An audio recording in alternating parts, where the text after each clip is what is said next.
Simon & Schuster Audio presents Codename Pale Horse. How I Went Undercover to Expose America's Nazis. By Scott Payne with Michelle Shepard. Read by Scott Payne.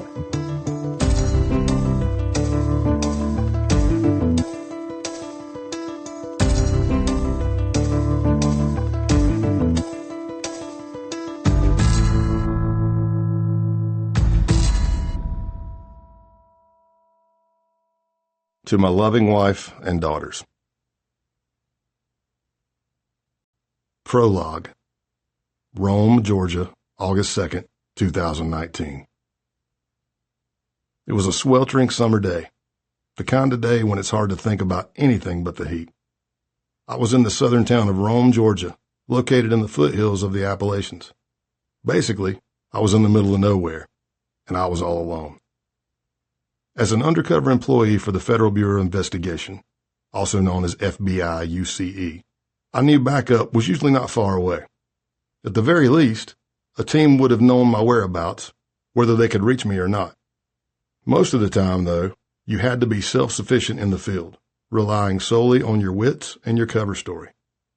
And right there, on that hot, humid road, I was Scott Anderson, a South Carolina biker, former skinhead, and a recruit auditioning to become a member of the Base. The Base was one of the fastest rising, most radical white supremacist groups operating in the United States. They had only been formed a year before in 2018, but they were quickly gaining American supporters and sales were popping up around the world. They were domestic terrorists trying to incite a race war. They wanted society to collapse so they could establish a white ethno-state. We'd been tracking their online posts on the dark web and on apps like Telegram and Gab, which included propaganda such as, "No need to wait until conditions for revolution exist. Guerrilla insurrection can create them. Insurgency begins as a terrorist campaign. If you want a society with traditional values, electoral politics could still achieve that theoretically. But if you want a white society, electoral politics can't achieve that unless the current system of government is replaced. The current system can't be replaced peacefully." I needed them to trust me and to like me. I needed to get on the inside. Before coming to Georgia, I'd only spoken with members online. They vetted me enough that I got invited to an encrypted chat room. They knew me as White Warrior 88, and I didn't know anyone's real identity. Over the next week, I began chatting with various members trying to ingratiate myself. Then I got the chance for more. A member going by the name TMB invited me to meet some local members in Rome, Georgia, that upcoming weekend. That's why I was there on August 2nd. It was my first face-to-face meeting, so they could vet me in person. I had been given instructions to park, get out of my truck, and locate the town's Roman wolf sculpture. The infamous statue, known more formally as the Capitoline Wolf, is a replica of the original art in Rome, Italy. It depicts a she-wolf suckling the mythical twin founders of Rome, Romulus and Remus. I'd never heard of the sculpture or even the myth before this meeting, but I had heard the name Roman Wolf. It was the fake name the leader of the base gave to himself. I couldn't find a parking spot in the area they had told me about, which was fine, as driving around gave me a chance to scout and see if anyone was following me. I spotted the statue as I searched, so I took a quick picture and sent it to TMB. Finally, I parked my truck in an open spot behind a coffee shop and texted TMB where I was. He sent a text back that he was watching, and soon after, two guys approached me. I was the first to talk. "Are you TMB?" I asked. One of them nodded. TMB stood for the Militant Buddhist, and he was very active on the dark web where he lurked. We didn't know TMB's real identity or anything at all about him up to this point, except that he was spouting pretty radical things online. Stuff like how he wanted to create a white ethno-state and kill Jews and African Americans. In real life, TMB was big and frumpy, probably about 6'2", 220 pounds, with thick glasses and a mop of brown hair that spilled over his forehead. He was with another guy who went by the online name of Pestilence. Pestilence was smaller, about 5'10", 180, and was wearing 8-inch combat boots with his pants bloused in them and a black metal tank top. The three of us were sizing each other up, boxers in the ring at the beginning of a match. At 6'4", 262 pounds, I was larger, but almost double their age, and wondering how the hell this was going to go.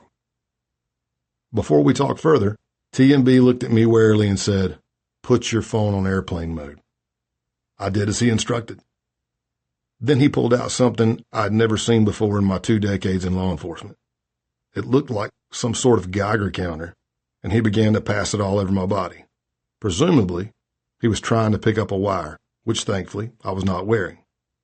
But without another word, he walked around my truck, and my pulse quickened. The device sprang to life, vibrating and making all kinds of racket. Beep, beep, beep. It got louder and more frequent, a manic symphony of noise building in intensity the farther he walked. I knew he was getting close to the GPS tracking device my FBI cover team had just installed. My mind was racing, but I continued to stand there quietly, showing no expression. My only movement was to suddenly start dropping my right leg back to prepare for a fight. Suddenly, Pestilence spoke up and suggested, "Maybe it's the power lines." We were parked on a bit of a hill, and the power lines were close to the ground. I could have hugged Pestilence at that moment, but I continued to stand there, trying to look bored. TMB nodded and moved away from my truck. Thankfully, the device in his hand went mad once again, and TMB cursed. "Fuck. Yeah, the damn power lines. Okay, follow us and we'll go to another location." I said, "Cool," even though I didn't feel it at all. But I knew I had a second to relax. Crisis averted for now. I inhaled through my nose, held it, and then exhaled slowly, trying to bring my heart rate down. Back alone in my truck, I fumbled to turn on my cell phone, and then without moving my lips, not sure who was watching me, I told the team, "Turn the tracker off." My cover team debated the move, worried they couldn't remotely turn it back on once it was off.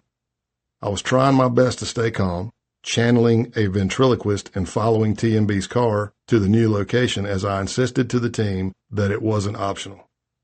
"Turn it off, or this is going to be the shortest undercover operation I've ever done." My cover team finally got the point. TMB and Pestilence slowed their truck and turned into an abandoned concrete plant. The sky had darkened as we drove, and by the time I stepped outside my truck, there was a torrential downpour. It all felt like a cliché Hollywood scene. I mean, who doesn't die in a storm, in an abandoned concrete plant, in half of the action movies you've seen? The rain and cloud cover also meant the FBI surveillance plane was now of no use. No GPS, no air support. Now I was really alone. TMB started with that wand again. As he moved it slowly along my truck, the wand didn't make a sound. Then he came back to me, and I stood there with my arms out in a T, getting soaked in the downpour. Still nothing. TMB got back into his car and told me to follow him to his home. The air conditioning in my truck sent a blast of cold air over my drenched body. The rain was pounding so hard I couldn't even hear the radio that was blasting metal. I was in. When the average American thinks of white supremacy, they conjure up an image of the Ku Klux Klan, the guys in the white robes and the pointy hats. The Klan does still exist. In 2017, I infiltrated one of the Klan chapters in Alabama. I'll get to that story. But the Klan are basically your grandpa's white supremacists, with deep historical roots in this country. What's new today is a much broader white power movement. There are a lot of names, and it's hard to sort who's who. A lot of far-right groups get labeled as white supremacists when they're not. Take, for instance, groups like the Proud Boys, the Boogaloos, or militias like the Wolverine Watchmen or the Oath Keepers. These organizations may have white supremacist members and engage in illegal activities like trying to overthrow the government or kidnap a governor. But they're not part of the movement I'm talking about. Other groups like the Patriot Front, the Nationalist Socialist Movement, the League of the South, or the Traditionalist Workers' Party are white supremacist groups, and they're definitely dangerous. But they've been around for a while. Groups like the one I infiltrated, the Base, present a new ideology within the far-right movement. And I think it is the most dangerous and overlooked threat facing us today. They call themselves accelerationists. Although accelerationism as a concept has been around since the late 1980s, it has never had such a widespread following in the white supremacist community. Those who adhere to it don't believe there's a political solution to solving anything, because Western governments are irrevocably corrupt. What they do believe is that society will eventually collapse, either on its own or from a man-made event, and their goal is to speed that up by sowing chaos and political tensions, to accelerate it. After they help spark a race war, they will move in and create a white ethno-state. Accelerations don't support the political establishment, but they do use it to further their goals. They'll vote for extreme candidates, right or left. I know accelerationists who are about as far right as you can get, but who voted for Hillary Clinton. Yep, Hillary Clinton. This is their thinking. Democrats don't support law enforcement and the military, so they believe a Democrat in charge means crime rates will skyrocket, the U.S. will be flooded by immigrants, society will decline, and the country will burn. I know it sounds counterintuitive, but they are also racists who support the Black Lives Matter movement, believing that these protests always turn violent. Accelerationists think, bring it on, let them destroy the cities. Accelerationists are not just angry white guys in their basements. They're actively recruiting and radicalizing online. When they meet in person, they hone their skills at outdoor training camps, planning and plotting to target racial minorities and Jews. I've spent months in their homes, in their cars, at their training camps, and in their heads. I've learned a lot about accelerationism. It's a dark place, and one we as a society all need to be aware of. My hope is to help shine a light on the growing danger these people pose. To get us there, I'll explain what it's like to live an often surreal double life as an undercover agent. How you at times must juggle as many as 7 phones while still being available to your family. I can talk intimately about befriending and really connecting with a target for years, knowing that my only mission is to eventually send them to jail. Or what it's like to take down cops who wear the same badge but abide by a fundamentally different code.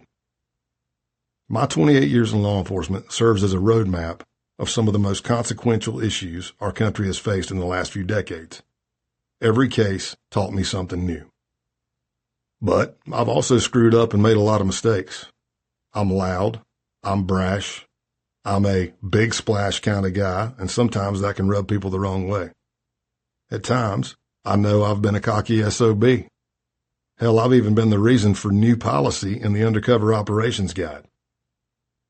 I've made mistakes in my personal life as well, and those were truly the toughest times. But I always had my faith, and that carried me through. Many times when things were bad, I would talk with my small group from church. They'd lay their hands on me and pray. Then there was Kara, my rock-solid partner and wife of more than 20 years, along with our 2 wonderful daughters. I'd like to think I'm the family glue that helps keep us all together, but Kara has always been the foundation of the family. When we started dating, I was already a narc. A typical late-night conversation might sound like, "What did you do tonight, honey?" I just picked up a few hookers and bought some cocaine. How was your day?" Kara may have known she was marrying Scott Payne and what he did for a living, but how could she really appreciate that she was also marrying law enforcement? I would miss a lot of big moments for her and my girls. No one forced me to do that. I volunteered for most of it. But for them, it wasn't voluntary, and that was hard. When I signed up for this type of work, my whole family signed up too. You don't have to go very far back in the FBI's history to learn about undercovers.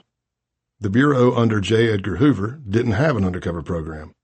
He didn't believe in it and preferred to hire a bunch of clean-cut, clean-living agents. With my tats and earrings, I never would have been hired back then. But on the tails of Hoover's retirement in 1972, the undercover program was born, and 25 special agents were assigned. Here's your cash and your recorder. Now go out and make cases. Back then, there were no Attorney General guidelines or policy manuals regulating undercover work. One of the first 25 recruits was Joe Pistone, also known as Donnie Brasco, one of the most legendary undercovers in the history of the Bureau. I joined the FBI as a new agent in training on September 27, 1998. The first couple of years were spent mainly assisting senior agents on their cases and learning how to become a case agent myself. Because I wasn't yet married and never minded working long hours, I spent a lot of time conducting mind-numbing, tedious surveillance operations. But then in September 2002, I went to Quantico to the FBI's undercover certification school. I clearly remember saying to myself, wait, so they're going to train us all day in class, keep me up all night doing undercover scenarios, then give me drinks and not let me sleep? I've been training for this my whole life. One of my instructors was none other than Joe Pistone. There's a lot you can teach about how to work undercover, but there's also a natural skill set that you need to possess. Most importantly, you need to be believable, so you try to be as close to the real you as you can. I was Scott, the jovial country biker guy, sometimes with the nicknames of Big Country, Tex, or a few others. Depending on the case, I may or may not have had kids, or been married, or have played D1 football, or been a musician. But you can bet your ass I lifted weights, rode a Harley, and drank Jack Daniels, no matter what my last name was on any given day. And I've been told I can carry on a conversation with a brick wall, and when I'm done, the wall is my friend. During most of my career, I was in the criminal division, which meant I helped convict gang leaders, drug dealers, human traffickers, and dirty cops. But in 2016, I joined the Joint Terrorism Task Force, also known as the JTTF. The JTTF had been around since 1980 and was established to cover cases of international terrorism, IT, domestic terrorism, DT, and weapons of mass destruction, WMD. But after the September 11, 2001 attacks, the JTTF became a behemoth. Resources were drawn in from all over the FBI for international terrorism investigations. Those were the ones that garnered the big, dramatic headlines. And even 15 years later, when I joined the squad, international terrorism was the prestige posting for the JTTF. I remember when I was asked by one of the members of management, "Don't you want to be with the big dogs? The big dogs are IT." I remember thinking, just you asking me that makes me want to work domestic terrorism even more.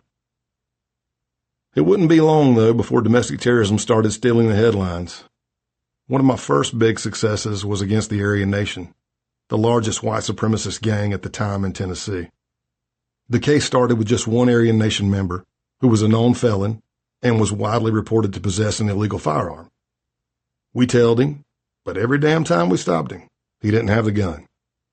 During our investigation, however, we learned he was dealing dope, so we used that and kept throwing the net out further and further. After 18 months, along with the Drug Enforcement Administration, DEA, we had enough evidence for 44 indictments of his crew on drug charges. Not every arrest was of a white supremacist, but a lot of them were. Our takedown came just 5 months after America had finally woken up to the problem in our midst with the devastating Unite the Right rally in Charlottesville, where Nazi flags were on full display and tiki torch-carrying crowds chanted racist and anti-Semitic slogans. The Virginia governor declared a state of emergency, and hours later a white supremacist rammed his car into a crowd of counter-protesters, killing Heather Heyer and injuring 35 other people. There's always crime all over America. Organized crime, gang and gun violence, drug wars, international and domestic. But since the Charlottesville riots, white nationalist violence has doubled, and racially motivated violent extremism, as we called it at the Bureau, has become the fastest growing domestic terrorism threat. And now the movement has shifted. A year or so prior to our investigation into the base, identifying as an accelerationist was considered cringe. By 2021, about 90% of white nationalist groups were accelerationists. That's a terrifying trend, considering these soldiers are working hard to create chaos with guerrilla warfare-style attacks. How do you fight that? After the September 11, 2001 attacks, a bipartisan committee was established to explain just how 4 planes and an al-Qaeda plot managed to bring the U.S. to her knees. Among the many disastrous shortcomings the 9/11 Commission report highlighted was this: the most important failure was one of imagination. We do not believe leaders understood the gravity of the threat. The threat is different today. I don't have to imagine it. I've seen it up close. Chapter 1. High School Confidential. Greenville, South Carolina, 1988. There are certain skills that can be taught for doing undercover work, along with a couple of critical rules that keep it legal. Never be violent unless it's in self-defense. Never initiate a criminal plot or its entrapment. But to be really effective at undercover work, there's something inherent which can't be taught. Looking back, it was an East Side high school in Greenville, South Carolina, when I started to realize I had a knack for being a people person. I had the ability to be accepted by different groups. One early example I remember was in grade 11 at my high school's talent show, where the band I was in performed Hot for Teacher, and I grabbed my crotch one too many times. Again, this was the 1980s, and I was a pretty good musician by then for a 17-year-old. I could sing, play guitar, and walk on stage with my bandmates full of confidence. But before that school show, our band resume largely consisted of performing at keg parties. In the 80s, if you grabbed your crotch while singing Van Halen at a kegger, it was hard to go wrong. That talent show was my first time on an actual stage, let alone appearing in front of a sober audience of adults who had come to watch their kids play the violin, tap dance, or execute a simple karate move. Before we even finished, "Whoa, got it bad, I'm hot for teacher," they closed the curtain on us. First thing Monday morning, I was summoned to Vice Principal Lloyd Walker's office. Now, Mr. Walker, who was a short, balding black man who always wore a suit, had been on my back ever since I came to high school. If I had to guess, it was because I was a big kid with an attitude to match. I tended to fight against the establishment. I wore sleeveless shirts and fingerless weightlifting gloves and a spiked leather bracelet. You gotta love the 80s. I entered his office, shoulders back, chest out, sputtering protest before he even had a chance to say a word to me. I mean, how many times could I grab my crotch? But Mr. Walker stayed calm, like a prosecutor just waiting to pounce after the defense had exhausted all their theatrics. He pulled out a video recording of our performance. Today, it seems crazy not to have something documented, but back then, it was a bit of a novelty. It was also an indictment. There I was on the stage, clearly nervous, and I'll bet you I grabbed my crotch every 3 seconds. As I let it all sink in, there was no other way to react but to laugh. My defenses crumbled. I mean, I looked ridiculous. "Wow, that was really bad," I said. Suddenly, Mr. Walker, my great high school nemesis on the other side of the desk, was laughing too. We began cracking joke after joke, becoming as friendly as a vice principal and student can be. Over the next year, he often called me back into his office just to chat. Then one day, he asked for my help. He described how somebody had spray painted his home and keyed his car. It was hardly a secret, as everyone in our school knew he was being targeted by a student. Mr. Walker asked, "Could you help me find out who did this?" I guess he saw something in me beyond my ability to share a joke. I wouldn't say I was what you'd call a popular kid at the school, but I moved around effortlessly, getting along with any group. The jocks, the musicians, the potheads, the smokers. Hell, I could even talk to the Beta Club. I didn't realize it in the moment. How could I? But Mr. Walker had given me my first undercover gig. It bugged me that someone at our school had done that to him and his family, so I made it my mission to quietly figure out who it was, just getting a bit of intel wherever I was working the circles. In the gym, "Hey, you hear what's been going on?" At parties, in the hallways, outside of school, casually asking, "Man, did you hear about what happened to Mr. Walker? I drove by his house." And often, I wouldn't have to say anything at all, just hang around and listen. It's amazing how much people usually like to talk if you let them. Information is power. Soon, I was able to identify one kid who just seemed out of place and didn't engage in the gossip. He was about my age, pretty nondescript. He had a mullet, a popular hairstyle at the time, a thin mustache, and I remember him dating a girl who wrote for the yearbook and the school newspaper. Whenever the topic of Mr. Walker came up, he would just look away and not participate. His silence was the first red flag. His body language was another giveaway. He looked like he wanted to crawl out of his skin. I heard from others that he had some beef with Mr. Walker, had been punished and wanted retaliation. I never got the kid to confess to me, but I knew it was him. I had no problem telling Mr. Walker his name and what I had found out. Mr. Walker wasn't a bad guy and didn't deserve what happened to him. I liked the feeling of doing the right thing. Music was always an important part of my life, beyond high school talent shows. I came by it naturally, born into a musical family on both my mother's and my father's side, although neither of my parents was a professional musician. My father, who dropped out of school in the 10th grade, was a very successful landscaper, and at one point his business had a full retail store and employed 2 crews to service the wealthy residents of Greenville, South Carolina, where I grew up.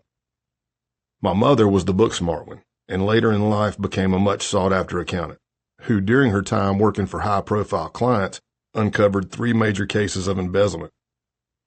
I was their only child. As my mom liked to exclaim, I was enough for one lifetime. Despite their busy work lives, there was always time for music in my home. My mom was good on the guitar, and my dad played a little piano. I had aunts who also played piano and an uncle who was skilled on the guitar, and yet another uncle who was a bass player and even auditioned for A Star is Born, a TV talent search show popular back then. My family would often tour churches playing and singing gospel music, and there I was listening to them practice as a little boy sitting in the front pew, taking it all in. One of my most distinct memories with gospel music was going with my parents as they helped open a new Baptist church with a predominantly black congregation somewhere in upstate South Carolina. I must have been about 9 years old at the time. Suddenly, I was listening to music I'd never heard in a church before. It was just a simple song, a repetition of Amen, Amen. It's hard to explain just how powerful it was to me. It was as if you'd been used to the Lawrence Welk show, and then you go into the next room and discover Ray Charles, Otis Redding, or Aretha Franklin is performing. I was totally transfixed. I couldn't help but to start stomping my leg. Thanks to experiences like helping open that church, I really didn't notice the segregation that afflicted South Carolina in the 1980s. And I didn't encounter it during my first years of schooling when I attended a private Christian school. It wasn't until my public high school that I started to see the racial divide firsthand. I played football for the East Side Eagles, and I remember one Monday afternoon out on the field after practice when we were shooting the shit and talking about our previous weekend. My friend Ricky and I started talking about the parties we'd been to. Lamont and Argentina just looked on, shaking their heads. "You'd never take us to one of those parties," one of them said. I think it was Ricky who spoke first. "Hell yeah, we would." Lamont and Argentina were black. We considered our East Side Eagle teammates our brothers, no matter their skin color, on the field and off. I really couldn't understand why they thought this was a big deal. I remember pulling my mom's red 4-door Buick Somerset into Lamont and Argentina's neighborhood, a government housing block with a mainly black population, and we were immediately surrounded by residents asking us what we wanted. I cracked the window. "We're here to pick up Lamont and Argentina." And the mood suddenly shifted and a call went up for the guys. Soon our teammates were in the back seat and off we went. I can't remember the name of the neighborhood where the party was held, or even who was hosting it, but I do know it was a pretty nice part of town. I parked the car, grabbed the beers, and the 4 of us walked in.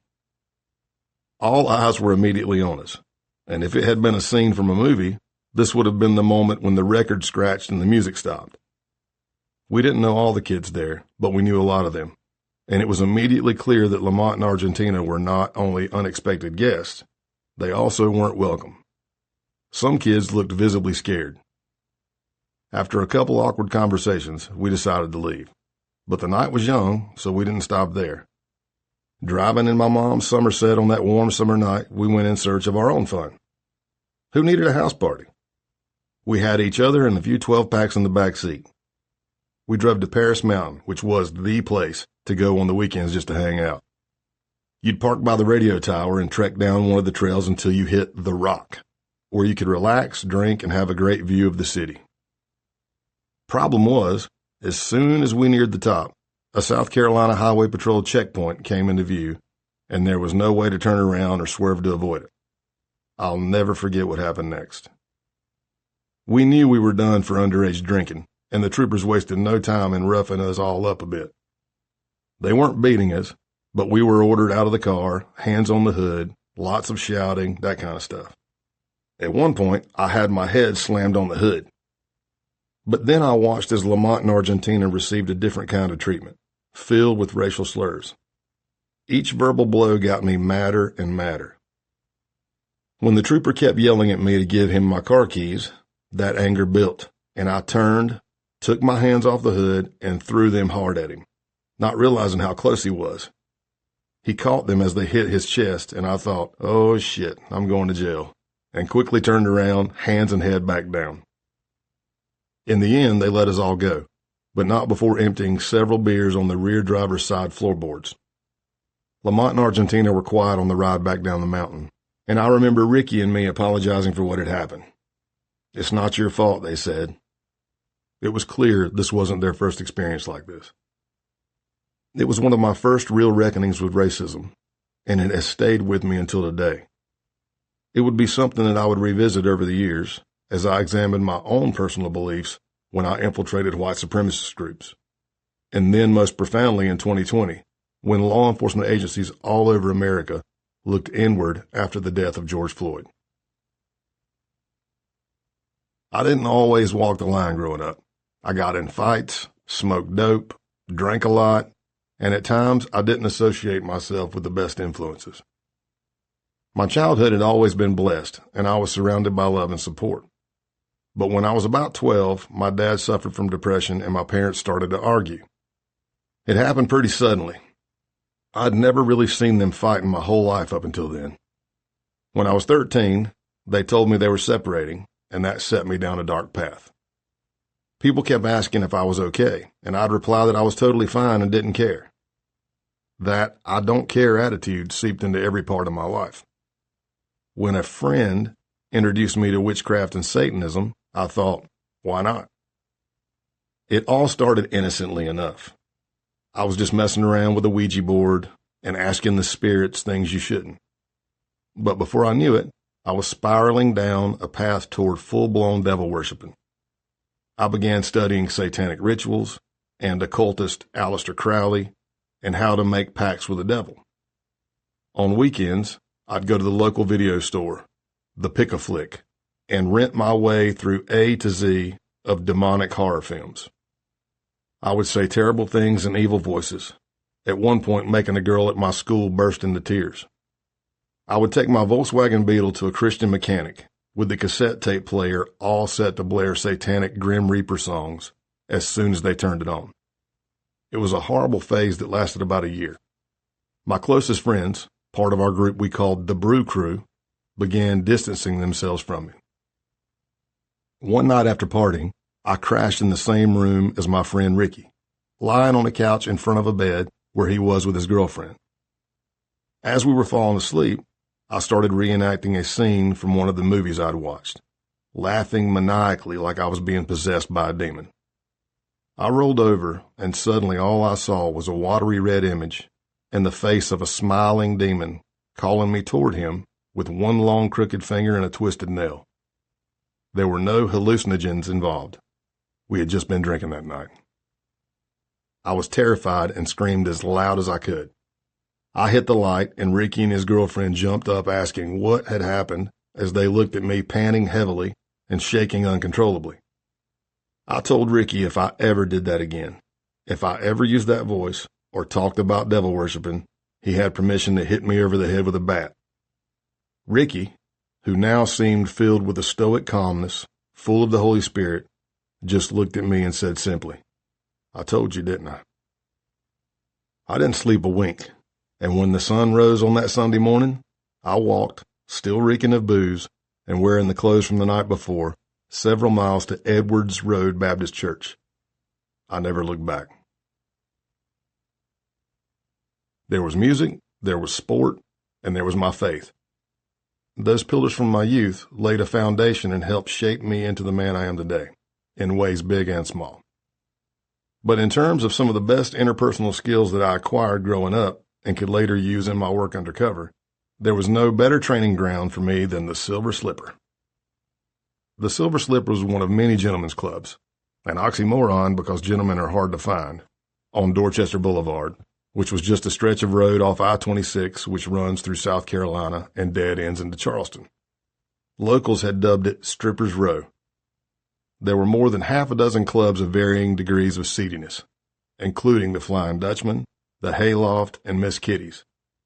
The Silver Slipper was one of the more upscale clubs, and a favorite for members of the Hells Angels Motorcycle Club and the Navy and Marines from the nearby base. When I was in college at Charleston Southern University, one of my buddies, Joe Ferris, was working as a bouncer at the Silver Slipper and helped me get a job. I had the physique to be a bouncer when I was in college and lifting like a beast. But, as I'd quickly discover, size didn't help you much when you had only 2 bouncers, sometimes even just one, for the entire bar, which could easily consist of a couple bachelor parties of 10 to 15 guys. It's not rocket science. It doesn't matter how tough you are when you're fighting 15 guys at one time. I've been there in some knockdown dragouts when I was on the bottom of the pile hanging on for dear life, and there's not much you can do. That's where I learned the art of de-escalating, what some call verbal judo. Think of it like a baseball game. 3 strikes and you're out. Let's say some guy was getting a little handsy and started to get drunk. I'd start interactions gently. Something like this. "Hey, buddy, you having a good time?" "Hell yeah, great time." "That's great, man. But you can't be grabbing the girls like that or my boss is going to want me to kick you out of here. Cool?" "Yeah, man, cool." Well, he's drunk, so he keeps going. Strike 1. I go back to remind him, still as my buddy, and maybe this time I suggest he just sit on his hands for a bit. Strike 2. Some stop, but most don't. And there's strike 3 and you're out. Even though I was bouncing, playing ball, and still partying a lot, I managed to come out of college on the dean's list and a 3.8 GPA for my last 2 years. Thanks to a criminal justice course I took as an elective, I changed my major to criminology with a minor in psychology. By the time I graduated, I knew I wanted to go into law enforcement. But it took a while to get a job, as I was told by law enforcement agencies across South Carolina that they were not hiring white males at the time. After 12 months of applying to different agencies, I finally got a call to come to the Greenville County Sheriff's Office. It was the fall of 1993, and at the age of 22, I walked into the station in my suit and tie, introduced myself, and was taken to one of the top floor offices with rows of cubicles and fluorescent lights. As part of the application process, they gave me a piece of paper with all these crimes listed on it and asked me to fill it out. I had a clean record, but I was told to circle the crimes I'd committed, even if I was never caught. Public indecency? Yep. DUI? Yep. Petty larceny? Yep. Speeding? Yep. Assault, malicious damage? Yep and yep. I handed the form back to a ranking deputy sheriff whose name I'll never forget, although I'm sure he doesn't remember me. John Fouts. John took the piece of paper, and an incredulous expression came across his face. "Scott, you've done all this?" I nodded. "But you never got caught?" "No, sir." He wanted to hear more. The only excuse I really had was boredom, and there may have been some substances that aided in my decision-making. As for not getting caught, maybe just street smarts and some dumb luck. Or maybe divine intervention. God had a different plan for me. Indecency? Well, after a night of partying and bored out of our minds, my buddies and I would go streaking. We'd strip down to our tennis shoes and stand by a stop sign on a busy street and strike a pose like statues, just standing there completely naked and still as traffic passed by. You should have seen the look on drivers' faces when they slammed on their brakes after processing the scene, and we took off running, giggling like little kids. It was comedy gold. Stealing? Well, I wasn't into stealing, but as the big guy, I would block the view of the merchandise at a record shop or talk to the guy at the counter while my friends stole what they could. Assaults and DUIs? I'm not proud of it, but I got into fights, and I've been too drunk to drive. On I went, not holding back and telling John whatever he needed to know, but assuring him that was my past, and I had matured. All I wanted was to be a cop.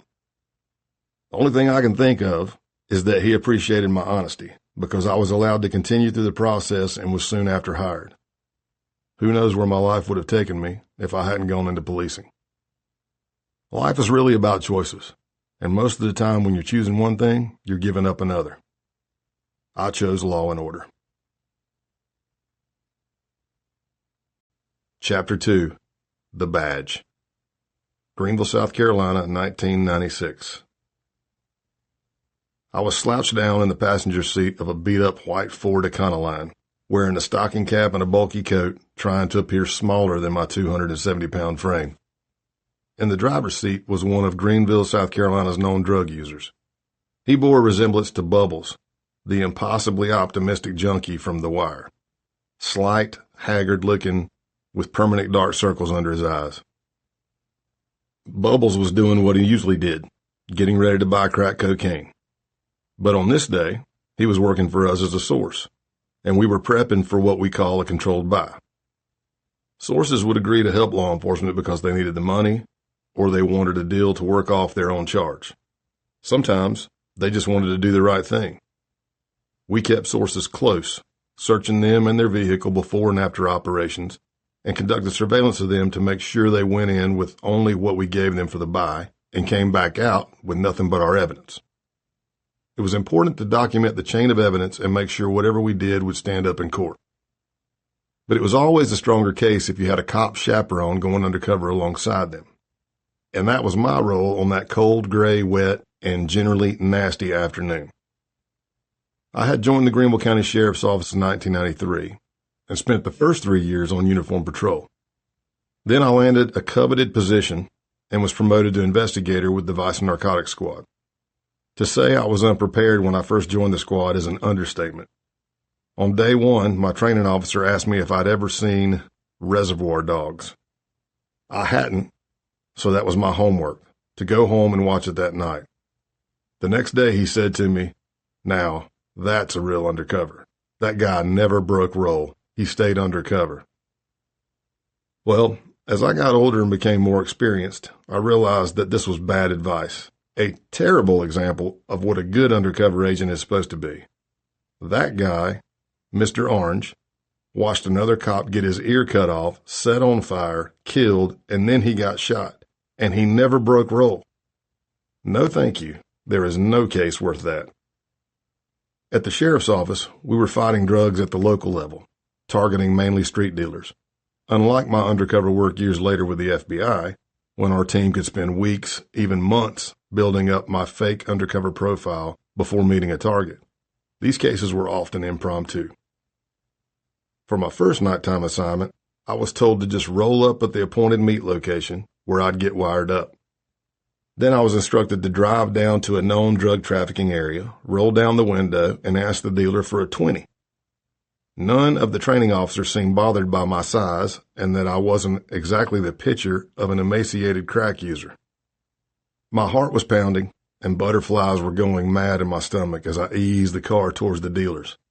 It's almost comical to look back now and picture myself, shitting gold bricks, looking like a deer in the headlights, as I carefully stopped the car and waited for a dealer to run to me. I rolled down the window, just a crack, and carefully slipped out a $20 bill like I was inserting it into an ATM. "What you want? A 20? I said in a high-pitched voice, as if it was a question. He handed me a sliver, and I didn't have the experience yet to know he was ripping me off, nor would I have cared. I just wanted to get the hell out of there. There were other skills I learned by being thrown into the deep end on the narcotics beat. Sometimes on the squad, we'd target dealers growing pot in the mountains or running a remote drug operation. We'd get dropped off by a sheriff's office helicopter at 3 a.m., then hike up another 2 miles to get in position for a surveillance operation. And wait. I was so bored that I ate and drank everything I brought before the sun even came up. Unlike my fellow officers who had a background in the military, I wasn't accustomed to rationing the food or limiting my liquid intake so that I wasn't having to piss every half hour. That's what I like to refer to as self-correcting behavior. Funny now, not so funny then. But it's amazing how quickly you can learn from your successes and failures. After about a year on the narcotics squad, I was pretty confident. I would report for duty, parking my candy red IROC Z T-top, and walking into the station ready for whatever the shift would throw at me. So I wasn't overly concerned sitting beside Bubbles as he eased his white van onto Cody Street. There was a hierarchy in the way drugs were dealt in the neighborhoods of Greenville. There was a street drug boss who was the supervisor who ran each corner, intersection, or drug house. This guy, and it was always a guy, was the first line of defense, the one who gave the go-ahead for the deal if it looked safe, signaling to the low-level dealer, often a user, to get the drugs. The merchandise was usually hidden somewhere nearby, behind a loose brick in the wall, in a hole, or buried in a bush. It was rare that anyone carried the drugs on their body. They were wary of the jump-out boys, as the dealers called us. Cody Street was a high-traffic, well-known dealing area. But as we turned a corner, suddenly our target came into view. Damn, you gotta be kidding me, I muttered under my breath. Then, as it always does when things get stressful, everything started to move in slow motion, and there was only the soundtrack of my heart thumping in my ears.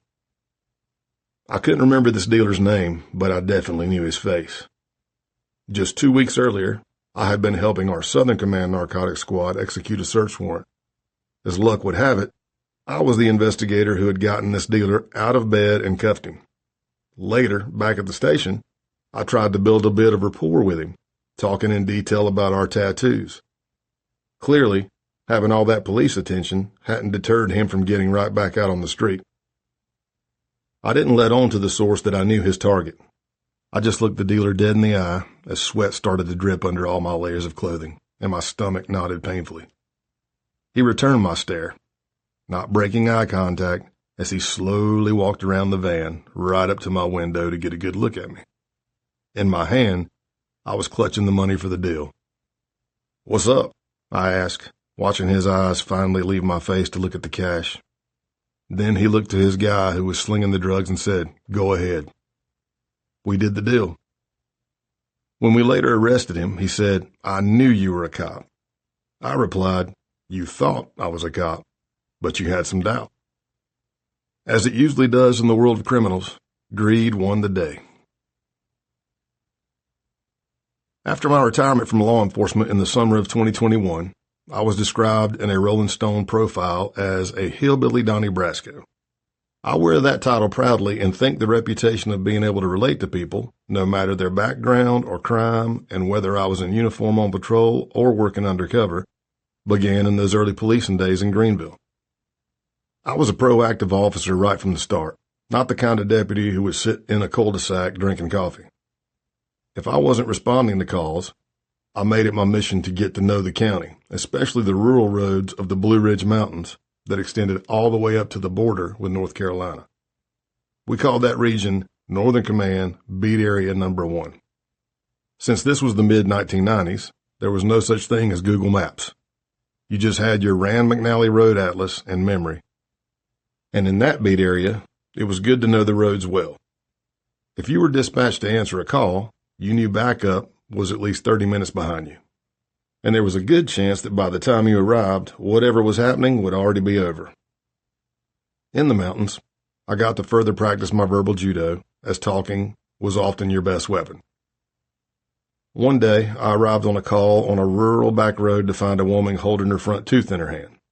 I asked her partner what happened, and he said, and I'll never forget these words, "I told her if she didn't pass me the salt, I'd knock her damn teeth out. And listen, officer, well, she didn't pass the salt, and I'm a man of my word." I nodded, trying to give the impression I could relate. Then I asked him if he had heard of the O.J. Simpson case. Of course he knew it. Everyone was obsessed with that story at the time. Well, let me explain to you what has happened since the O.J. Simpson incident, I told him. It's now a mandatory arrest if we witness any signs of physical altercation in a domestic dispute. I was trying to indicate that the situation was out of my hands, give him the impression that I wasn't any happier to arrest him than he was to be arrested.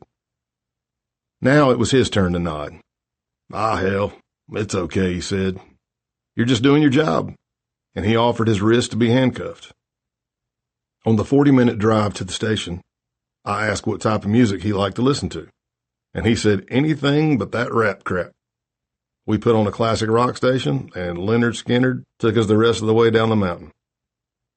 When I got to the sheriff's office Sallyport area to process him, it was hot, crowded, and noisy, but I could tell my fellow officers were paying us special attention, whispering a bit among themselves in a gossiping sort of way.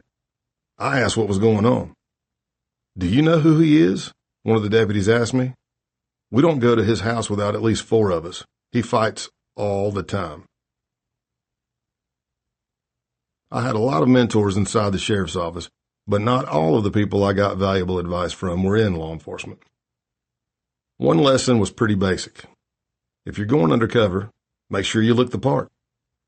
My teachers for that were a charming, impeccably dressed, clean-cut gay couple that worked at the Pantry, a gas station and convenience store centrally located where 3 of my beat areas connected. I used the Pantry as my unofficial field office, drinking the fake cappuccino from their machine and using the spotless public washroom, which was always decorated with flowers, wallpaper, and some sweet-smelling potpourri. I'd also borrow their phone, since there weren't many cell phones back then, to make calls on follow-up investigations. They never minded us being there. Having squad cars parked outside their store was a pretty good deterrent for any criminal activity. I was one of their regulars, and they loved to tease me. Behind the counter, they had tacked up a Polaroid photo of me, and underneath they had written in black Sharpie, male chauvinist. When I told the guys about my new position with the narcotics squad, they were very inquisitive about what I would be doing and the prospect of me trying to go undercover to buy cocaine on the club scene. They said my look screamed cop and mocked my high and tight haircut and insisted I get what was trendy at the time, shaved at the sides, mushroom side part on top. And they helped me with what I should wear, since all I owned were jeans and t-shirts. I got the haircut and purchased the clothing they suggested, Timberland boots and baggy corduroy pants. When I grabbed a pair of shades from their sunglasses selection on the counter, just to complete the look, they weren't impressed. Those are so yesterday. I remember them sighing, as I waited until they found the perfect pair. I started referring to them as my fashion consultants. In the end, I probably did more work on the street than in the clubs anyway. But when I did hang with the cocaine crowd of Scott Anderson, it wasn't hard to blend in with my new look thanks to my fashion consultants. I was happy for the 2 years I spent on the narcotics beat, but I knew my time working in Greenville was limited if I wanted to pursue undercover operations. There were only so many ways to change my hair, clothes, or backstory. I'd had more than just one close call on Cody Street with Bubbles when someone recognized me. One night up in the mountains, I looked down the nose of a rifle as a dealer said, "My brother says you're a cop." His brother, of course, was right, and I had locked him up years earlier when I was in uniform. It was really thanks to one of my sergeants on the narcotics squad that I started thinking about the FBI. Sergeant Mike Kellett was a former Marine with a handlebar mustache, a stocky build, and Popeye forearms. One day when we were on surveillance, Mike said to me, "You know, Kingpin," a nickname I'd got on the squad when I started making arrests, "if I were your damn age, single, and I had a degree, man, I'd apply to the FBI." So that's what I did. It takes about a year to go through the FBI's application process. There are math tests, psychological and fitness assessments, and a bunch of interviews.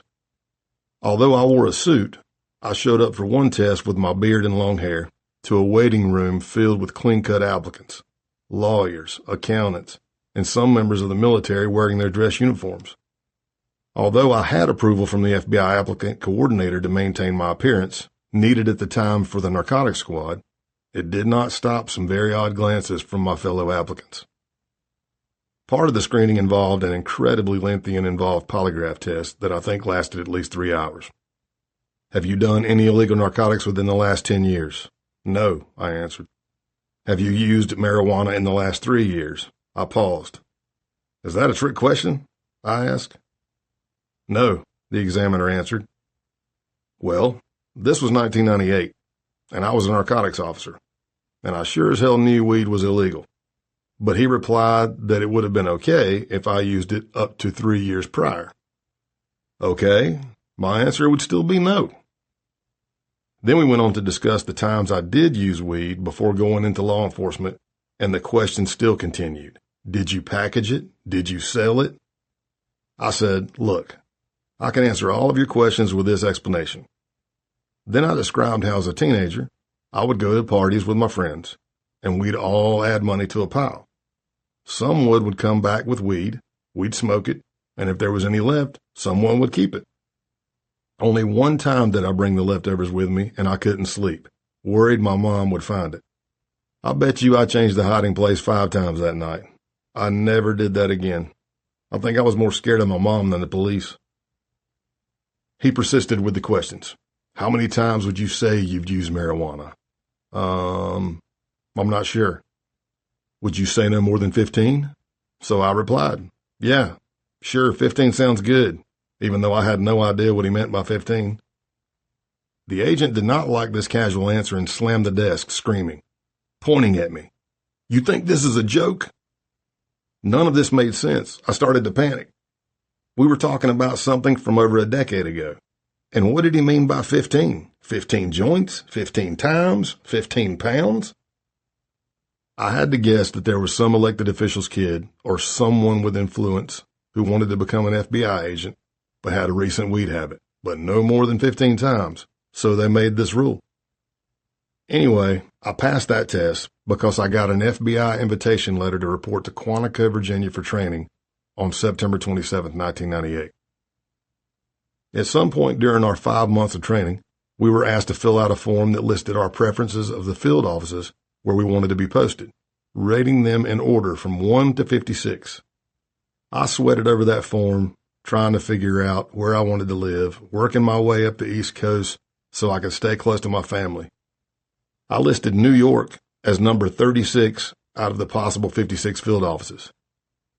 I got New York. The problem was that the year I joined the FBI, Al-Qaeda launched twin attacks on the U.S. embassies in Kenya and Tanzania, leaving 224 dead and thousands injured. 12 Americans were among the dead. Resources had been poured into our Washington, D.C. field office for the investigation, which meant management from the big offices, New York, L.A., Chicago, and San Francisco, were looking to fill vacancies. I ended up loving my time in New York. I embraced the nightlife, explored the city, and spent a lot of time in Central Park. If anyone came to visit, I'd be the best tour guide, pointing out the restaurant that's in the openings for Seinfeld or the apartment building from Friends. I'd gotten to know the guards at the Empire State Building, so I could take my guests past the line and up a separate elevator to see the city at night. But I knew it wasn't where I wanted to live for long. So when I got my first opportunity to go undercover out of state, even before I was officially trained and certified as an FBI undercover agent, I jumped at the chance. The way assignments worked back then is that headquarters would put out a call to undercover agents posted at all of the FBI's 56 field offices. The request could be specific, something like looking for an Asian male between 22 and 34 years old, proficient in Cantonese. If no one grabbed the assignment, then the net would be cast wider to those who weren't officially certified. This request was to go undercover as a security guard somewhere in Texas. I guess it was no surprise none of the certified agents jumped at the opportunity. The job didn't really sound like a sexy high-stakes scene from Donnie Brasco. Cheesy polyester uniforms, a flashlight, and working third shift. But I applied, happy to go undercover. New York had been great, but I was struggling to afford to live and cursing a window air conditioner that barely provided any relief and the city's torturous street parking rules. That case I worked in Texas remains classified to this day. It's too bad because there were damn good stories about that operation. And let's just say the target was, well, interesting. What I can describe is the day-to-day drudgery of my cover. It was an exercise in patience. I had to pose as that security guard, working the night shift and living alone in a hotel room for a year. I was in Texas near the end of that case on the morning of September 11, 2001. I ended my shift like usual around 7 a.m. Most mornings I'd go back to my hotel room, make a Jack and Coke or two and something to eat, watch a little TV, and then pass out until the afternoon. But I woke after only about an hour of sleep because my phone was vibrating like mad. I looked down and saw missed call, missed call, missed call, missed call, missed call, missed call, missed call, and just as many voice messages. I flipped the TV back on and watched the second plane hit New York's World Trade Center. I didn't go back to sleep and spent the rest of the day contacting my friends in New York and then reaching out to their families to let them know they were okay. Of the 2,977 victims who died that day, 421 were emergency workers, the majority of whom were firefighters. Our bureau lost FBI Special Agent Leonard W. Hatton after he helped evacuate people from the burning towers just before they collapsed around him. Dozens of other agents have died in the years since of illnesses related to their investigation combing through the twisted metallic pile where the towers once stood, or other crash sites, or on Staten Island, where the toxic debris was taken. One of the victims was David LaValle, a friend and squad mate of mine. Within a couple of weeks of the attacks, as soon as the airspace opened up again, I was back in New York, helping out, driving down the West Side Highway, which at the time was reserved only for emergency workers. It was lined with residents holding signs of support. I was ready to stay, offering whatever help was needed, but my transfer from New York to Texas, where I would officially be posted to our San Antonio field office, McAllen Resident Agency, had already been approved. My boss in New York knew how much I wanted to get out of the city and encouraged me to just go through with the transfer. Once at the McAllen field office, I worked for about 8 months with the drug squad, which was incredibly busy due to our proximity to the Mexican border. Then in 2002, I got a slot at the FBI's undercover school, and even though I knew I wanted this, I wasn't sure I was ready. At the time, I wasn't physically doing well due to complications from back surgery. I had dropped about 30 pounds and spent 3 weeks of hell with damaged ligaments that made it feel as if I was drowning, gasping for air when I tried to eat. Those 3 weeks, as I struggled to breathe, were some of the toughest and scariest of my life. I remember I pulled over to the side of the road after getting the call to attend the FBI undercover school and looked to God for some guidance. I didn't want to turn down the offer, but I also didn't want to fail. I asked him to let me know if I wasn't supposed to do this. No sign came. As soon as I arrived back in Quantico, Virginia on September 15, 2002 and started the FBI certification school, I knew I'd made the right decision, and this was where I wanted to be. It was an exhausting and grueling 2 weeks. No days off, very little, if any, sleep. On average, a little over half of those who get into this course make it through. I sat in the front row and gazed up at one of my undercover heroes, Joe Pistone, a.k.a. Donnie Brasco. It was one of those theater classrooms where the seats get higher with each row, and Joe had this habit of leaning forward when he talked so he could see the students higher up, but he kept hitting my feet despite my best efforts to move them out of his way. At one point he stopped and said, "Jesus, kid, either you got the biggest feet I've ever seen, or I just can't see." He threw down a few bucks and said, "Go get yourself a shine on me." Once I made it through the program and was officially certified as an undercover agent, I went back to work in McAllen and started looking for undercover opportunities. Every 2 weeks, I'd call the FBI headquarters undercover unit, eager for work. "Hey, you got any roles for a redneck who doesn't speak any foreign languages?" 2 weeks later, "Hey, you got anything?" You get the picture. While I didn't get a case quickly, that persistence did pay off, as I got a chance to go back to the undercover school to be a role player in scenarios and help with whatever else they needed. The problem was that this opportunity came at the exact same time I tried out to become a firearms instructor and was told by the San Antonio field office that I'd gotten a slot in the certification school during the same 2 weeks. The FBI firearms instructor certification course was grueling. If you failed to qualify on a firearms test, you were sent home. And people got sent home all the time.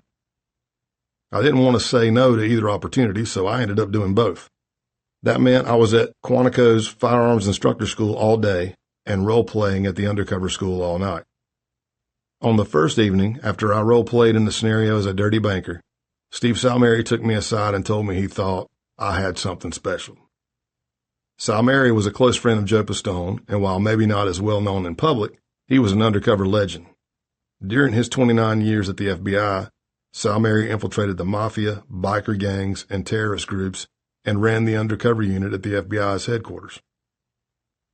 I remember getting back to my dorm room at 4 or 5 in the morning, waking up my roommate and telling him about the encounter. I was so pumped with adrenaline I barely slept for those 14 days. When I look back now, I can see that Pistone, Salmieri, and some of the other OG FBI undercovers were passing the torch to the next generation. Chapter 3. Operation Roadkill. Brockton, Massachusetts, July 29, 2005. The Foxy Lady Gentlemen's Club in Brockton, Massachusetts was pretty standard fare for a big strip joint. There were elevated stages beneath a tangle of spotlights hanging from the ceiling and long, well-stocked bars that ran down the sides of the room. There was exposed wood, dark corners, naked women, and clothed men of all shapes and sizes. Cameras kept an eye on what the patrons were doing, along with the manager, who was a no-nonsense woman who seemed to know everyone and be everywhere. It was about 9 p.m. on July 29, 2005, when my targets entered wearing their colors, black leather vests with crossed pistons and a skull, who they nicknamed Charlie. I was doing what I always did when at the Foxy Lady, just cracking jokes, working the room, sipping a couple of Jack and Cokes, and maybe ordering a lap dance wearing an expression I had perfected of not looking too bored or overly excited. She was doing her job, I was doing mine.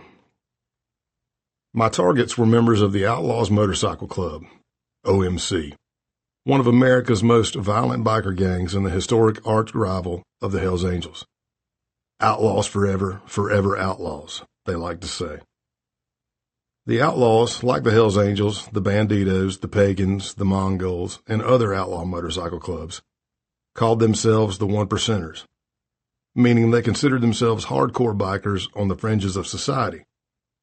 The term goes back to 1960 when William Berry, who was the president of the American Motorcyclist Association, AMA, at the time, said that 99% of motorcyclists were law-abiding citizens. I had been building my cover for weeks before coming here, making sure I had a solid, plausible backstory that would not raise any suspicions when I tried to infiltrate the group. At the FBI, we called it creating a legend, and it meant I had to memorize everything about my fake identity, right down to the name of my favorite childhood pet.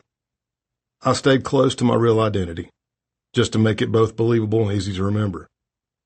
I became Scott Calloway, a Harley-loving, whiskey-drinking site survey specialist from Texas, which explained why I traveled a lot and what a Southerner might be doing in a Massachusetts bar. We already had some intel on the local chapters of the Outlaws, so when Spanky walked into the Foxy Lady, I ID'd him right away. About 5'10", flat top, goatee, and all tatted up, I knew Spanky was a longtime member of the Taunton, Massachusetts Outlaws chapter, and that he loved attention and liked to surround himself with big guys. What I hadn't expected was that he would come in with half a dozen other members with their Outlaws colors blazing. The intel from the case team was that they would not wear their colors in a place like the Foxy Lady. Well, shit, that changes things, I thought. Now what am I going to do? I can't go up and say casually, "Do you boys ride?" I had to make sure I didn't appear too eager to engage them, so I just continued being me and ordering drinks. My southern accent was helping me meet people because every time I asked for a whiskey, I got a lot of, "Where the hell are you from?" As our group got bigger, the conversation and laughing got louder, loud enough to reach the other end of the bar and get Spanky's attention. He couldn't help but wonder who this 6'4" guy with the big laugh and weird accent was. "Where the fuck are you from?" he shouted across the bar. I looked around innocently with my best "who, me?" face. "Well, I'm from deep South Texas," I replied. Spanky had read the news apparently, and he asked, "Isn't it flooding down there right now?" "Hell yeah, I made sure I tied off my trailer so it wouldn't float away before coming here." The small talk continued. "How tall are you?" I called back, "About 5'9". Soon after, he sent me over a drink. I went to the bathroom alone about 30 minutes later, encouraged by the scene so far. But as I stood before the urinal, the door swung open. Without turning around, I looked at the plexiglass ad framed on the wall in front of me and studied the reflection of the guy who had just entered. I didn't know who he was, but had observed that he was with Spanky and the others, and he wasn't wearing the OMC colors. He was dressed in jeans and a gray t-shirt with black trim, so I could see his muscular build and the sleeve of tattoos on his left arm.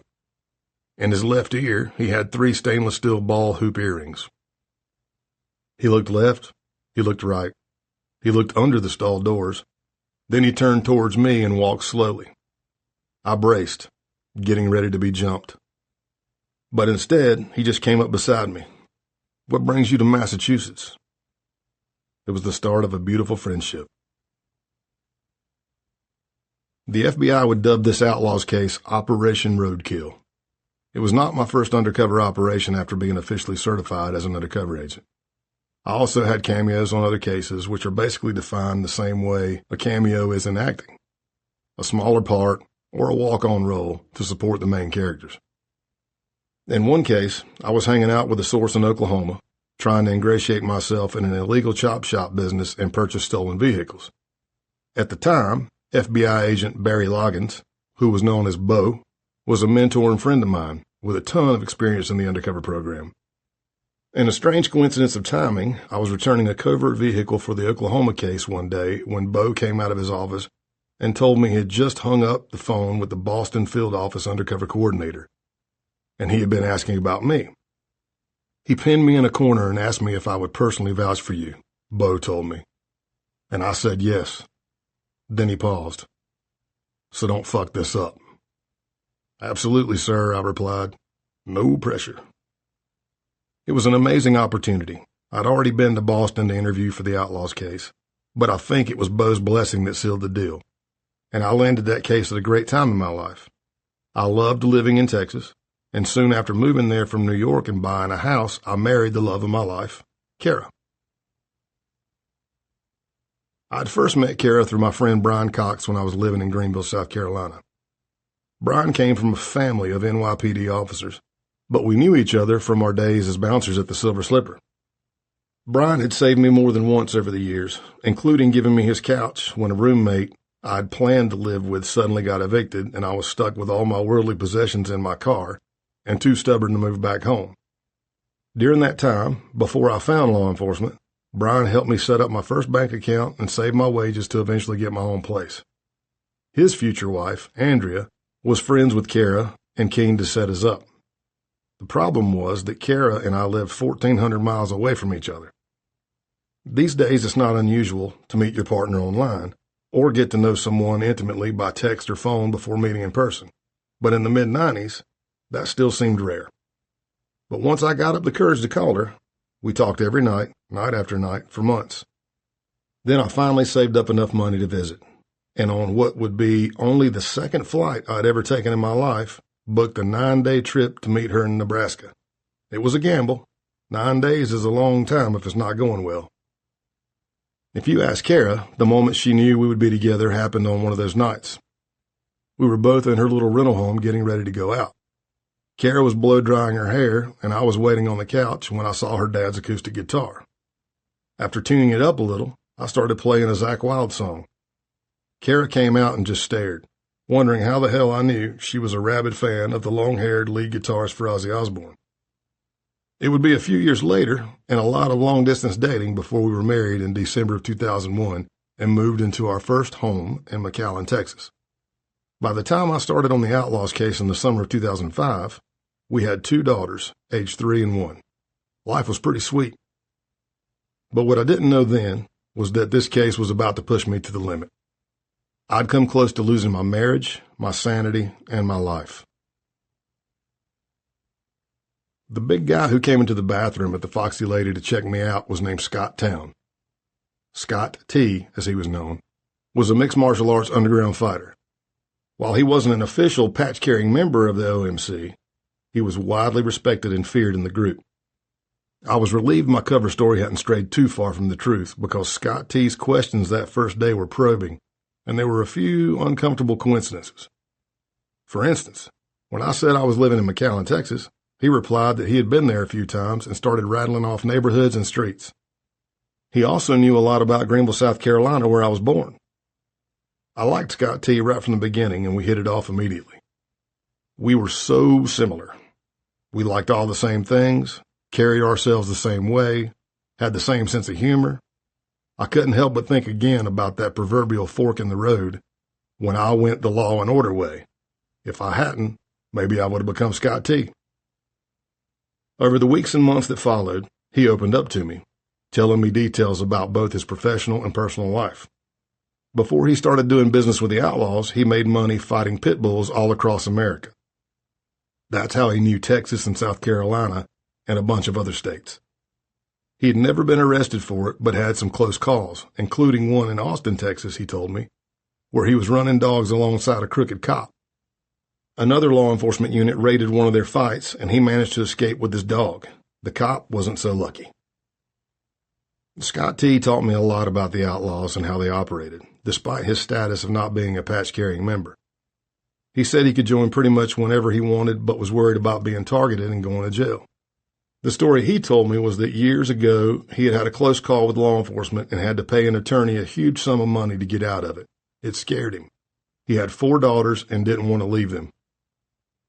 He also wasn't really impressed with some of the Taunton chapter members, thinking they were a little weak and hadn't been in any fights to prove their worth. He may have been scared of going to jail, but Scott T didn't back down from a fight. He proudly told stories of past beatdowns he'd done on behalf of the Outlaws in Ohio and elsewhere, and how the Hells Angels feared him because he had once nearly killed one of their members. And he had seen some action. An OMC brother died in his arms, he claimed, from a bullet that was meant for him. Scott T's home life definitely didn't sound like a pretty scene. He claimed his biological father, who was unknown to him until he was 35 years old, had ties to the Genovese crime family in New York. He once put a gun to his own mother's head and almost killed her, he told me. After that, he said he quit drinking alcohol, although he would go out and drink with me all the time. Some of these stories we couldn't verify. Our team was busy trying to build a case with evidence about current criminal activities, and I never wanted to look like I was interrogating him. But I never thought Scott T was just a big talker. One time when I was at his place at about 3:30 in the morning, he took me to a back bedroom, pulled out a white plastic bag, and proudly displayed a black vest bearing the Hells Angels colors. It was a souvenir from his beatdown, he said, and he'd wear the vest when engaged in criminal activity so the victim and authorities would think he was with the Hells Angels, not the Outlaws. Sometimes, in long-term undercover operations, there's that one guy.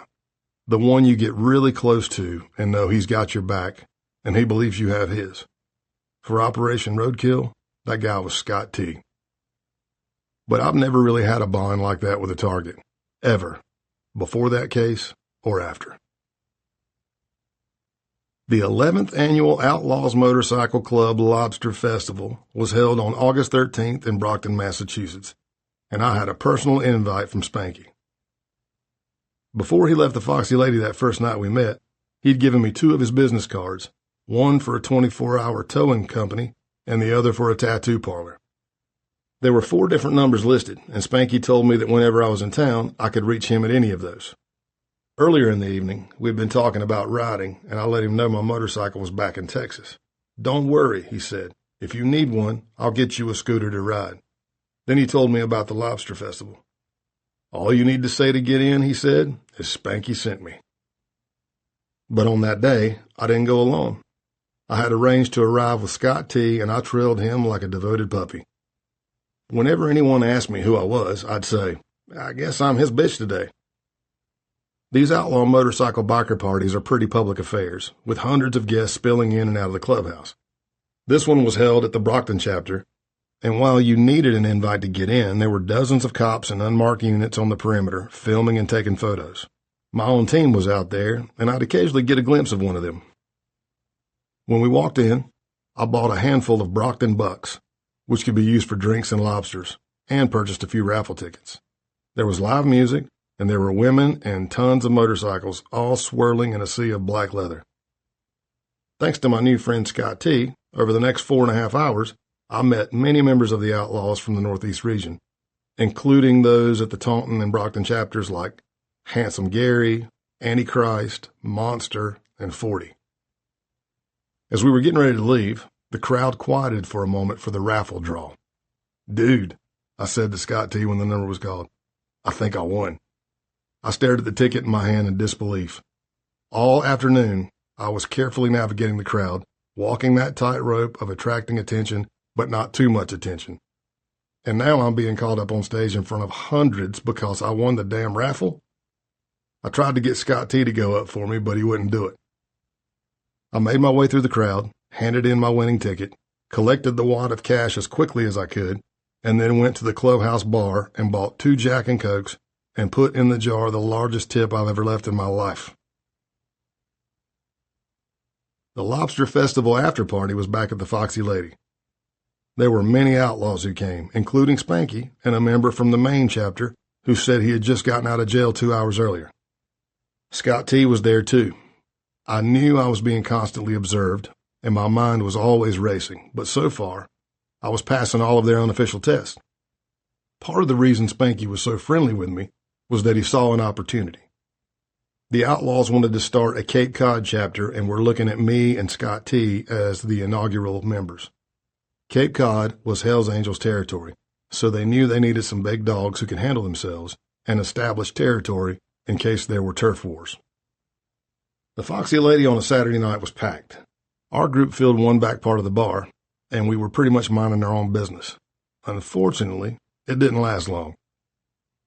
With all due respect to New Jersey, the best way I can describe the group of guys that suddenly were in my face is to say they were Jersey Shore. Tight shirts, lots of gel, and spray tans. I did my best to defuse the situation, leaning on the skills from my bouncing days, when I'd be faced with someone all hyped on that toxic combination of testosterone and booze, which I like to call liquid stupidity. I just kept talking to the lead guy, trying to boost his ego and reassure him the Outlaws didn't want to mess around with guys like him. Stuff like, you're good, buddy. Nobody wants to fight you. Everybody's just having a good time. Finally, he did walk away. But just as soon as he was down, his stocky friend was up and on me, yelling and shit-talking. I was wearing a Support Your Local Outlaws shirt that I'd been given at the Lobster Festival, and behind me was a semicircle of leather. I knew they were all watching, and that I was once again being pushed out on a tightrope, trying to talk my way out of this, but also aware I couldn't look weak. I politely told him to sit down. That's when the first punch came.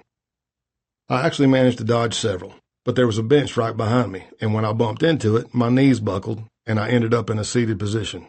Then came the hit. Pow! Jersey Shore landed one right on my cheek. I dodged again, but his fist found my other cheek. Pow! By the third punch, I knew I could justify taking action, as this would qualify as self-defense. Not to mention, I'd lose any respect I'd gained from the Outlaws if I just sat there taking it. I fought back. Quick elbows to the head. I grabbed him and we knocked the table over. Falling to the ground, I applied a carotid restraint, better known as a blood choke. That's when I heard, "Brockton police, don't move." My heart sank, knowing how complicated the case would now get if I got arrested. I let go and stood up. Suddenly, everyone in the bar was talking to the cops, taking my side. It wasn't him. He tried to talk him down. Spanky spoke up. He told him to stop 40 times. It wasn't 40 times, but I appreciated the help. The cops didn't even come to talk to me, just handcuffed the other guy and took him outside. Later that night, Spanky talked about the fight as if we had just returned home from war.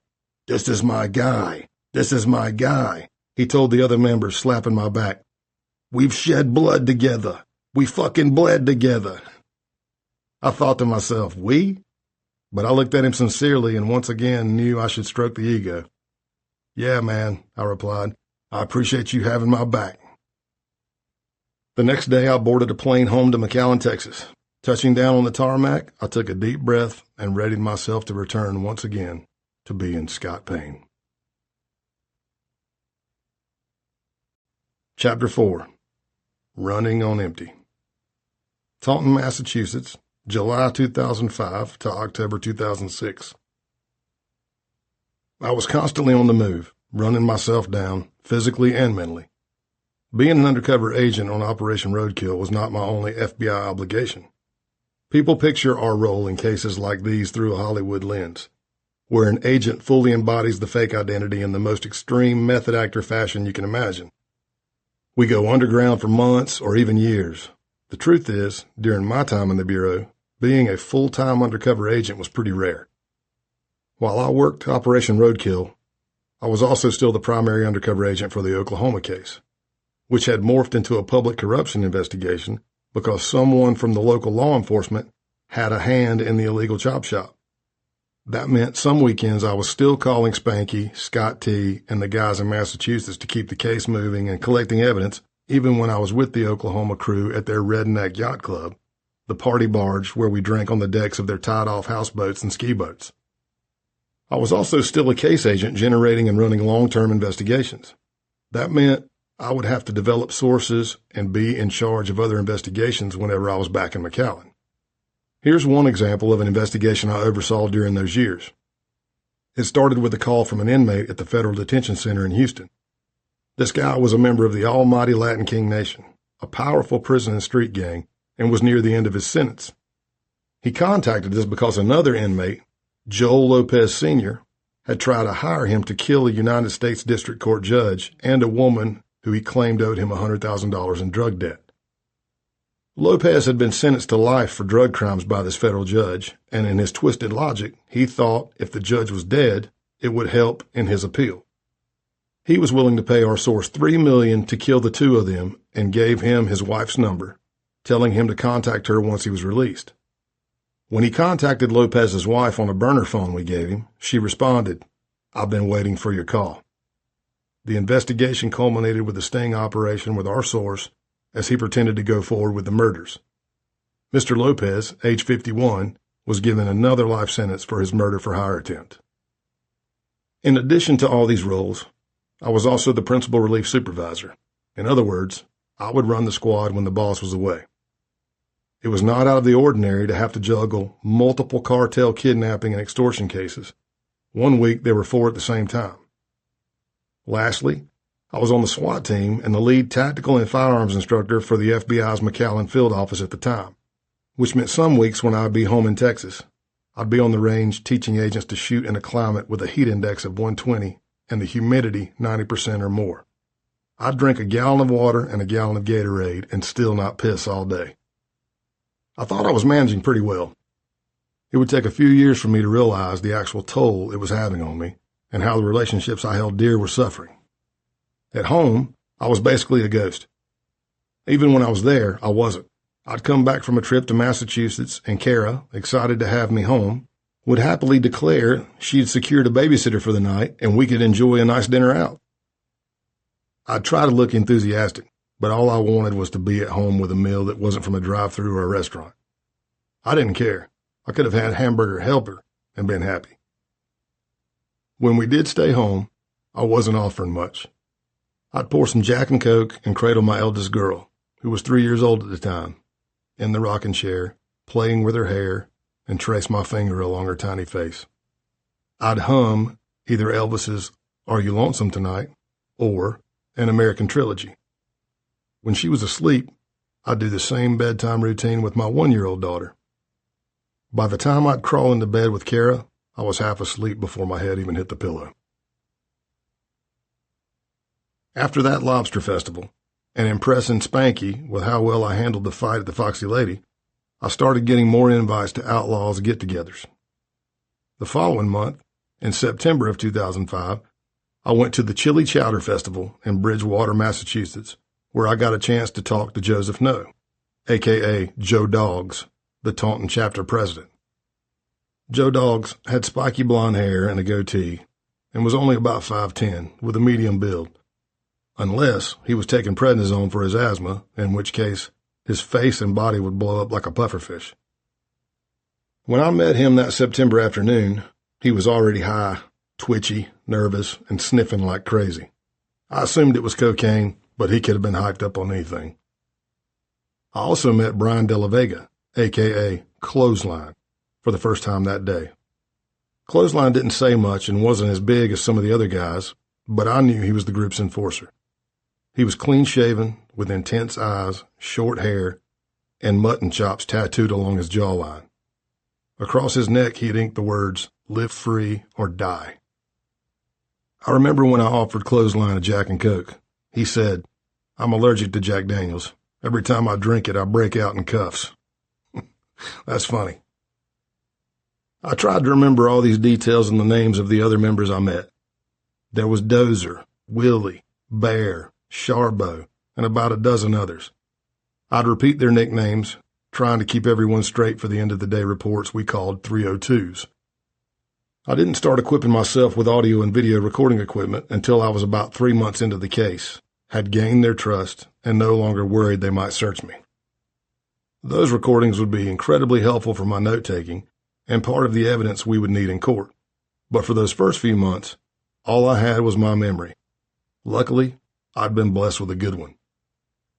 Once again, law enforcement was all over the biker gathering, the Chili Chowder Festival, with uniformed state troopers walking boldly through the crowd. Several members of the Outlaws expressed their total disgust to me. Spanky was also getting a little paranoid about the feds watching and listening to us, and advised that we be careful whenever talking by phone. Back then, most of the guys used push-to-talk Nextels, which were basically chunky walkie-talkies. The key business was done in person, and fully patched members also met once a week in the clubhouse to discuss business at what they called church. A lot of church had to do with club business, like the paying of chapter dues. Even though they weren't much, the club didn't mess around with their membership fees. One of the members, Chocolate Scott, used to say, "I don't care if you've got to knock off an old lady on the way here. You show up with your money." We left the festival in small groups and staggered our departures to try to avoid being harassed as a group by law enforcement. It didn't matter, though. I still got stopped by state troopers as I left with Scott T. and a couple others. Of course, they had no idea I was an FBI agent. "Do you know your plates are expired?" the trooper asked me. I answered honestly, "No." "Well, they are." I replied, "I guess you'll have to take that up with Avis, because I rented this thing." I actually wasn't trying to be a smartass, but Scott T. loved it, later relaying the story to the other guys at the bar. The troopers also questioned me about what I was doing in Massachusetts and why I had an Outlaw supporter shirt. "They're my friends," I answered. And by then, they were. Early in January 2006, while back at home in McAllen with Kara and our 2 daughters, I sent Scott T. and Joe Doggs a text. "Long time no talk to. I got hitched. What's up?" I had to get married out of necessity. Although I liked my cover to be as close to my real life as possible, it made sense when I started this case to say I was single. Although, do you know how hard it is to get rid of the ring impression and tan line? As a single guy, I figured I could dodge some personal questions about my home life, and I wouldn't have to think about possibly bringing in a female undercover agent to pose as my wife. But that became a problem. By this point, I was 5 months into the case, and it was getting harder to deflect offers to hook up with the sheep. That's what the women who hang around were known as in the 1%er biker world. The women were often addicted to drugs, and the guys did with them what they wanted. If it turned into more than just sex, then a sheep was claimed, and she would wear a patch on her jacket that read, "Property of." After that, the woman was the member's old lady and off limits. Being married, of course, didn't totally insulate me from this scene. Most of the members were still married and had women on the side. But after I got married, I relayed to them a story about being cheated on once and how it damn near killed me. I didn't want to do that to anybody, I'd tell them. You do you, and I'll do me. Scott T. and Joe Dogs were shocked by the out-of-the-blue marriage, but more interested in getting me back to Massachusetts. Damn, Tex, when you coming up? Congrats on the new start. Best of luck. Let's get things in motion. We are losing money, wrote Joe Dogs. I wrote back, thanks, bro. I'll be there in a couple of weeks. We'll talk. Cool, dog. Tell the missus I said I'm sorry for her. Call me before you hit the air. Some 1%er bikers did have day jobs, but at the Taunton chapter, only 2 members did. One was a tattoo artist and a piercer, and another member who ran a towing company, which was on the business card Spanky gave me that first day we hung out. The rest, including Joe Dogs, really needed some cash, so it was the perfect time for me to start building out my legend as a high-ranking member of an international theft ring. I wasn't just a site surveyor. I'd eventually let them know I also moved stolen goods south of the border for cash. Probably the most important aspect of building an undercover investigation is that once you've ingratiated yourself, ingratiated is a word we use a lot in the FBI undercover community, you have to let your targets initiate the criminal activity. We already had what we called predication, meaning that thanks to the work of the case team for more than a year before I joined, we knew many of the targets were already engaged in criminal activity. And I was lucky that it didn't take long for Joe Dogs and the others to start talking dirty to me, bragging about past exploits or their criminal ambitions. But talking about it isn't enough to take someone to jail. So that's kind of the art of what undercover agents do in gathering the evidence we need. Joe Dogs was especially keen on drugs, and he figured since I lived on the border with Mexico, I had easy access. But I made drugs my red line at first, insisting I didn't transport them because it was too risky with the alphabet boys. That's what criminals called the enforcement agencies. FBI, the DEA, Alcohol, Tobacco, Firearms, and Explosives, also known as ATF, and Immigration and Customs Enforcement, also known as ICE. Once he found out I moved stolen goods, Joe Dogs asked what sold well south of the border. I told him Harleys and V8 4x4s were in high demand. I was just telling them what was true, and let their minds do the rest. To help build my bona fides for this theft ring I was supposedly a part of, I flew back to Massachusetts at the end of January, having already dropped some hints with Joe Dogs that one of my truckers might be going through town. Maybe he would want to come with me to see how it all worked. If it puts money in my pockets, I'll do anything, Joe Dogs replied. One chilly evening, just after midnight, I drove my rented SUV with Joe Dogs in it along Highway 24 South to our meeting spot, a pretty desolate exit with a gas station and Burger King. We parked, and before getting out, I slowly counted out a wad of cash and placed it in a Burger King paper bag, making sure Joe Dogs was watching my every move. Then I introduced Joe Dogs to my trucker, who I'll call Johnny, another FBI undercover agent doing a cameo appearance on the case, and started to inspect the shipment of stolen power tools, which were boxed and packed tightly in the truck trailer. I took one of the power tools from the pile and gave it to Joe Dogs as a little token of my appreciation. I gave Johnny the bag of cash. On the drive back to the Foxy Lady, Joe Dogs seemed convinced I was the real deal. That's a little score for you, huh? A couple of $100? More than that. All I saw was some power tools, he said. Exactly, I replied, smiling, letting his imagination take him the rest of the way. By the spring of 2006, Operation Roadkill was picking up speed fast. After our dog and pony show with Johnny, Joe Dogs offered me 3 Harleys, which would be reported stolen for the insurance. One of the Harleys belonged to Clothesline, and one to a member known as Rain. I can't remember where the third one came from. The way the plan worked was that I'd pay him a hot, stolen rate for the bikes and then transport them to Mexico for profit. But it didn't take long for them to move on from insurance scams to greater criminal offenses like stealing cars and pickup trucks. One truck, they even got by carjacking at gunpoint someone who owed them money. We also learned of extortions and, of course, their continued drug trafficking. The case was really starting to take shape. Scott T started talking more and more about transporting weapons as well, saying he had access to anything I wanted, including rocket-propelled grenades, also known as RPGs, bazookas, and grenades.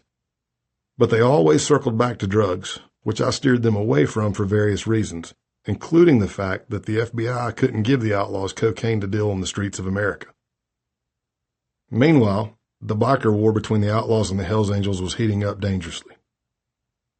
On April 2nd, on the busy I-95 of West Haven, Connecticut, Hells Angels leader Roger Bear Mariani was gunned down in the middle of the afternoon as he rode with more than 24 others.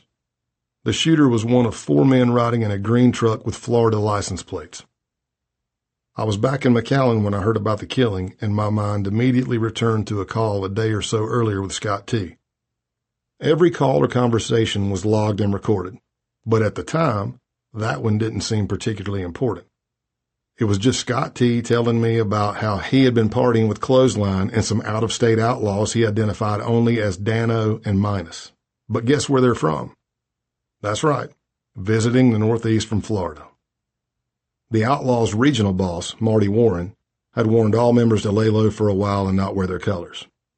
I remember one night around this time when I was back in Massachusetts and we were drinking at the Foxy Lady, and Clothesline told me he wasn't scared. I knew when I signed up I could end up dead, end up in jail, shot, or in a gutter, he said. That was the same night Clothesline had sat down near me to get a massage from one of the dancers, when suddenly there was a huge thump. I jerked my head to look down at Clothesline's feet. "Oh, shit," he muttered, and quickly reached down to retrieve his pistol that had just landed in full public view. He jammed the gun into his pocket as he watched me and the other guys looking at him. "What?" I smirked, looking around. "Nobody's ever seen a paperweight?" Later that night, he confided in me what I already suspected, that he had been nervous when I went off alone with Joe Dogs to meet my trucker Johnny. I told him I respected that. He was doing his job. But I knew also Clothesline was starting to unravel, drinking heavily, doing a lot of cocaine, and bringing that gun everywhere he went. He talked about outrageous plots, telling me that he wanted to use a Bobcat tractor and crash through a wall of a nearby gun shop so he could steal a cache of weapons. He seemed reckless, so it didn't come as a surprise that a couple of months later he was arrested by the local cops for an attempted breaking and entering and spent some weeks in jail. It wasn't just Clothesline who was on edge as the violence was escalating. One night, a bar crawl took us from the clubhouse to Lombardi's bar, then another place called Christopher's Bar, until finally ending up at the Foxy Lady. Just as the club was closing, the brother of a former Outlaws member, who was extremely inebriated, started trash-talking Joe Dogs and Scott T. I was paying the bartender at the time, and when I looked back up, Joe Dogs and Scott T were gone. My spidey senses went into overdrive, and I got a bad feeling as I walked out of the club. Sure enough, in the parking lot, Joe Dogs and Scott T were beating the shit out of that drunk guy as his 4 friends were dipping in and out of the action. I had no choice but to jump in and start tossing guys, shouting, "Back the fuck up!" I was making it appear like I was in the fight, but really what I was doing was trying to break it up and de-escalate, trying to help these guys before they got killed. The drunk guy, bleeding profusely, started to walk away as if he was throwing in the towel, muttering, "I'm sorry, Joey. I'm sorry. I'm sorry." And then, in a drunken sudden move, he turned back around and started trash talking again. "I'm going to tell my brother and he's going to beat the shit out of you." For whatever reason, he then decided to charge right at me. He swung, I blocked him, and down we went as I held him in a rear chokehold. Seeing the blood spurt from his head, I picked him back up and said something like, "This guy can't even hold his own fucking blood," as I led him toward his car. My cover team, as usual, wasn't far away. They were watching from a nearby parking lot, and I knew if we went much longer, they'd have to step in. We couldn't let someone get seriously injured or die on our watch. Thankfully, the drunk guy finally left with his friends and everyone cooled down. Our surveillance followed their vehicle until they were far enough out of the area and then got a local marked unit to stop them to make sure they were okay. We call this a wall-off, which means the law enforcement action is far enough away from the incident it doesn't seem suspicious. The local cop would see the severely injured passenger and call an ambulance. Drunk Guy, and Operation Roadkill would live another day. The annual Sturgis Motorcycle Rally bills itself as the Ride, the Roar, the Rally. Hundreds of thousands of biker enthusiasts take over the town of Sturgis, South Dakota every year for 10 days and 10 nights. The Hells Angels have a clubhouse right on the main strip, but this is a decades-old bike rally that attracts people from all over the world. There are vendors and concerts, and camping and bars and buffalo burgers. It's a pretty wicked time. To meet with our local FBI team and prep for the next week, I arrived early on August 11, 2006, just before Joe Doggs and the rest of the Taunton chapter members of the Outlaws were supposed to get there. I was standing in the FBI office when word came of a shooting. 5 people had been shot, 3 Outlaws members, Thomas Haas, Alan Matthews, and Danny Neese, and 2 women, Claudia Wables and Susan Evans Martin, who were with them. "Okay, get on out there," someone from the case team said almost casually. My mind was moving quickly. If this was a hit by the rival Hells Angels, which would soon be confirmed, it would be an escalation of what was already a heated battle. Was this retaliation for Bear? We weren't sure, but it seemed more than coincidental. I had no desire to jump into the middle of it. There happened to be a seasoned and well-respected undercover agent in the office that day. Not on my case, but he was just there and listening to our discussion. He stepped between me and the team and said, "I don't think that's a good idea." Now, I can't say I was hiding behind him, because although he was a stocky, well-built guy, he was quite a bit shorter. But I remember the relief as I stood there nodding and thinking, yeah, tell them why. I got enough holes in my body. I was just so exhausted by this point, no days off for weeks. I had jumped on a plane to Sturgis directly from teaching at the grueling 2-week FBI undercover school in an undisclosed location in the South. When I got to Sturgis, I'd given the South Dakota team anything that identified me as Scott Payne, and quickly resumed the role of Scott Calloway. Now this? Eventually, we decided the trip was a bust. Aside from the danger of being caught in the crossfire, everyone would be laying low, so it wasn't a great time to collect intelligence.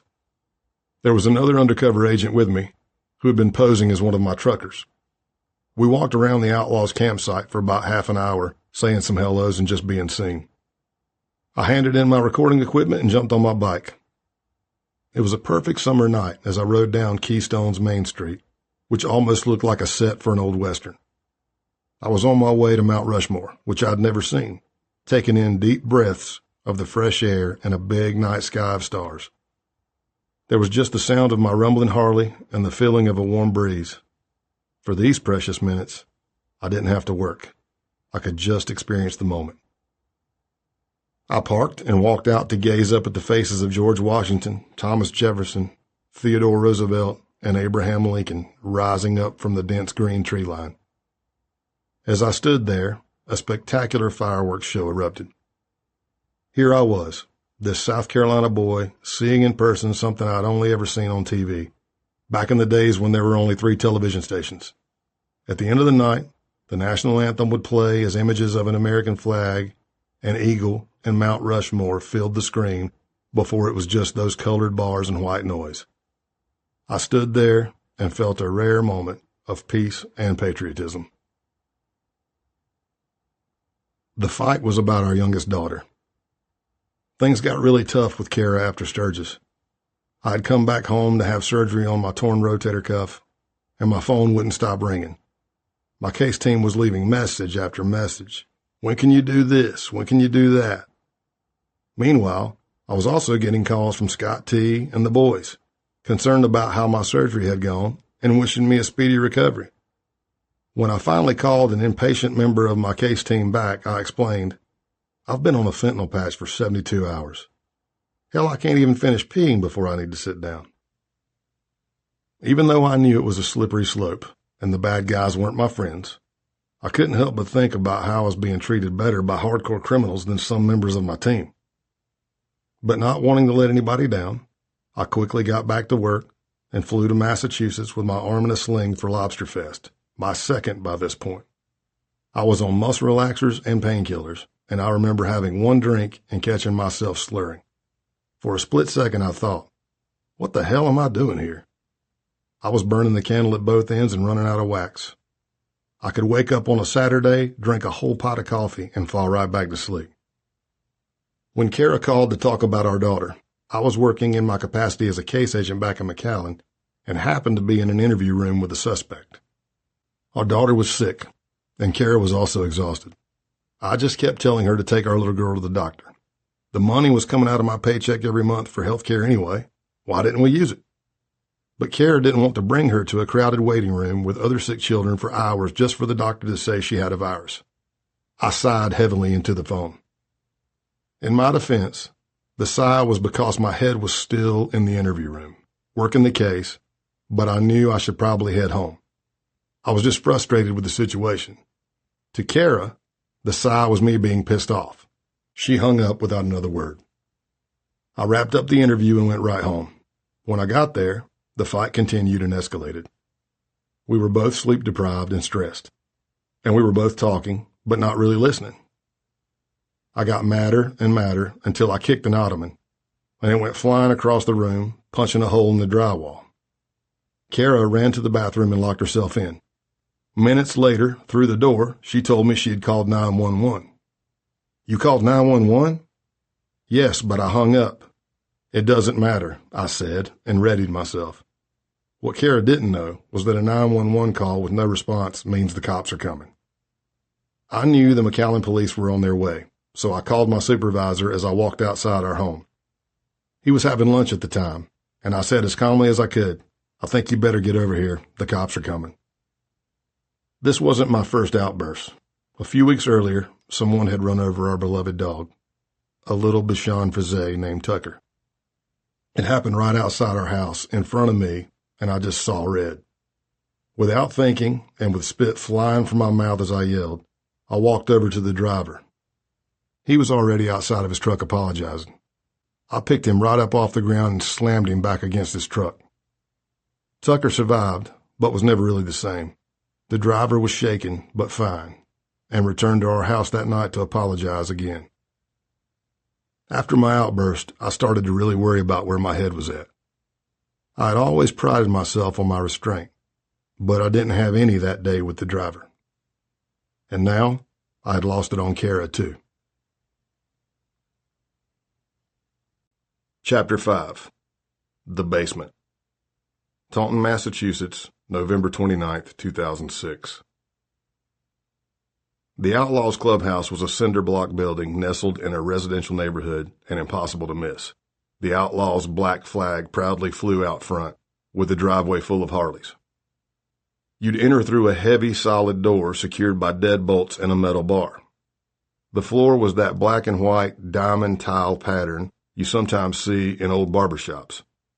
There was a well-stocked bar area, and on the walls were framed T-shirts from the other chapters: Georgia, Jacksonville, Milwaukee, Chicago, and a couple international ones like Germany and Belgium. They loved their bumper stickers and graffiti, and the walls were filled with both. There were signatures from members and signs that read, "This is not the place to find out you can't handle your alcohol," on the fridge. Adorning the main doorway frame were OFFO and GFOD stickers. The OFFO stood for Outlaws Forever, Forever Outlaws, a pretty standard saying. GFOD was God Forgives, Outlaws Don't. Move through that door frame, past the restroom on the left, and the room opened up to reveal a stage with a stripper pole, a Confederate flag, and lots of mirrors on the walls so the area seemed larger than it was. They also made it impossible to hide anywhere. Fans slowly turned overhead, pushing around stale air that smelled of booze, smoke, testosterone, and leather. By this time, I'd been working about 18 months undercover on Operation Roadkill and knew that clubhouse well. There was only one door I'd never been through. That one door on the right, across from the bathroom. No one had ever asked me to go there until the night of November 29th. Over the summer and fall of 2006, I bought more than a dozen vehicles from the Outlaws. Harleys, pickup trucks, a black BMW, a gold Nissan Maxima, which were supposedly destined for Mexico but ended up in our FBI garage as evidence. Joe Dogs, Clothesline, and Scott T were the main targets I dealt with, but other members would come in and out of the scene.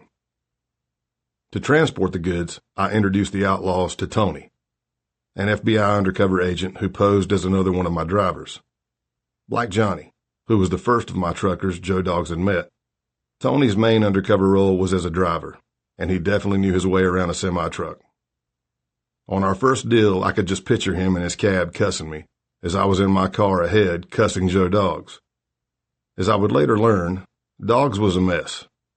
In addition to never having the collateral to pay me up front, he hadn't even arranged to have the motorcycles all in one place for pickup.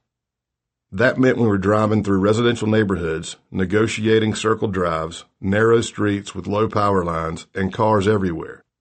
It was conspicuous and no place for a truck that size. Our first stop that day was at an apartment complex to pick up a bike that belonged to member Richard Elliott, a.k.a. Rain. His motorcycle wouldn't crank, so we had to push it a fair distance to the truck and then up the ramp to load. That wasn't a good start. Our second location was Clothesline's house, and I remember waiting there with Joe Dogs until Tony caught up. We could see a good way down the street before the road dropped off and watched the top of Tony's truck as it got closer and closer. Then it just stopped. We waited and waited. Finally, Clothesline ran down the street to figure out what was going on and came back to report that Tony had been in a minor wreck, which meant we now had to wait until the cops came and left to finish our deal. Consider it a lesson learned, because the next time we did a deal, I made damn sure Joe Dogs had all the goods in one place for pickup. I wasn't the only one now questioning Joe Dogs' ability. Sure, he was still the head of the Taunton chapter, but many of the members were bitching about him. One night, when Clothesline had served his sentence and was back out of jail, he told me about a job they had done a couple of weeks before he got arrested. They had gotten a tip about some skinny 40-year-old guy who had $120,000 just sitting in his safe for the taking. Joe Dogs wasn't Clothesline's first choice for a wingman, but he was the only one available. So he armed himself with a 9mm Beretta, gave Joe Dogs a .38 caliber pistol, and off they went. I told him, Clothesline said to me, if anything goes wrong, blast this motherfucker. Hit him in the knees first. Don't kill him until we get the safe open. No problem, Joe Dogs replied. Then there was a problem. Subduing the scrawny guy, who was caught totally unprepared, wasn't an issue. Clothesline got him on his stomach and had his zip ties in his hand. Then the guy turned over, and suddenly there was a gun pointed right at Clothesline's chest. Click. He pulled the trigger. Click. He pulled the trigger again, but the gun didn't fire. Shoot him! Shoot him! Clothesline shouted as he hammered the man. But Dogs just stood there, immobile. He was having what Clothesline described as a panic attack. As Clothesline tried to get his own gun, the skinny guy escaped and ran out the door screaming, "Call the cops! They're trying to kill me!" You'd think maybe Clothesline would consider this near-death moment as divine intervention. A version of that scene from Pulp Fiction when Samuel L. Jackson looked at the bullet-riddled wall behind him and then turned to John Travolta to proclaim, "God came down from heaven and stopped these motherfucking bullets." Instead, Clothesline sat there shaking his head as he told me this story. When shit hit the fan, he said, he wasn't there to back me up. Joe Dogs never stopped talking about transporting drugs. From day one, he looked at me as a possible supplier, especially since I lived close to the Mexican border. And by now, they were starting to trust my criminal bona fides, and I had lined their pockets with cash from our vehicle deals. One of the hardest requirements when building these cases is patience. You can't look too eager or obvious, or they'll quickly smell a rat. I had to very slowly, week by week, expand my legend with small breadcrumbs and let them know, well, yes, I did used to deal with the cartels to help them distribute drugs throughout the United States. I explained the reason that the cartels dealt with a gringo like me and never cut me out was because I was the guy with the contacts at the ports of entry and the checkpoints. As soon as the drugs arrived at the border, I could get the trucks across by paying corrupt border agents $10,000 to $15,000 per vehicle. Then I would make sure the shipment was safe in the U.S. and reached the intended dealers. I tried not to work in Mexico because of the risks. I told the guys, Los Zetas were the Gulf Cartel's enforcers. and I always worried about kidnappings. The only reason I stopped transporting drugs was because there had been too much heat in recent years and a couple of my crew were popped by law enforcement. I let them sit with those stories for a few weeks. After enough time had passed, I casually mentioned that Manny had reached out. Manny was my old cartel contact and wanted me back in the game. He told me he had a shipment destined for Canada and needed my protection. But the Canadian buyers no longer had their contacts at the northern border, so I told Manny I wasn't willing to risk my drivers getting caught. Manny had a proposal. What if he could get the Canadians to meet us in the U.S.? Could I transport the drugs safely to them? That was pretty much all I had to say. Joe Dogs was in. This drug deal would take the investigation to the next level. We would be transporting 40 kilograms of cocaine and 1,000 pounds of marijuana, with a street value of more than $1 million. And it would be the real stuff, too, which meant we had to envision the dozens of different scenarios where things could go wrong. A couple of days before the deal, I met the FBI Boston SWAT team preparing for the operation. I walked into their field office right as the briefing was taking place. Projected on the wall behind me were the photos of Joe Dogs, Clothesline, and the other targets, and pictures of where the deal would go down with a bunch of arrows. As I turned from the wall, all I could see was the projector's bright light in a dark room. "Please don't shoot this guy," I said, grinning, thumbs pointing to my chest. As the lights went up, a few familiar faces from the SWAT team came into focus. I listened in as they laid out their contingency plans. The team would consist of a couple dozen agents, including hidden snipers, loads of surveillance, and, of course, covert backup. One of the biggest concerns was how to react if the targets tried to rip off the dope. What if Joe Dogs or any of the members got stupid enough to turn on me and try his luck with the cartel? Aside from this backup, we would also have a team of undercover agents helping with the operation. In addition to my driver, Tony, there were several others posing alongside Manny as part of the cartel, as well as undercovers pretending to be the Canadian buyers. It was surreal moving between teams, but when in character, I was fully that person. As Scott Payne checking in with my FBI team, as Scott Calloway checking in with my outlaws' targets. One message was the same to both the hunters and the hunted, though. Things needed to go according to plan. I told Joe Dogs and the others who would provide protection detail for the drug shipment that they needed to be ready to roll by 11 a.m. on Thursday, November 30th, 2006. But the night before, I got a call to come to the clubhouse. Life with Kara had calmed since my outburst. That was thanks to her patience and our faith. When I was home, we would host a Christian small group at our house. If you're not familiar with small group, it's essentially a gathering of close-knit Christians who meet once a week to support each other and talk through problems and learn from the Bible's teachings. Danny Price, the number 2 pastor at Baptist Temple Church in McAllen at the time, would lead our small group. I couldn't go into all the details of my work, but the small group knew I was an undercover agent and all the stresses it entailed. I really credit the group with keeping our marriage together during those rocky weeks. I wouldn't alter my appearance while undercover. Hey, I was a biker who liked my tattoos and jeans. But when I came back home, there were always 2 small changes I made. I'd take off the cheap wedding ring I bought and wore after I got married undercover and put my real wedding band back on. It had "Love, Kara" and our wedding date engraved on it. I would also take off the skull on my necklace and put my cross back on. One day, Kara noticed that the skull was still hanging around my neck, even though I'd been home for a while. It felt like a scary sign. Was I just tired, or was it getting harder to see the difference between the 2 Scotts? Years later, she told me that she believed her job was to keep our home life as calm as possible, and the moment I stepped out of the door, to cover me in prayers. I was so overcome by gratitude for her when she said this, and it really hit home the toll my job had taken on her. But that insight, as I said, came years later.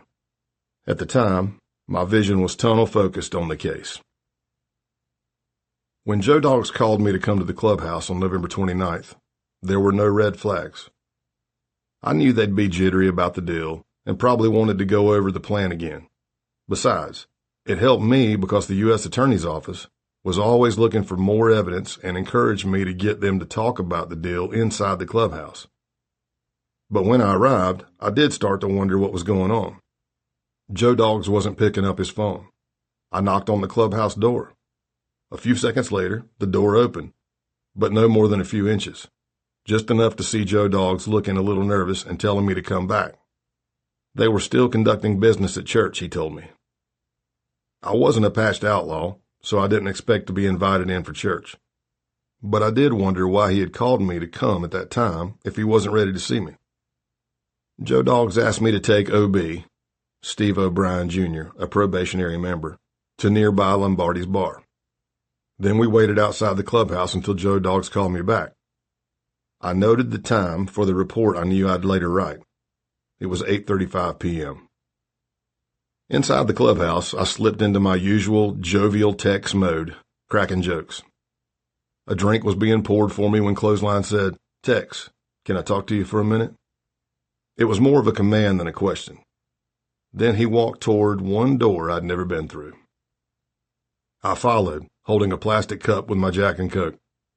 We walked down the steps, and I learned that this door led to the clubhouse basement, although calling it a basement was generous since it was about the size of a big broom closet, with a ceiling so low I couldn't stand up straight. As I slowly descended the steps with Clothesline, Scott Bulger, a.k.a. Chocolate Scott, moved in behind me. It was dark and cramped, and I was getting nervous. What the fuck was happening? Should I ask what's going on? I asked Clothesline, my voice tight and high. Nope, just precautions, that's all, he replied. There's a lot of shit going on. It's my job to take care of all my brothers, all right? Chocolate Scott stayed on the stairs, his arms resting on the low wall just above his head, his pistol in his waistband clearly exposed. He was blocking my way out. I looked around the tiny basement and saw a rope, and noted Clothesline also had his gun. But there wasn't any plastic on the floor. If I'd seen plastic, I'm not sure what I would have done, except maybe try to fight my way out, and likely die in a blaze of glory. Then Clothesline asked me to write down my full name and my address on a piece of paper. He told me to take off all my clothes because he had to check me out. I'm not going to lie. By this point, my asshole had started knitting a sweater. I was so stressed I even forgot what my fake middle name was. Carefully, I wrote Scott Calloway. And to give myself some time, I asked, "And what else do you need? Name, and what else?" I was just trying to distract them and remember my damn middle name. Clothesline said to Chocolate Scott, "Why don't you ask Keith what he needs for that site?" Keith Machonsky, who was upstairs, was another probationary member. My mind was whirling. I figured, they're putting my data into one of those websites that tracks agents or snitches. There was a popular one at the time called whosarat.com. As they're yelling to each other, my mind is racing. Scott Calloway. Scott Joseph Calloway. Joseph? Fuck no. Joseph was a name I used before. My body was reacting physically to the massive adrenaline dump. I could feel my hamstrings get rubbery in every thump of my heartbeat. My senses went into overdrive, and time dilation meant my vision started to look like a dreamy movie trailer. Click, click, click. I felt the auditory exclusion as sound became distorted, and it felt like I was underwater.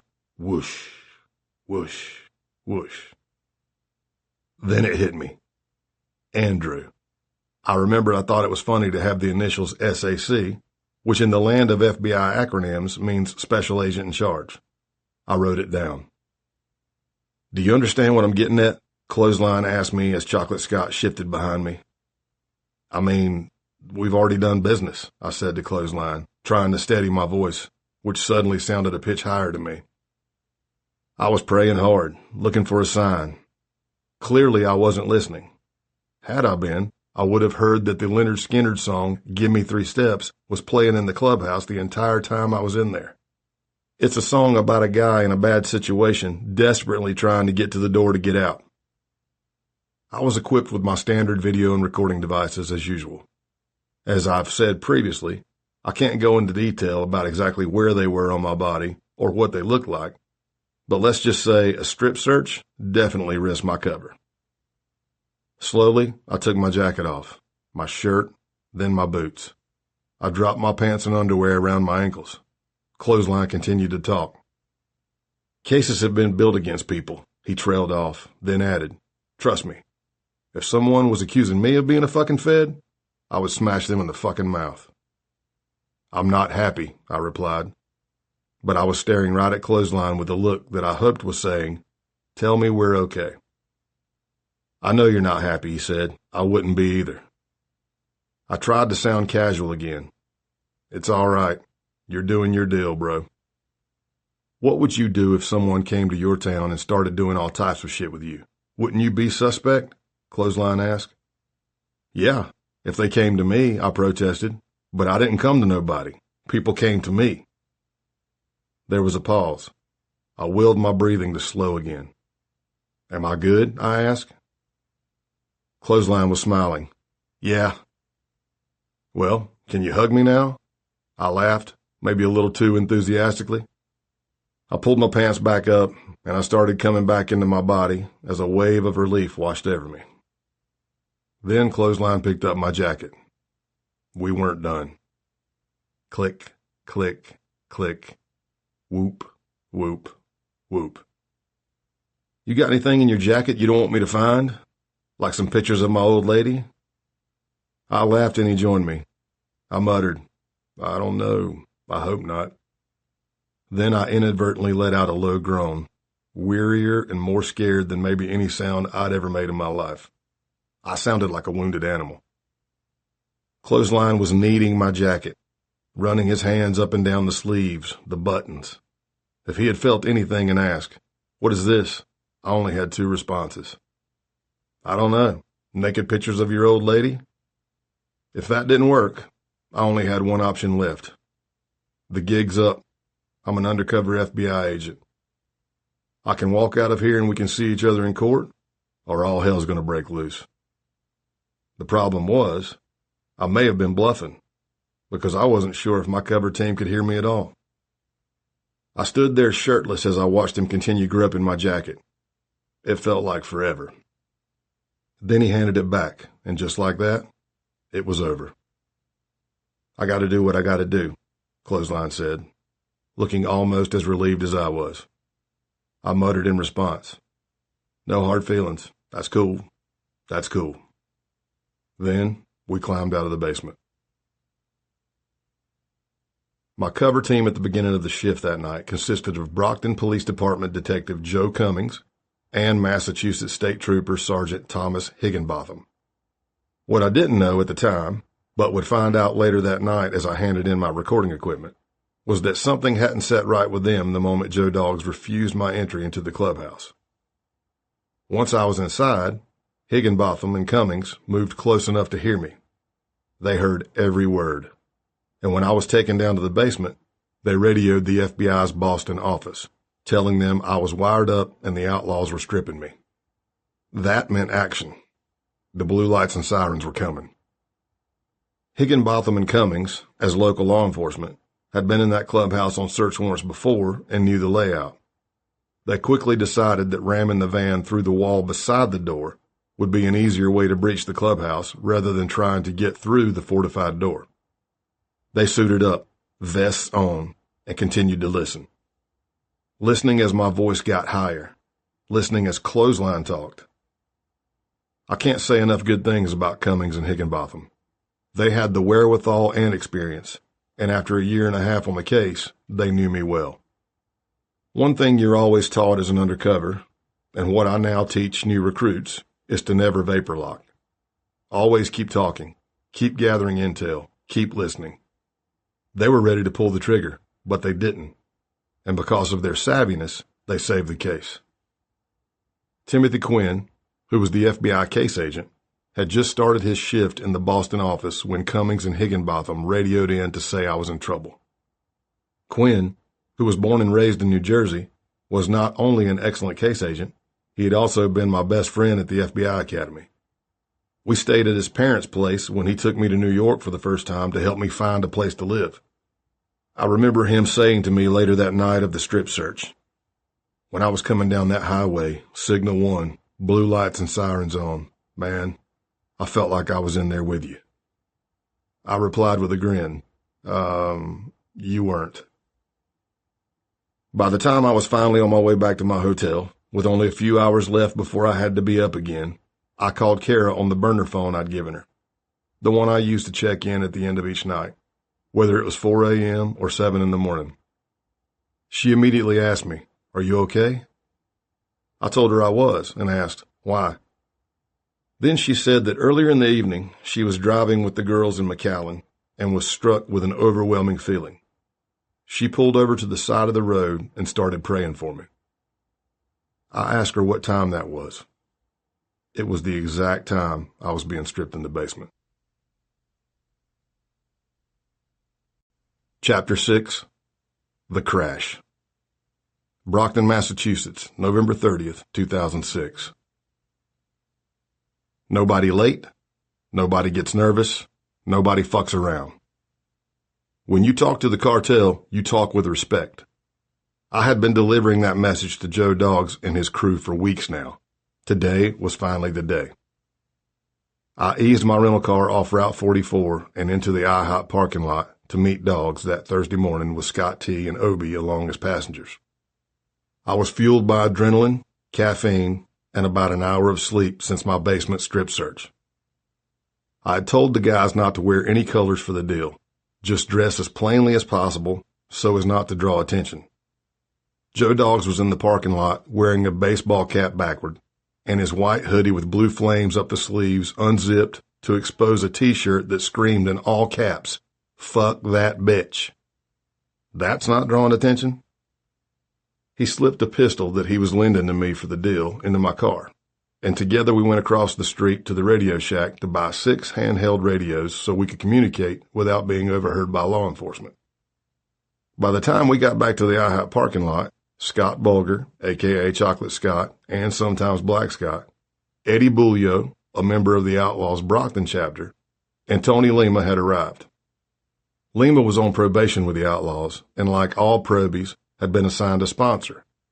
Spanky was his dad, but did not want to be part of this deal. The only member of the team we were now missing was Clothesline. We gathered around Chocolate Scott's car as he sat in the driver's seat, taking long drags on his cigarette. I leaned in, my voice low, but loud enough for the recording equipment to pick up our conversations as I outlined where the deal would go down. I told them we would be responsible for moving a shipment of cocaine and marijuana from the cartel's truck into the Canadian buyer's truck, but we needed to be patient. When one truck backs up to the other, that's quick, but the money's in a different location. The money has to be counted before we do anything, I told them. We're going to the Westgate Mall, all right? At that point, Chocolate Scott, who lived just blocks from that mall, interrupted me, banging his hand on the steering wheel. I could have stayed at fucking home for that, man. I could have slept another hour. I watched as Joe Dog started rocking slightly, shifting his weight impatiently from his left foot to his right as he gulped from a water bottle. "You all are the laziest bunch of criminals I've ever met in my life, man," he yelled a little too loudly. "I swear to God." They continued to bitch back and forth until I got us back on track. "Would you shut the fuck up and listen so we can get on the road?" I pulled out a piece of paper from my vest, which had a rough, hand-drawn map that highlighted the parking lot of the Brockton Holiday Inn and the Westgate Mall. I told Scott T., Joe Doggs, and Obi they would be with me, in the hotel parking lot with our trucks. Bulio, Lima, and Chocolate Scott would be on lookout, positioning themselves at the 3 entrances into the Westgate Mall. All I need, number 1, be patient until we get the money counted and everything, and then everything's going to be good, I told them. Once I got the signal that the money was all there, we could transfer the drugs and get out of there. We'd get our cut later. But don't panic if you fucking see 5-0, I warned. You just call it in, because if 5-0's seen, I don't want anybody leaving their spots, because all we're going to do is shut the doors on the trucks, and the trucks are going to pull apart from each other, okay? And we're going to wait. Scott T. would be in charge of the radios, and Joe Doggs and Obi would be inside the trucks, transferring the cocaine and the marijuana from one to the other. There was still no sign of clothesline, but we couldn't delay any longer. We left the parking lot and arrived at the Westgate Mall just before noon. As we waited there for the trucks to arrive, Joe Dog started to get antsy. "Hey, yo," he said to me, just minutes before Tony rolled up in our truck. "If these Canadian people do anything dumb, dude, we're just going to riddle them motherfuckers with bullets, right?" I assured him everything would go according to plan, and I prayed to God that it would. Chocolate Scott was remarkably good at surveillance and did not budge from his lookout post. At one point, our radios crackled to life as he reported, "Crown Vic, tinted windows, occupied 2 times, headed your way." I looked at Scott T and said something like, "What did he just say?" For a split second, I was thinking, wait, is Chocolate Scott a cop? Is this blue on blue? It wouldn't be the first time one law enforcement agency hadn't been talking to another, and there were 2 undercovers on the inside. I knew of several cases in New York where that had happened. When the trucks came, Joe Dogs and Obi went to work, moving the goods quickly from the cartel truck to the Canadians, after I gave them the go-ahead that the money was all there. Before we wrapped that night, I counted out $15,000 for Joe Dogs to dispense to the team. It may not seem like much for such a big deal, but they were okay with it for now, with hopes of bigger deals to follow. At that point, we could have wrapped the case against Joe Dogs, Obi, Chocolate Scott, Tony, and Eddie for drug conspiracy. It would have been a good federal indictment. But my cover was still secure, and while we had evidence on other members too, we wanted to make sure we had an airtight case. The case team in the U.S. Attorney's Office decided Operation Roadkill should keep going. By Friday afternoon, less than 48 hours since I was strip searched in the clubhouse basement, I hopped on a plane back home to McAllen.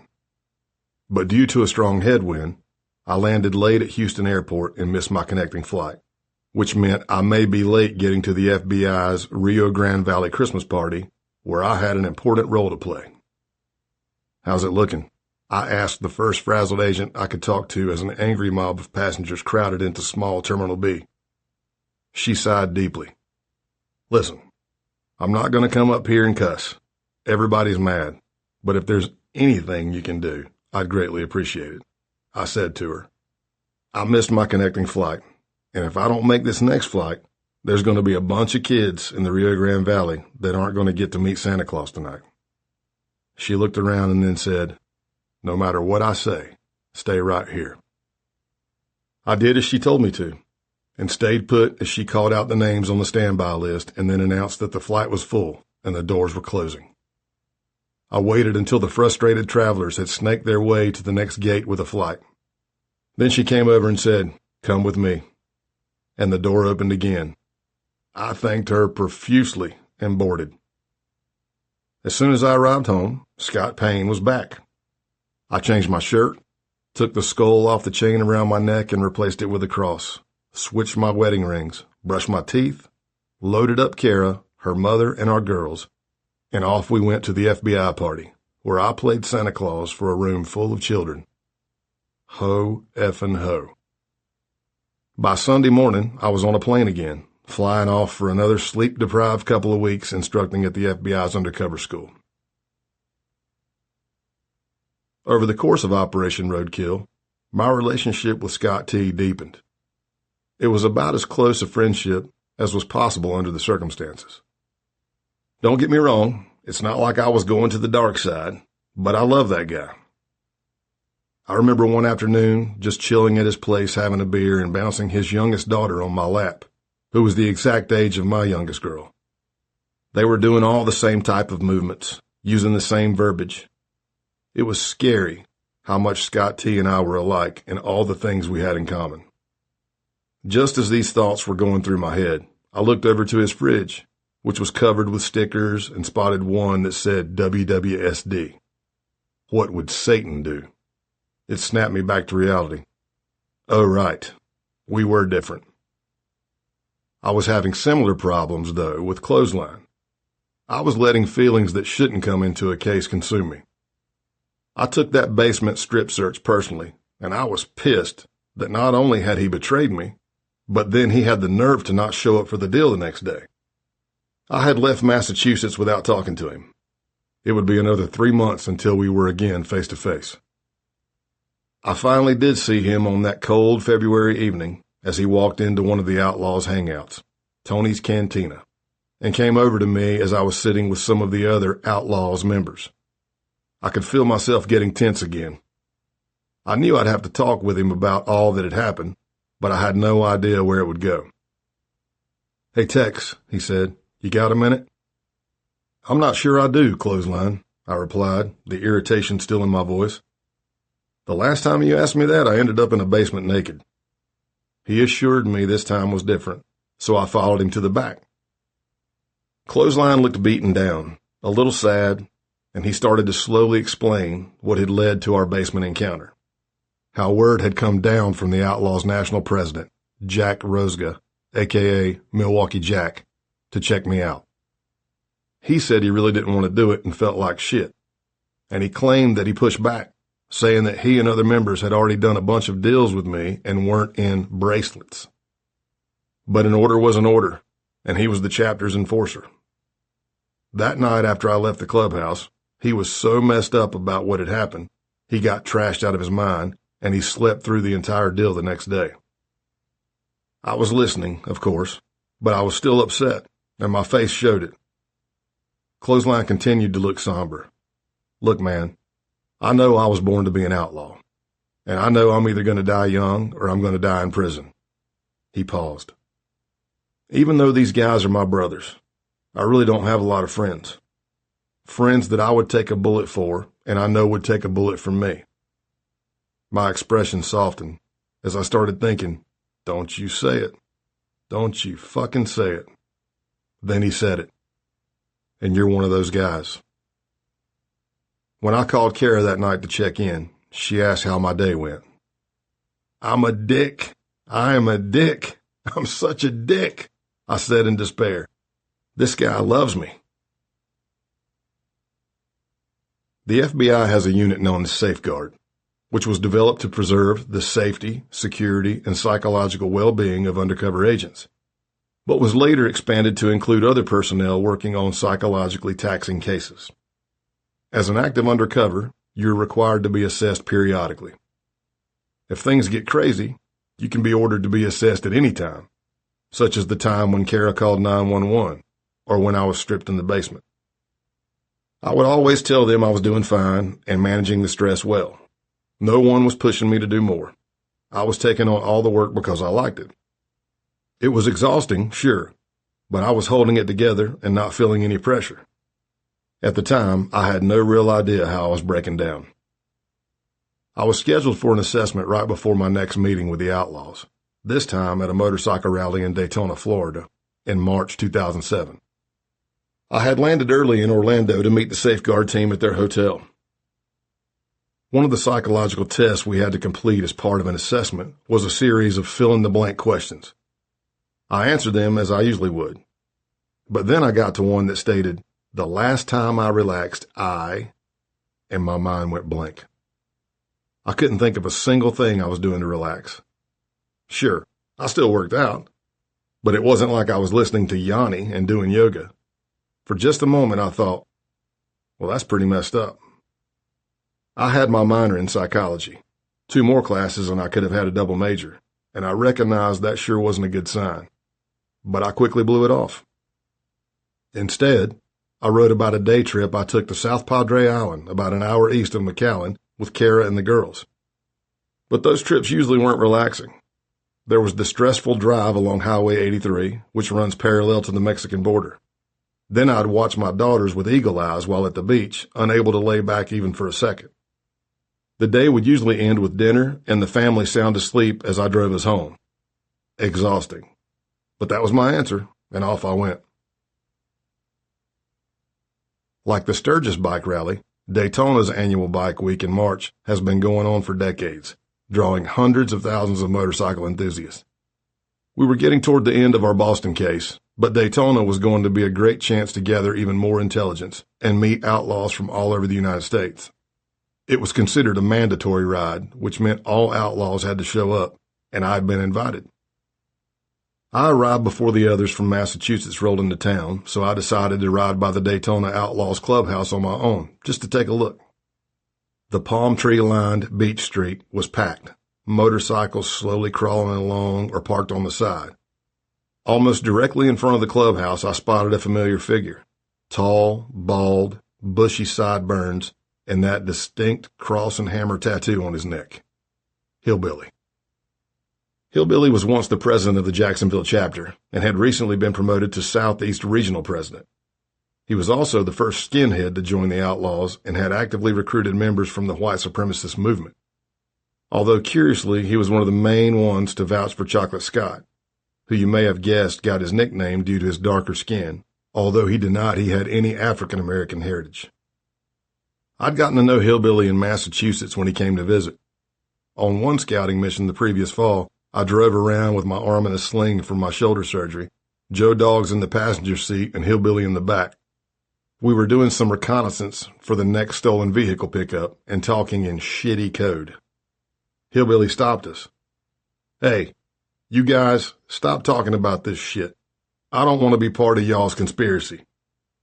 I thought this was one of the funniest things and started laughing. Hillbilly knew his law, and he was right. Even being in the car and privy to our conversations could make him party to a federal conspiracy. In Florida, I made eye contact as I revved my bike. "Tex! Tex!" he shouted, and I nodded. He pointed to a spot right in front of the clubhouse door where I should park. I did a U-turn and backed in. As I was parking, Hillbilly joked, "Hey, don't be bringing any of that stolen shit around here." I replied, "This isn't stolen. I just borrowed it off a guy down the street." We hugged, and he led me inside. Hillbilly walked me right to the bar and told the server to give me whatever I wanted. It didn't matter that I'd been with the Taunton Outlaws now for nearly 2 years. This was a whole new scene, and I was being scrutinized and vetted in real time from all corners. As Hillbilly walked me around, I'd introduce myself. "I'm Tex, Taunton, Massachusetts hangaround. And I'm kind of a Brockton hangaround. I guess I'm kind of a Jacksonville hangaround." Hillbilly interrupted me. "He's the I get around hangaround." Hillbilly was giving me a VIP tour, which included going to the outside tented area behind the clubhouse. As far as I knew, only fully patched members were allowed there. I stood sipping my drink as Hillbilly chatted with 3 other outlaws, one of whom was really upset about an incident with the Hells Angels and was talking about retaliation. "Look, man, be patient. They expect you to retaliate now. You'll get yours," Hillbilly said, then added, "Look how long I had to wait to get mine up north." Bear? I couldn't believe what I was hearing. Was Hillbilly just confessing to the 2006 murder of Hells Angels leader Roger Mariani? We knew the shooters were outlaws from Florida, and I suspected they had gone out with Scott T and Clothesline before the hit, but the case remained unsolved. I took a long gulp of my drink. That night, I briefed the Boston and Jacksonville FBI teams in a hotel room, explaining all that had happened that day. One of the FBI agents from Florida couldn't believe Hillbilly's candor, saying they had a patch source and Hillbilly did not talk like that around them. He asked the Boston team where they were in their investigation, and they told him we were pretty much ready to wrap the case. Would they consider, he asked, delaying the arrest, and I come down to Florida and attempt to patch under Hillbilly? My answer was always the same: hell yes. I had no idea what was coming. The next morning, I sat in my hotel room, my sinuses screaming, my stomach sloshing with whiskey and scrambled eggs, and I felt like a zombie. I started with a couple of cups of the strongest coffee I could brew, hit my inhaler, took a couple of prescription decongestants, and an ephedrine supplement. Time to work out. Burpees, mountain climbers, push-ups, crunches, and body squats. After a couple of rounds, I came up for air, and I couldn't find it. It felt like all the oxygen had been sucked out of the room and my lungs had collapsed. I struggled to breathe. I started to panic as I gulped furiously. Sweat poured down my face and body as I was overcome by a feverish chill. Knock, knock. I somehow managed to walk to the door, panting, and opened it up to see Tony standing there. Tony had come to Florida with me to be on standby in case I needed some assistance on the case. I could tell by the look on his face that I did not look well, and he asked if I was okay. We went out to the balcony, taking in the ocean air, and I tried to calm myself as Tony tried to figure out what was going on. He was a seasoned undercover with a lot of experience. Sometimes you feel anxious about the case ending. Sometimes you feel anxiety about betraying the friendships you've created. Sometimes you feel you're worried they'll find out who you are. I know he was trying to help and normalize my stress, but the more he talked, the more anxious I got about every scenario he suggested. Could it be any of that? I laughed. Well, it is now.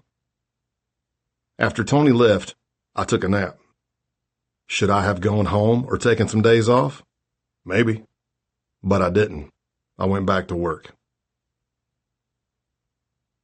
I rode out for the night along East International Speedway Boulevard in Daytona with several outlaws, including Spanky and a newly patched Taunton member we called Schultz, for his resemblance to Sergeant Schultz from Hogan's Heroes. As our destination, Sharky's Lounge, came into view, I was thankful because I could use a good meal. But as we parked under the neon sign with a shark curled around it, and I saw the ads for dancers and cheap booze, I realized, it wasn't a restaurant. It was a strip club. So instead, once inside, we started drinking, and it wasn't long before a dancer offered me a dance. I knew I was being watched by all the outlaws I didn't know yet, so I happily bought one. Extra $10 for the VIP section? Why not? She led me past a massive bouncer to a darkened room in the back with partitioned areas so small that both my arms were hitting the thin paneled siding. I was barely in my seat before the dancer dropped to her knees, pulled out a condom, and tried to unzip my pants. Then I realized, this isn't just a strip club, it's a brothel. The flimsy wall beside me started to thump, hitting my shoulder. Pow, pow, pow, as one of the outlaws on the other side began to moan. I started talking quickly and ended up paying the dancer more to not have sex with me. I went back out to the bar, not revealing what I'd done and hoping the dancer wouldn't either. The party was in full swing, with Schultz proudly earning his brown wings. Earning your wings meant performing some sort of sex act with a witness.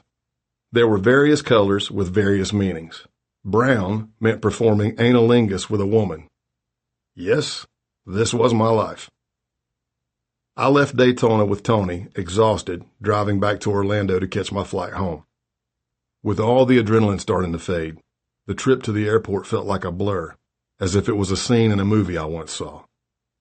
I passed out right at wheels up and slept straight through until the wheels hit the ground in Houston. Same on the connecting flight to McAllen, asleep from wheels up to wheels down. Then I walked in the door at home and went to bed for 12 hours straight, woke briefly, ate, and then back to sleep. Around 9 p.m., Kara woke me up, asking if I was going to eat dinner. Dinner? I couldn't believe I'd slept that long. I guessed that I wouldn't be able to fall back to sleep anytime soon. But for a whole week, I averaged over 16 hours of sleep a day. I wasn't sick and I wasn't depressed. I knew what those both felt like. On Friday morning, a buddy of mine, who was one of the best undercovers I'd ever known, called about another possible biker case. He asked, "How you doing, country?" I answered honestly, "Not too good." By the end of our hour-long call, he had me convincing myself that I needed to contact Safeguard. I called one of the psychologists that evening and said, "I don't know what's going on, but I think I'm crashing." 2 weeks later, a Safeguard psychologist and counselor flew out to McAllen to do an on-site assessment. I had been nervous about their visit and was reading all the recommended books about stress, thinking about how to answer whatever they threw at me. I remember arriving at their hotel as they were still having breakfast and getting coffee. I sat before them, my arms locked straight and gripping the table as I did some shallow chest breathing, the perfect picture of someone who is definitely not relaxed. The counselor was a buddy of mine who I had known through the undercover program. He and psychologist Meredith Krause put me through the assessment. I had all the answers prepared in my head. I was ready to go back to work. Then my friend said he wanted to do something different. Scott, let's switch places. Pretend you're me and I'm you. What would you tell me? I hadn't prepared for that question. I lowered my head. I took a deep breath. I would tell you that you need to take a break, and you should have taken one a long time ago. Journal entry, March 21st, 2007. I woke up feeling nervous and weird. I had my shake, and once my stomach was full, I had a hard time breathing. Deep breaths. After medication, I did breathing exercises for 15 minutes and read an anxiety book, which sometimes causes anxiety, and the Bible, which calmed me down. Feelings: anxious, afraid, wondering why Ativan isn't kicking this, wondering how long it's going to take to get back to a normal regimen, realizing when I feel short of breath, I don't like it dark, and I'm afraid to be left by myself. Once I got out, I felt better, although weak. It's 2:30 p.m., and I still haven't eaten lunch. We'll see how it goes. I'm not sure if my breathing is allergies. I'm off the chart in this area, but I'm afraid to take any medicine because it jacks me up. In talking out my problems, I realized that I've been pushing my body too hard for too long. The UC is coming to an end, and maybe I'm worried about trial and taking down some of the guys I'm close with. I travel way too much. When I travel, I don't sleep as good, and I drink more than I do at home. There have been additional stress factors: my mom's health and surgeries, my wife's stress level when I'm gone, my dad's behavior, me being stuffed in a basement. I never really decompressed. Then there's stress at the office when I'm here. Reactive squad, principal relief, SWAT, training, admin. I would also like us to get our transfer. I can handle most of it. I'm going to change several things to relieve some of the pressure and enjoy life. I just can't take it when I feel like I can't breathe, which is fresh in my memory from my panic, hyperventilating episode 2 Thursdays ago. I pray for guidance and wisdom to mentally beat this. The safeguard team diagnosed me as overassigned. I needed a timeout for a minimum of 6 months, which is known as a DNR, or do not recommend. Reading back now in the diary I wrote in the first month of my DNR, I see that I was scared and focused a lot on my physical health, on just being able to breathe again and not panicking. But I was also gaining perspective, realizing I just had pushed my mind and body too hard without a break. And I was finally starting to see what it was doing to those around me.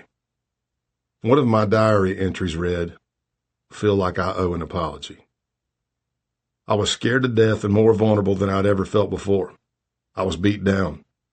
I wondered how I could ever get back to being as tough as I used to be while remaining humble to God. And believe me, I was humbled. Then one day while praying, it hit me in the face like a brick. I would have never been who I was or able to do the things I did without God. He blessed me with all of the things that made me who I was. Operation Roadkill, of course, continued during this time as the Boston case team was preparing to wrap the investigation. My involvement was limited to phone calls with our targets. No more face-to-face meetings, as the safeguard team suggested that I discontinue all travel, with the exception of participating in our FBI undercover courses. That's how I found myself on July 30th, 2007, in a sweltering city in the Southwest. The city's golden towers rose up from the pavement, shimmering in the unrelenting heat. It was my first time in this city, but I could have been anywhere. My mind that night was thousands of miles away in Massachusetts. A lot had happened on the case since Daytona. Scotty T called me often during those months, wondering when the hell I would get back to Taunton. It was hard to hear, of course, but I knew I needed to keep working the case the best I could by phone. Delay until all the ducks were in a row for the eventual takedown. I made up a story about getting divorced and not being able to live with myself until I had my ex and the kids safely relocated and settled in El Paso, Texas, where her family was. While I was gone, Scott T finalized plans on the Righteous Few Motorcycle Club, RFMC, which had been approved by Milwaukee Jack to be the #1 support club to the outlaws in the Boston area. I had helped Scott T create the colors, met his VP, and he asked me to serve as the club's sergeant-in-arms. I assured Scott T that I would be back soon to fulfill my position and move there once the wife and kids were okay in El Paso. During these last few months, Joe Dogs, as usual, had problems. He called me pleading to find him 4 kilograms of cocaine after a drug deal went bad, as he needed to supply those who had already paid him. He was offering me $14,000 per kilogram and promised he had the cash on hand. Then there was Timothy J. Sylvia, also known as Big T. Big T was the former president of the Brockton Outlaws chapter and had come on the scene right near the end of the case, once he was released from prison on a drug conviction. Scott T had introduced me to him before my DNR. Big T wanted back in the game. Big T had led a troubled life, grade 6 education and in and out of jail since he was a teenager. He was in more serious fights and motor vehicle accidents than he could even remember. He had never married, never claimed to be in love, and trusted me as soon as we met. Big T was all about making money and had heard about my reputation of unloading motorcycles, trucks, cars, and drugs south of the border. While I was in McAllen, he called me often, saying he had purchased a Hummer H2 that he wanted to report stolen after the right amount of time had passed, but he had a 7 Series Beamer and a Ford F-350 pickup truck ready right now for transport. On one call, he asked if I knew what he did for work, confirming that he was in the magic powder business. He said if I could get him a price of $18 apiece, $18,000 for a kilo of cocaine, he had enough to buy 8 or 10 of them, which would mean about $180,000, but the drugs could then be sold on the street for close to $500,000. I immediately relayed to the Boston team that Big T was not only ready to sell me some insurance scam vehicles, but also he was looking to do a drug deal. On their approval, and from my garage in McAllen, I coordinated a meeting between Big T and my truck drivers to unload the vehicles. Tony drove up to Massachusetts along with his passenger, the undercover coordinator of the Boston division, who I'll call Pete. Pete had accompanied Tony on a few of our previous deals riding shotgun. Tony called me to tell me everything was good to go and to find out how much to pay Big T. Tony then handed the phone to Big T, who had planned on having the BMW reported stolen on Friday. I asked him if he could wait another day, and just until Saturday, because it would for sure be in Mexico by then. When Big T handed the phone back to Tony, I confirmed the $21,000 payout for the vehicles and hung up. Once I was off the phone, but before Big T left, he took Tony and Pete aside, asking them about the 8 to 10 kilos. We had it. That would be the final nail in Operation Roadkill's coffin. Pete met Big T again on June 15th to finalize the drug deal, which they set for July 30th, the afternoon I was trying to concentrate on the undercover school. I had meticulously drawn diagrams for all the locations and faxed, yes, faxed, this was 2007, them to SWAT teams throughout the Northeast region in preparation for the arrest and search warrants. I wished I was there on the ground with them. Ironically, I was teaching a block of instruction called Undercover Stressors at the time. During my DNR, some longtime undercover mentors who I really respected checked on me to see how I was doing. They told me to take care of myself and my family, and then put pen to paper everything I'd learned over the last 3 years, as they felt what I faced on this case would be a good lesson to others. But the students sitting before me had no idea what I was going through at that very moment. How more than 2 years of work undercover would come down to these next few hours and all the complicated feelings I had about that. Then the day got even more surreal. Just as I was in the middle of my class, the door opened and a man walked right up and sat to my right looking at me. Speaking of undercover stressors, class, say hello to Mr. Joe Pistone, a.k.a. Donnie Brasco. It was my first time teaching this class, and one of the godfathers of undercover is sitting 3 feet from me.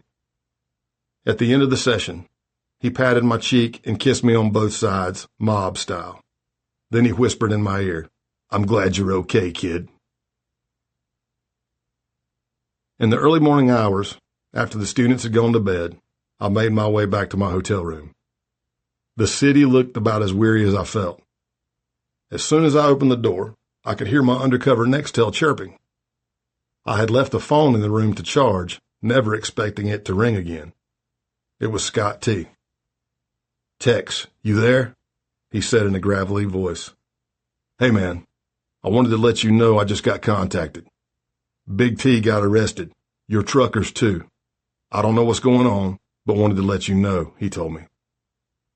I took a breath and feigned ignorance, saying sometimes my guys did deals on their own. Scott T said he was going to have a shower and try to find out what was going on and call me back, and he cautioned me to stay safe. "I love you, brother," he said before hanging up. "I love you too," I replied.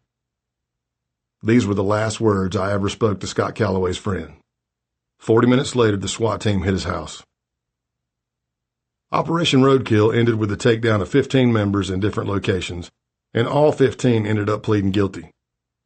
Big T and his partner Todd D'Onofrio came to the Holiday Inn parking lot for the deal and left in handcuffs.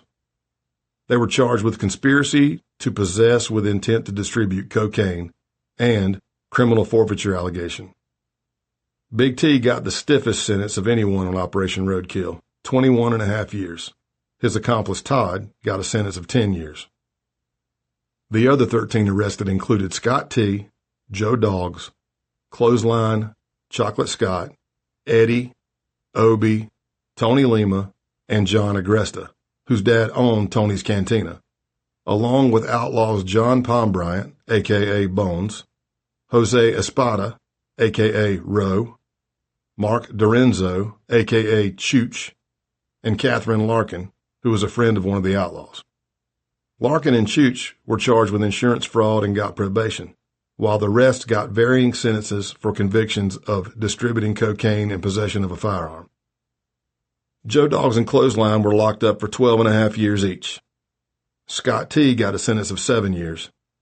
The cases were pretty much open and shut, no fuss, and I didn't have to testify. I never saw any of the outlaws again. Chapter 7. Marlboro Man. Union County, Tennessee, April 30th, 2009. The growling red-bone hound between my legs was named Bonesy. He had wild eyes, which were fixated on my crotch. The man standing above him, who had a 20-gauge shotgun with a pistol grip and both hammers cocked, on the table within arm's reach, was named Mike Collins. I was cursing myself because I'd neglected one of my own rules: never underestimate a target. Mike was one reckless, toothless, backwoods countryman, but he was savvy and had me jammed into a corner on the couch in his trailer in the Appalachian Mountains of Tennessee. "If I find out you the law, you're a dead man, you hear me?" he said as he shoved an open bag of cocaine in my face. "If you're not a cop, do it." And Mike knew cops. He was related to several law enforcement officers. The red bone kept snarling. Mike kept his eyes locked on me. I tried to talk my way out of it, reminding him that he knew I didn't do coke anymore. I told him I used to be a power lifter and a speed freak, and since I had panic attacks and heart problems, I just couldn't touch the stuff. Of course, I didn't really have heart problems, but the rest of it wasn't that far from the truth. Not that I was a speed freak, but before I had my crash on the Outlaws case, I used to take supplements with ephedrine to help with my workouts, so I knew that jittery feeling. There didn't seem to be anything that I could say to Mike that would diffuse the situation. He had an answer for everything. He replied that his girlfriend Sherry, who was with us in the trailer, was on the region's volunteer rescue squad, so she was basically a medical expert. And she had given that same cocaine to someone on the squad with heart problems that very morning. He was fine. What's my problem? I looked over at Sherry, who was also a user and missing several teeth, and thought, yeah, she's the last person I would trust. I didn't budge, but I knew this was bad. It was what we'd call in the undercover world a deteriorating situation. Bonesy growled even louder. "Just taste it then," Mike said, as he pushed the bag brimming with white powder in my face. At the end of Operation Roadkill, Kara and I got the transfer we had been hoping for to Knoxville, Tennessee. I had loved living and working in McAllen, Texas, but the heat was relentless, and I wanted to move back closer to where I grew up in the Southeast. By all accounts, Operation Roadkill was a great success. Of course, 1%er outlaw motorcycle gangs, OMGs, still exist today throughout the U.S. and beyond. They remain active in various criminal activities. There's even a generational aspect to it, with the torch passed on from fathers to sons. In 2019, more than a decade after our case wrapped, the Fall River Herald-News reported on a criminal hearing in Fall River, Massachusetts, describing it like a scene from the television series Sons of Anarchy. With a heightened police presence and members of two rival gangs watching on, Joseph Jojo No of the Outlaws Motorcycle Club was found not guilty on all counts of murder and assault and battery with a dangerous weapon in the September 2019 biker brawl that left a rival club member dead outside, the Herald article stated. The photo accompanying the story showed a man with his tattooed arms raised in victory, a reddish blonde beard, and a baseball cap worn backward. On his neck, he had a tattoo of crossed hammers. The resemblance to his dad, Joe Dogg's, was unmistakable. I thought back to the times I'd played with Joe Dogg's son, JoJo, near the Outlaws clubhouse.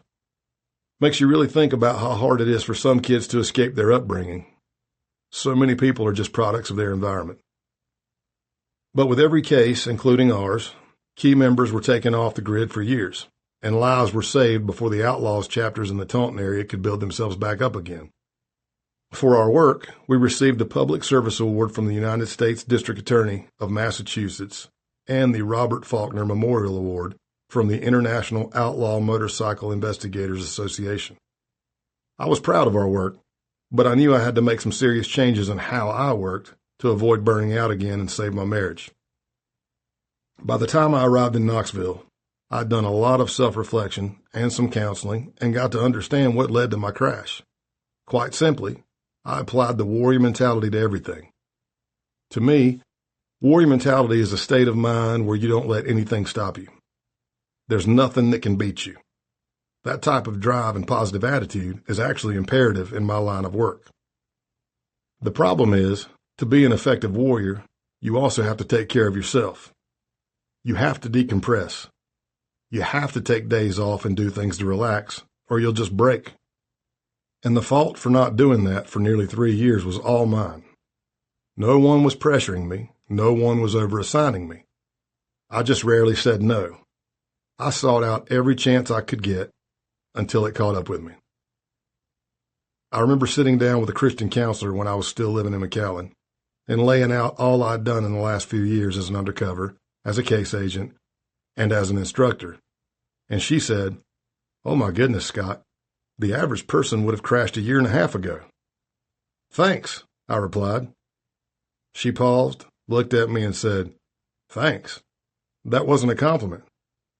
I still wasn't getting it. "But that means I'm better than average." "Good Lord," she replied, "I've got my work cut out for me." It wasn't an easy road to become an active undercover agent again. I had to prove to Safeguard that I was ready to take on that particular type of stress, that I had set up some tripwires for myself and had a network of support from friends, mentors, and my church who could help pull me back or slow me down if I needed it. Until I got smart enough to do it on my own, they would be the ones to tell me, "Scott, you need to say no," or "Go home. You can work on it Monday." Even though I had personally called Safeguard at the end of the Outlaws case to get their help, there were times I clashed with some members of the unit. Essentially, speculation and miscommunication played a large part in the strife.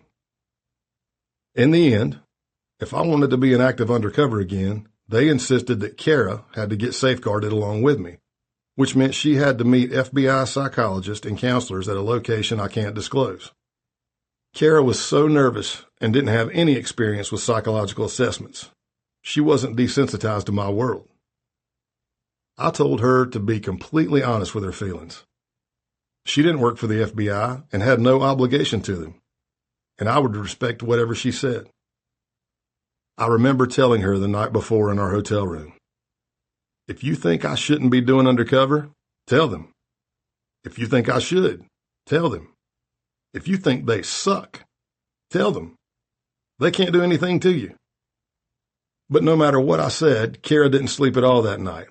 She didn't even have to go, but she did to support me. And that's how a couple of years after the Outlaws case wrapped, I was back working undercover as Scott Calloway in Tennessee, meeting the likes of Mike Collins and his Redbone. Union County is 224 square miles of rolling hills and beautiful lakes in rural Tennessee, about a 45-minute drive north of Knoxville, where nearly 100% of the population is white and 1/4 of young people live under the poverty line. But there are also some of the most expensive waterside properties in the state, and Norris Reservoir is one of the prettiest lakes you'll ever see. By 2009, it was also at the crossroads of our country's opioid epidemic. The drug scene had dramatically changed since I first worked the Vice Narcotics Squad back in South Carolina. Prescription painkillers like Oxycontin, Percocet, and hydrocodone had hit the streets with a vengeance. Known as hillbilly heroin, the easily accessible drugs could be crushed and snorted or shot up for a quick, long-lasting, and incredibly addictive high. Being pill sick is what addicts go through when they withdraw, and it looks about as close as you can come to death.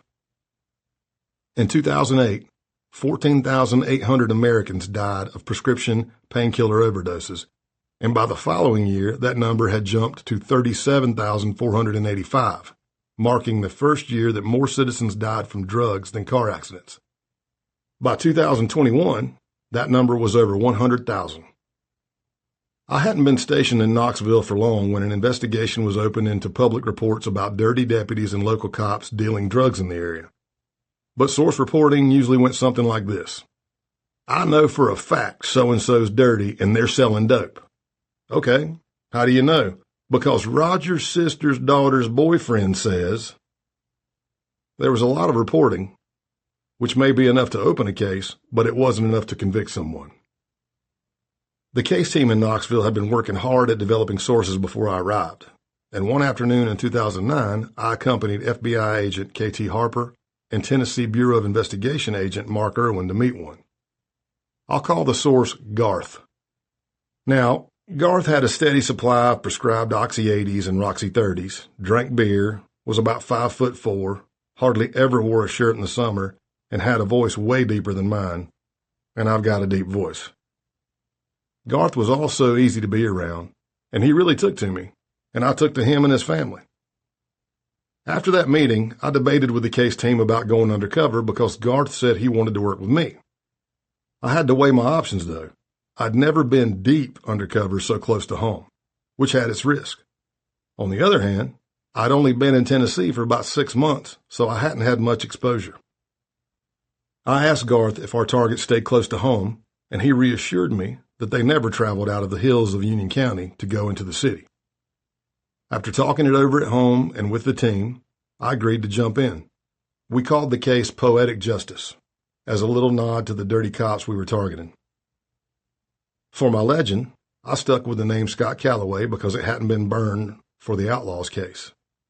The Outlaws all knew me as Tex, or Scott, but with the exception of that one time during the basement strip search, when Clothesline got me to write out my full name, no one had bothered with it. I was determined this time, though, not to be a biker. I didn't care if I was a truck driver or a landscaper, just not a biker. It was an effort to not get pigeonholed into one role. I just wanted to expand my undercover portfolio after the Outlaws case. I settled on being a wholesale furniture distributor, which gave me the ability to travel and explain my absences when I was actually home, less than an hour south, with my family. But I also needed something to give me the reputation of being a criminal. I had to start small, so as not to raise suspicions or worry that I was competing with other drug dealers in the area. I decided that stolen goods would be my trade. Garth had introduced me to Mike Collins, who was one of our targets with relatives in law enforcement. When I first met Mike, he asked me to go for a walk with him, and down we went beside this beautiful creek. Mike was decked out in a Harley-Davidson shirt and hat, and he had a biker wallet and boots. And sure enough, one of the first questions he asked was, "Do you ride?" I replied, "Yep." "Oh well," I thought to myself, "I guess I'm going to be a biker again after all." Mike was actually a pretty funny guy to be around, until he wasn't. And then he was as mean and unpredictable as his red-bone hound. He lived in a one-bedroom trailer on the side of a rural road with Bonesy and Sherry. I remember one day walking in and seeing an itty-bitty TV perched on top of the massive one that ran along one wall of their living room. It was a huge TV, probably 60 inches and heavy as hell, not like the lightweight big televisions we have today that you can pick up with 2 fingers. There was a big hole right in the middle of it. "What the hell happened, Mike?" I asked. "I shot it," he said, as if it made all the sense in the world. He explained that he had been in a fight with Sherry, and I guess instead of shooting her, he shot the television.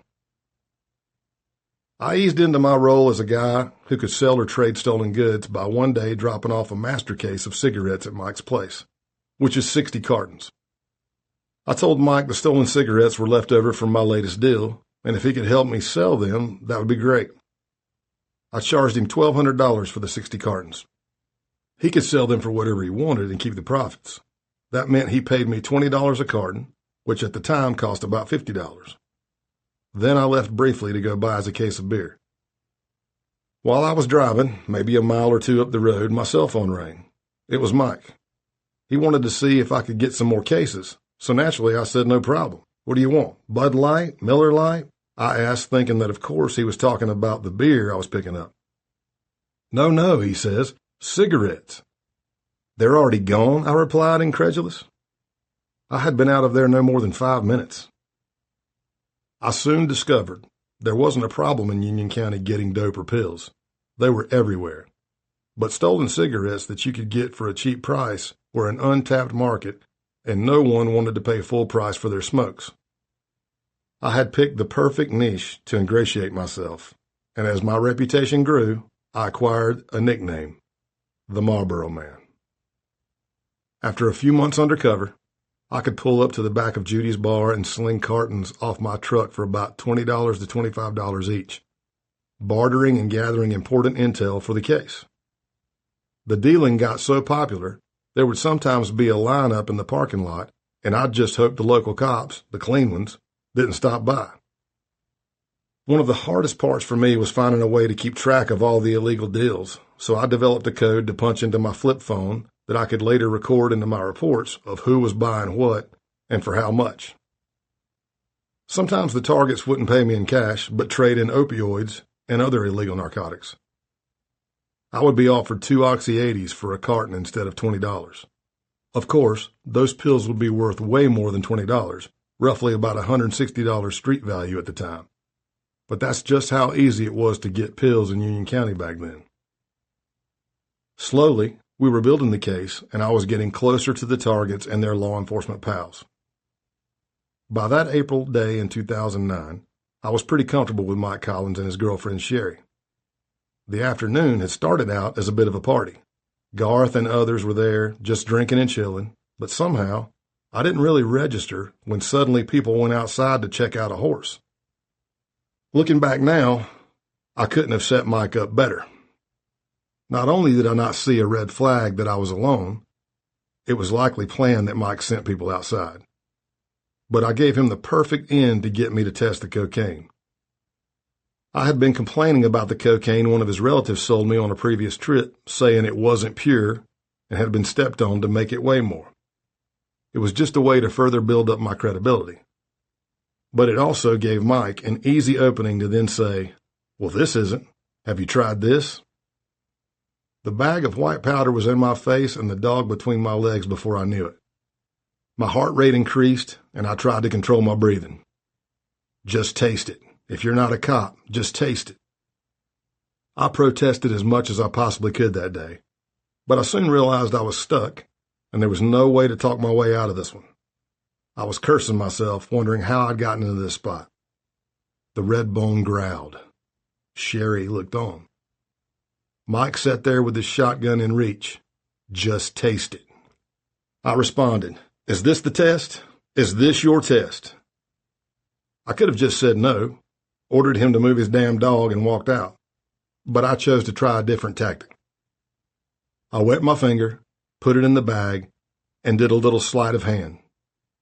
"Are you fucking happy? I can't believe I did this shit," I yelled, the anger coming to me naturally. And just like that, boom, the tension broke. Mike became completely calm. Then he led me into a back room to check out his stash of drugs. Chapter 8. Pill Sick.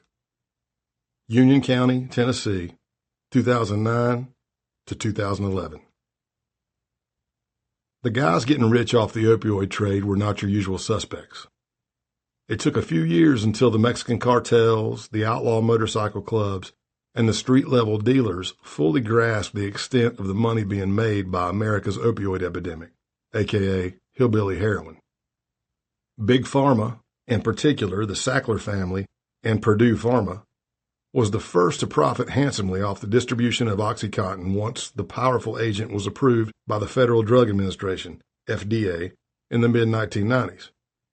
But a decade later, it was business tycoons and corrupt doctors and their staffs who made billions running pain clinics, which would issue bogus prescriptions for the powerful opioids. Ground zero for these pill mills was Broward County, Florida. By 2009, there were more pain clinics than fast food joints.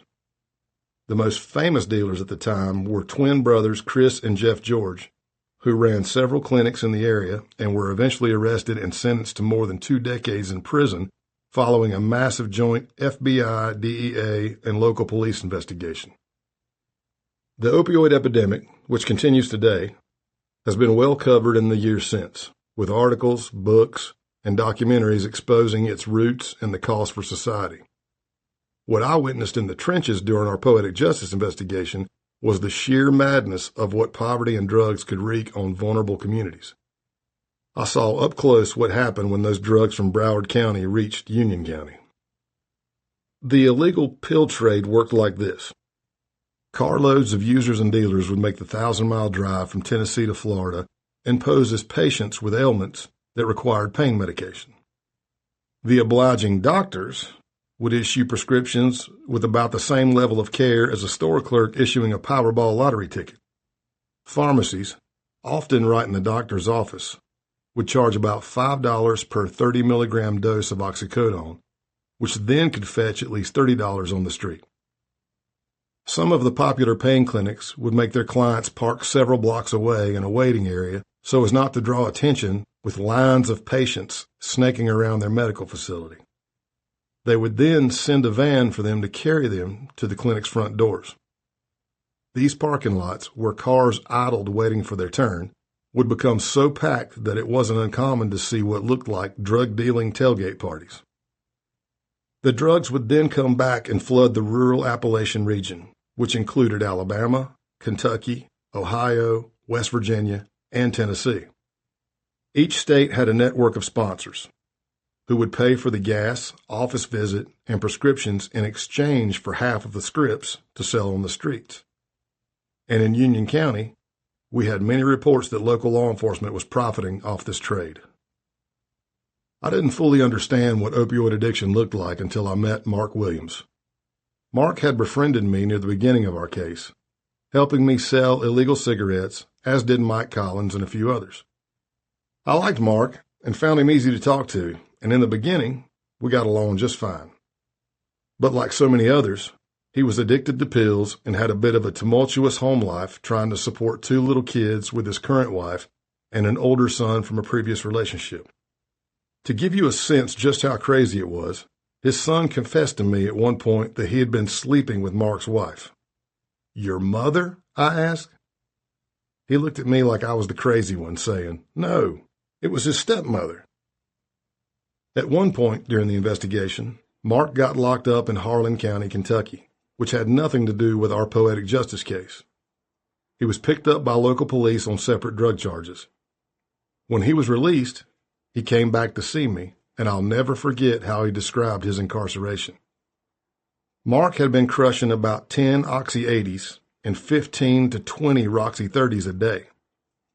To put that in perspective, a doctor may prescribe 1 OxyContin 80 milligram tablet every 12 hours for Payne, post-surgery.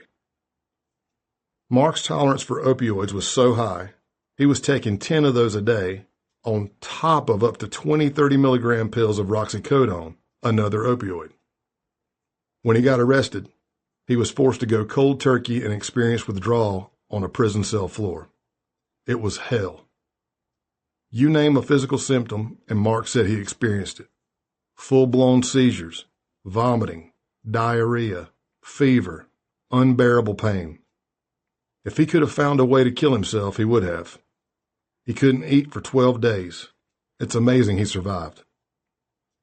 One of the prison officials told him that in that year alone in Harlan County, Kentucky, more than 500 kids under the age of 20 had died from overdoses. That seemed to really affect him. He said he didn't blame the cops for locking him up because they had lost a whole generation to drugs. When he was talking to me clean, he seemed determined that the experience made him stronger, and he saw the harm drugs had not only done to himself, but to the community. I ain't never doing that again, he told me, vowing that his life now was all about his wife and kids. I looked at him, and I remember my exact words. Don't get back on the shit. 2 weeks later, he was completely strung out again and breaking into the back of my truck to steal cigarettes. Undercover work can be pretty lonely at times. You never really get used to it. On Poetic Justice, though, I was lucky enough to have another agent working with me, who I introduced to the targets not long after I'd ingratiated myself. He was a good friend of mine and continues to be today. I'll call him Trucker Paul. Trucker Paul joined the case because I needed to show I could transport my goods. As my legend grew, it wasn't just cigarettes I was dealing, but other stolen goods, including iPads, electronics, and generators. On Operation Roadkill, there were agents who posed as truck drivers for specific stings, but Trucker Paul, who had his CDL, commercial's driver's license, was considered a secondary on the case. That meant he often stayed in town with me, and he personally got to know the targets, including Mike Collins and Bonesy. Apparently, I wasn't the only one the dog didn't like. It seemed anyone who sat on Mike's couch would have the growling red bone in his crotch. I remember telling Trucker Paul the first time it happened, don't make any sudden movements. There were other undercovers who assisted, but Paul was there the most, and I can't stress enough how much he helped me mentally. After I'd underestimated Mike Collins that day in his trailer, we put in a request to FBI headquarters to rent a proper cover home in the area that I could use as a secure base of operations. Up until then, for the first few months on the case, I'd been living in cramped cabins, usually so cold and small that I'd have to bring a portable heater into the bathroom and get on my knees to fit in the shower. It was a little comical moving the paperwork past the lawyers and bureaucrats at headquarters who wanted me to produce a rental contract for the new place. The landlord, who I would give cash every month, owned a tire store in town. Our deal wasn't much more than a handshake. Having that house was a relief, and it became a hub of activity at times. Trucker Paul, who was Cajun from South Louisiana, became famous for making huge batches of homemade chicken and sausage jambalaya when he stayed with me. To say it was great would be a gross understatement. I've been to top restaurants in New Orleans and tried jambalaya all over the South, and nothing comes even close to his. But trying to better control my environment wasn't the only challenge on this case. I also had to try to control the rumors. And there was a lot of talk and a lot of suspicion about the Marlboro Man, who was suddenly part of what is otherwise a pretty tight-knit community. Most of the time, as I had learned early in my career, suspicion can be overcome if there's money to be had. Greed wins. But I still did my best to try to mitigate what I could. Gerald Bible, a local dealer who lived in a junkyard home guarded by two very angry chained pit bulls, was one of the persistent doubters. I got word that he was going to confront me, and I wasn't going to have an encounter like I did in the Outlaws clubhouse basement again. So when he came over to my new place to buy some cigarettes, I decided to switch the script. I let him in and shut the door. We stood there for a moment, sizing each other up. Then I told him that I couldn't be too careful and was worried he might be a snitch or a fed, and I wanted to check for a wire. He needed to strip naked, I said to him, to prove he was trustworthy. He stood there stone-faced and, I'm sure, pretty surprised. Just to show him I wasn't wearing a wire either, I stripped down too. Bible did as instructed, and we stood there for another brief second, naked, before we put our clothes back on and finished the deal. But it wasn't just Bible who suspected me, so I needed additional ways to build my cover. But I can't disclose what I did without revealing tradecraft, as those same tactics may still be in use today. The last precautions I took were the most important. Poetic Justice was the first major deep undercover case I had worked this close to home, which came with some pros and cons. The best part was being able to be there if Kara needed me. I could just tell my targets there was an emergency from one of my truckers slinging stolen goods in South Carolina, or whatever excuse I came up with, and bam, I was out the door and home in 45 minutes. But of course, working in your own backyard could be a problem too. With my look and demeanor, I'm easy to remember. What if I was spotted by one of my targets with my family? Garth had reassured me when joining the case that our targets never came to the city, and I believed him, until one of the targets casually mentioned that he had been installing windows earlier that day. Where were you? Yeah, I was down on... I won't name the street, but it was right by my house. We had always been careful, but this was a reminder that we could never let our guard down. We didn't want anyone coming to the house and spotting our family photos. No unknown maintenance workers would be allowed in for sure. And we almost never went out in public as a family. But there was one thing I wasn't willing to give up: worshiping on Sundays. My faith was central to me and my family, and I had sacrificed that part of my life while working in McAllen on the Outlaws case. Part of making sure I could cope with the stress of the undercover job was being able to fulfill my duties as a Christ follower. For me, that meant playing guitar and singing for our church services on Sundays. The only problem was that our service not only would be viewed by thousands in attendance, but would also be live broadcast online and beamed to all our satellite locations and prisons. As one precaution, I did make sure the camera crew never captured my face. So, for approximately 1.5 years, while I was working Poetic Justice, I would only appear as the headless guitar man. But what if I saw one of our targets in person at our church? I tried to prepare myself in advance for this scenario and imagine it would go something like this.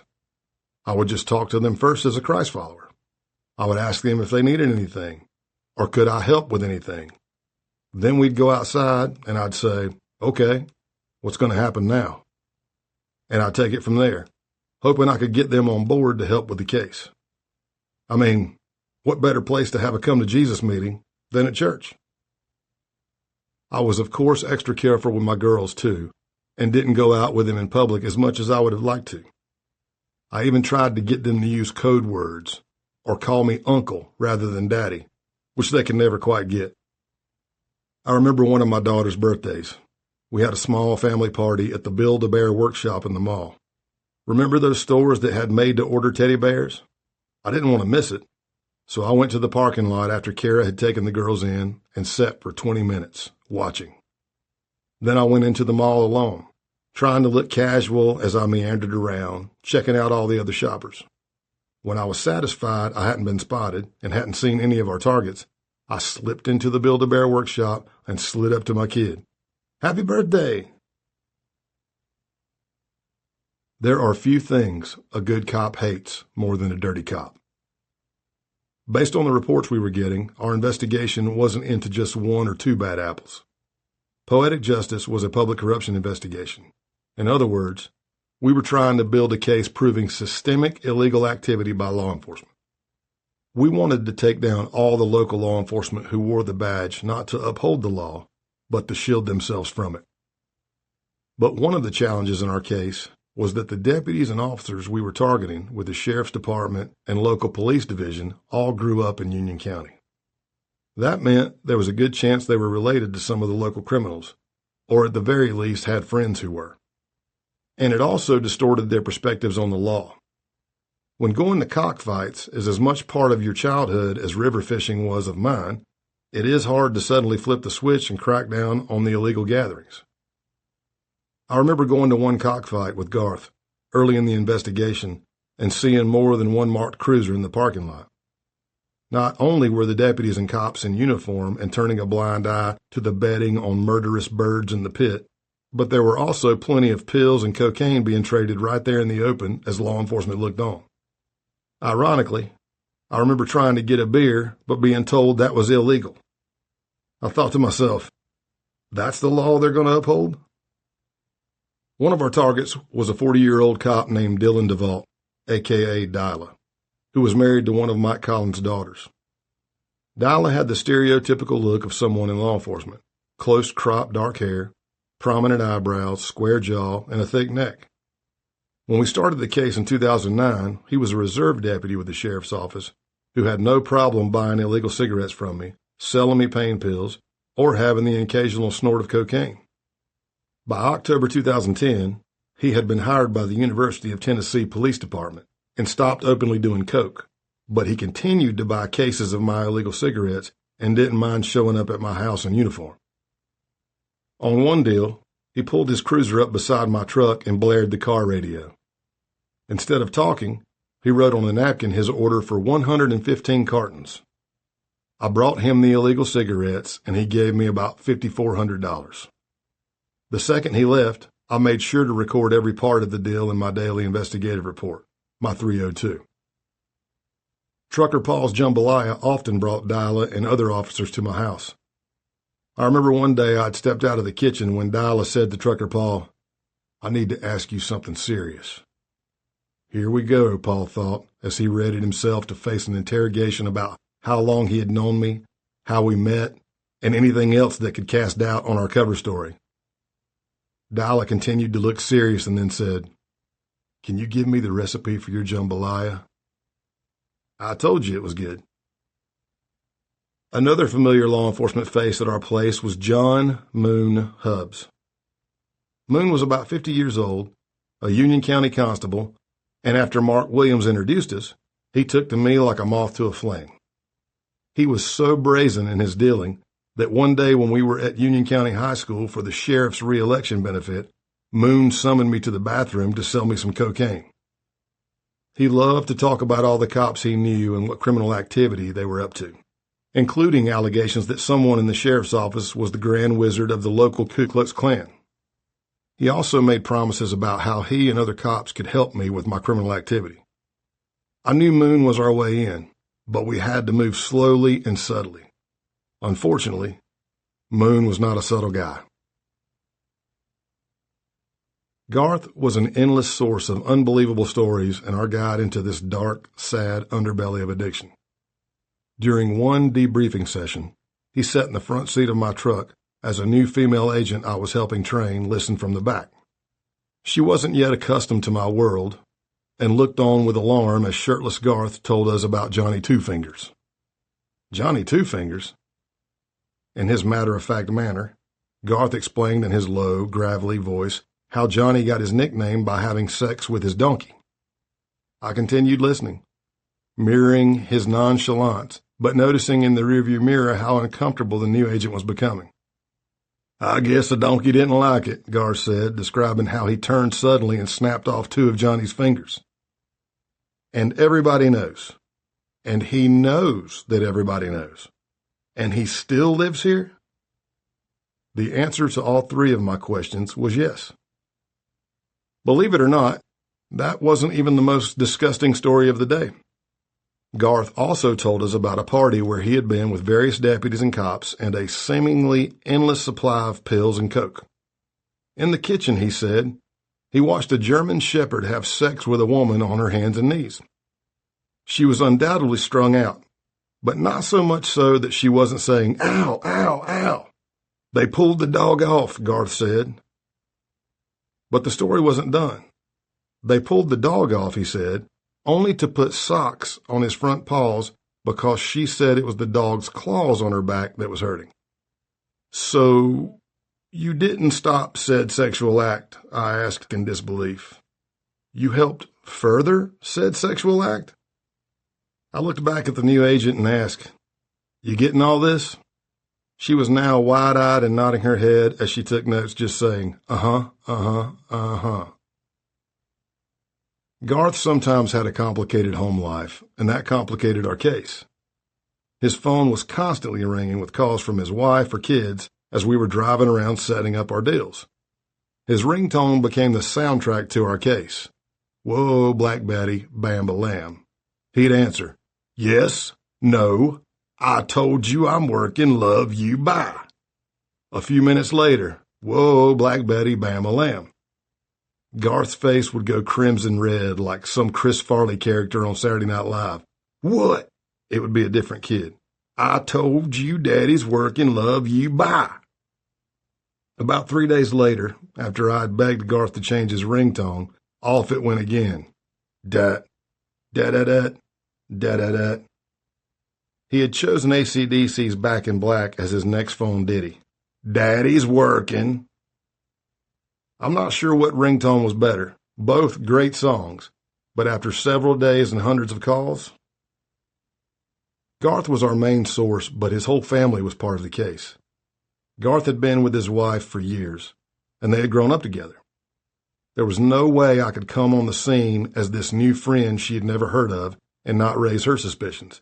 That meant she knew my true identity, as did his other children. One of Garth's sons struggled with addiction and had spent time behind bars. Unfortunately, on more than one occasion he tried to barter with me for money or drugs and threatened to blow my cover if I didn't agree. I don't blame him. He was a desperate kid, and to him, I was a golden opportunity. But in a practical sense, it meant I spent a lot of my time playing Dr. Phil, and not only making sure Garth was on the right track, but also counseling his family. I remember once taking his youngest son, who was a pretty good athlete, to a sports store to buy some football equipment out of my own pocket. Helmet, shoulder pads, cleats, knee pads, pants. I knew how much I'd learned from playing sports, and I just wanted the same for him. But sometimes the pressure for Garth just became too much. I remember one evening in early January 2011, as our case was nearing the end, he came to me at his lowest, and I really worried he was suicidal. I told him to hang with me and offered my place to crash if he needed a break for the night. We stopped by the local gas station to rent a movie and get some beer. I picked up The Wrestler, the Mickey Rourke movie about an aging professional wrestler who kept going despite his declining health and fame, and tried to find romance with a stripper played by Marissa Tomei. By the end of the movie, Garth was somehow recharged, and comically, I felt depressed. The night had cheered him up, and he decided to head back home with renewed energy to deal with whatever domestic woes he would face. After he left, I kept thinking about the character Mickey Rourke played. You can't stay young forever. It was getting harder and harder for me to do my job. Each undercover case I investigated over the years immersed me in a world most people would only see in the movies, and introduced me to characters that fully embodied the saying that fact is stranger than fiction. In Operation Roadkill, the outlaws had a code, and lived by a set of rules, no matter how warped they may have been. But our targets in Union County? There was no one I could trust, and nothing they said could be taken as truth. I used to love it when Mike Collins would tell me he'd stopped using cocaine. Scott, he'd say, I used to do a ton of it, but I don't do it anymore. You see this right here? It's just a bump. And he proceeded to snort the cocaine off his hand. He also professed to be out of the dealing business. I used to sell truckloads of it, but I don't anymore, he'd say. Then he'd add, but if you need those 4 8-balls, I can get them to you for $750. It's confusing, right? We had one target who came to my house and poured cocaine on my kitchen island, prepping it to snort. I remember looking at Trucker Paul in disbelief and then yelling, Hey, what the fuck are you doing? There are kids that eat off that island. My bad, he said and shrugged. When drugs run your world becomes a starkly different place. I'll never forget one trailer I visited with Garth to buy pills. There were many dogs running around, feces and urine everywhere. The dealer, along with his wife, holding a newborn baby, walked around barefoot. It took everything in me not to jeopardize the investigation by calling Child Protective Services and Animal Control. In the end, 2 factors led us to wrap up the case. The first was Moon's arrest. After numerous conversations, buying drugs from him, and paying him bribes, Moon was setting up a meeting between me and other law enforcement officials he claimed were also dirty. However, when Moon contacted them, he painted himself as such a big player, they got suspicious. So much so, one of them contacted the Tennessee Bureau of Investigation to see if they were running a sting operation. When Moon went to the meeting, he was arrested for attempting to bribe law enforcement. I can't say for sure they were dirty, but Moon wasn't our only source saying they were. I remember the local paper laying out the entire scenario Moon had told the reportedly dirty cops. Supposedly, he never told them my name, but he did say that there was a person moving stolen goods and drugs through Union County that needed protection from law enforcement. It wasn't the exact scenario, but close enough. It was a setback for sure, but we still had Dila. I continued to make bribe payments and sell stolen goods to him. Dila was already telling me which law enforcement officers from the Union County Sheriff's Office and Maynardville Police Department were willing to help me and which ones weren't. Although this was progress, it was tough knowing that I could be arrested at any moment because of the Moon situation. The second factor concerned the safeguard unit. More than a year into the case, the safeguard team found out about the cocaine test Mike Collins had given me in his trailer. They opined that I should have notified them when it happened, but I countered that since I didn't ingest the cocaine and the case carried on, there wasn't any negative impact on my psyche. I also pointed out that there was no policy stating that I had to notify Safeguard in such an incident. Well, it was policy now. At the conclusion of poetic justice, I was DNR'd, do not recommend, again. Timeout number 2. I remember telling the Safeguard counselor, for a guy who hates drama as much as I do, I sure find myself in it a lot. He immediately responded, Elvis wouldn't be Elvis. What the heck is that supposed to mean, I asked. He explained that without all the drama around Elvis, he would just be another guy. So I decided I just needed to embrace it. On Tuesday, May 24th, the first 34 defendants were arrested, including Mike Collins and his girlfriend Sherry, Gerald Bible, and law enforcement officials Moon and Dylan DeVault.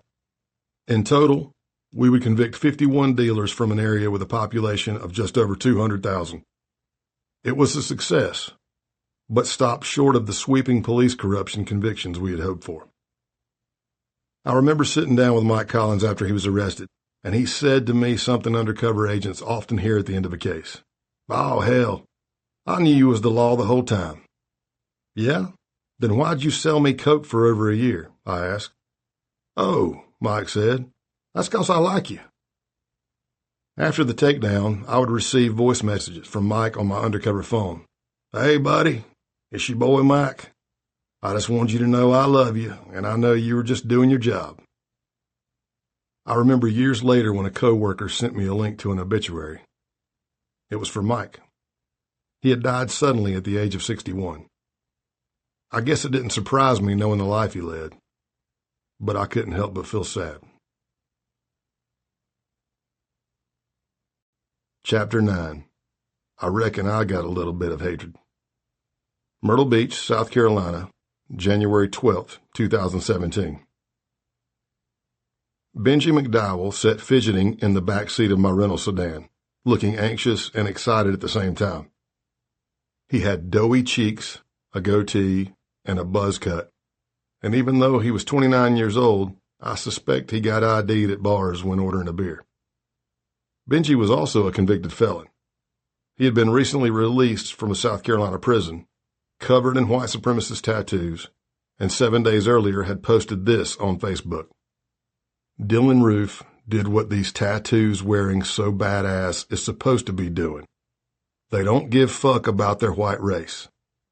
All they want to do is stay loaded on drugs the Jews put here to destroy white man, and they feast on the drugs.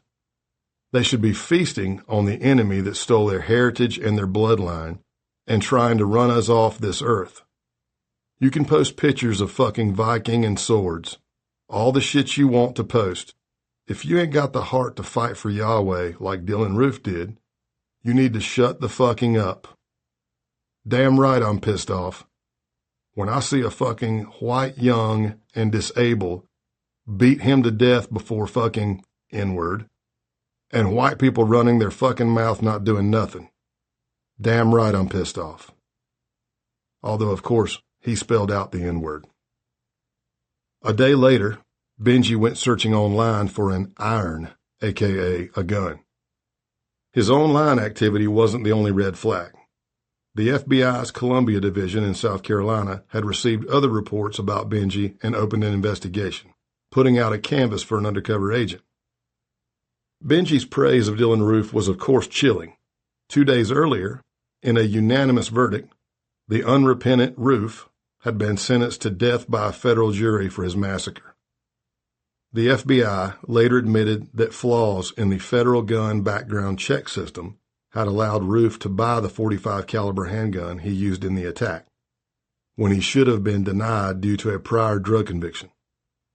I believe the job of the FBI director is to be as transparent as possible with the American people, because we work for them.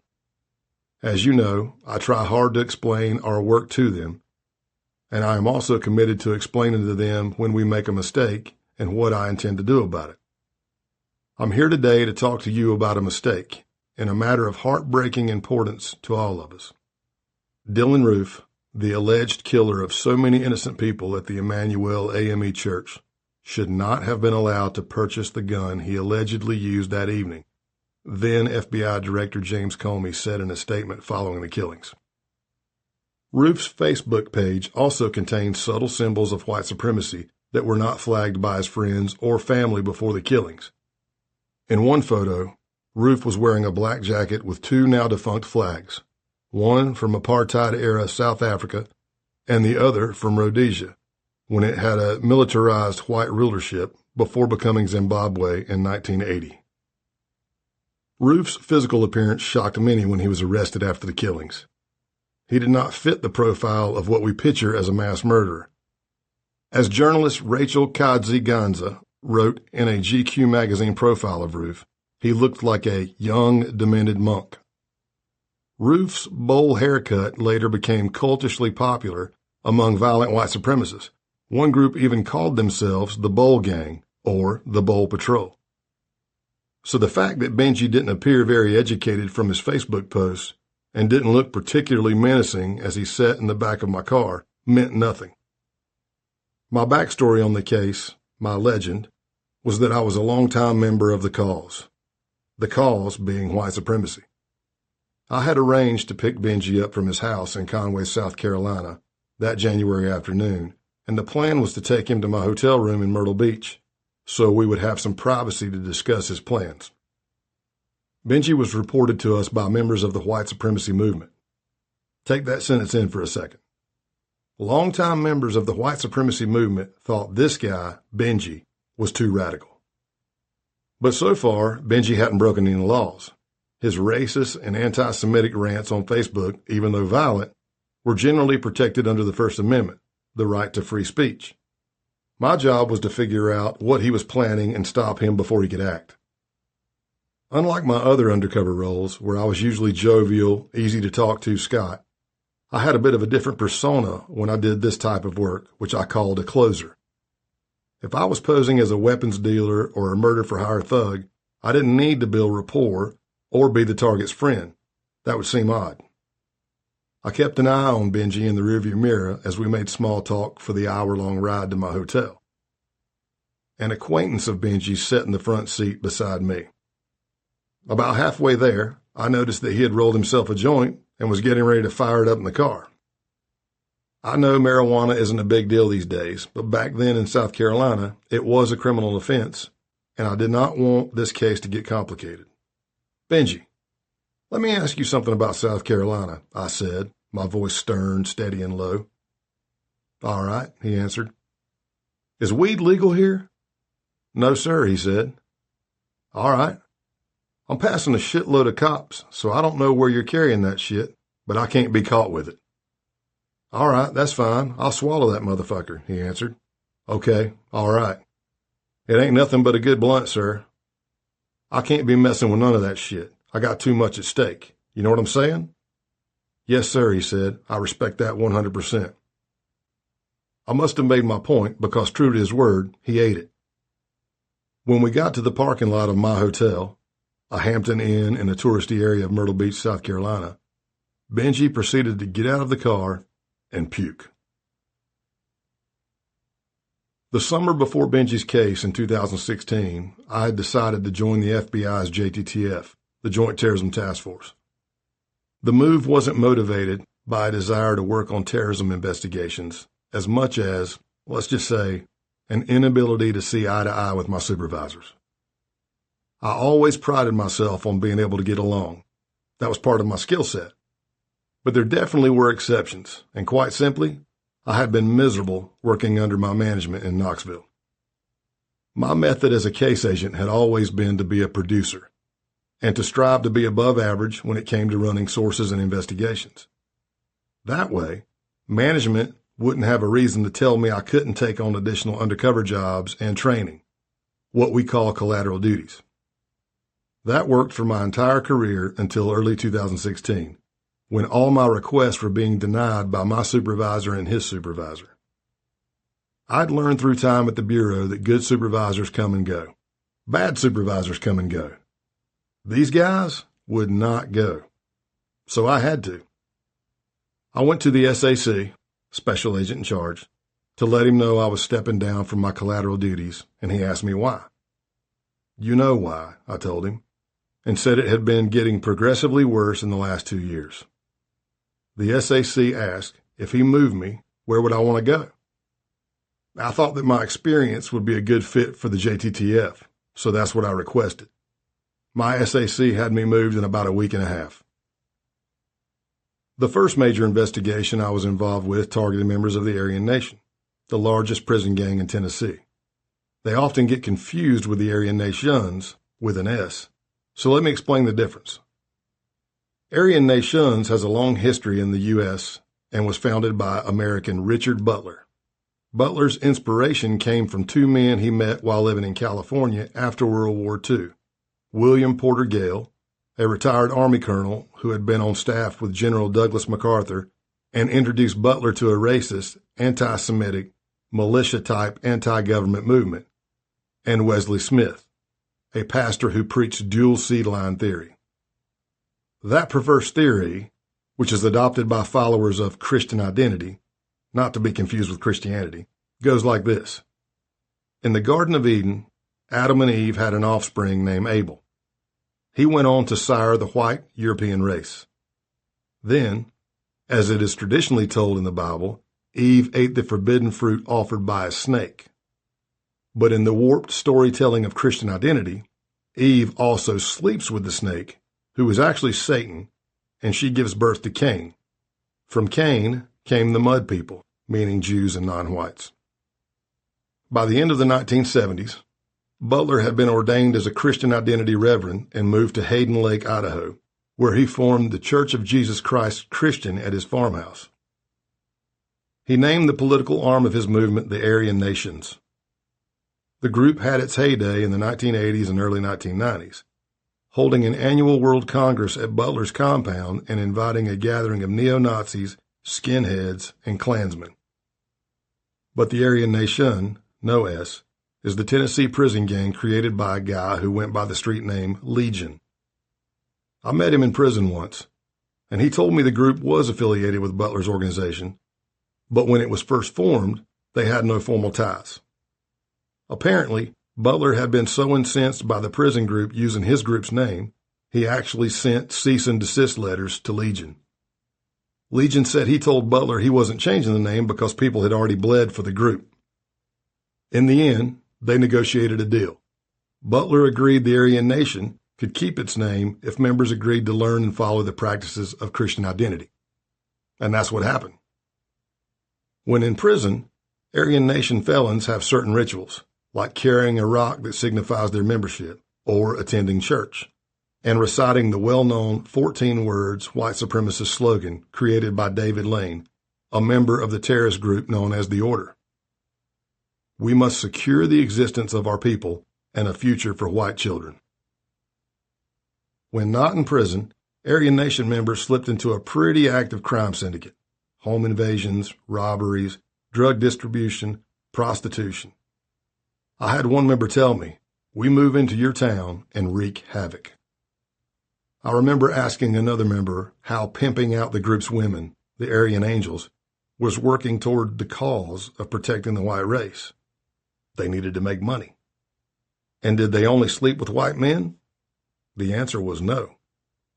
It was pointless to get into these types of debates with white supremacists about the hypocrisies and how they preached and acted, or their interpretations of the Bible or Norse mythology, but sometimes I couldn't resist.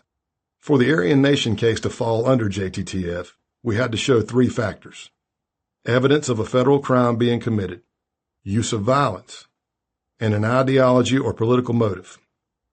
We couldn't target them simply because of the hate they espoused, because that is generally First Amendment protected. And we couldn't go after them for terrorism charges because in the U.S. there are no federal domestic terrorism laws, only ones for international terrorism. A good friend and co-worker of mine, Mike Riley, had a case opened on a violent ranking member of the Aryan Nation. Numerous reports were coming in that he possessed multiple firearms, which is illegal for a felon. But every time we stopped him, wouldn't you know it?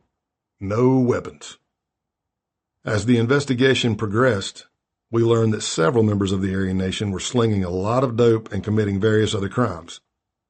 As more and more investigations were initiated, we were able to show that profits from the criminal activity were used to further their violent extremism, which meant our Domestic Terrorism Operations Unit, DTOU, gave us the green light to continue.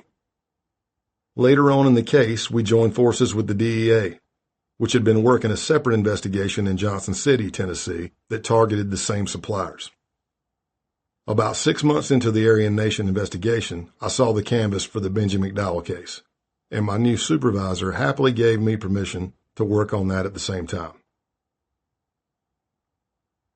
Before I went to pick Benji up at his home, I checked into my hotel and set up my room so I could record our conversation.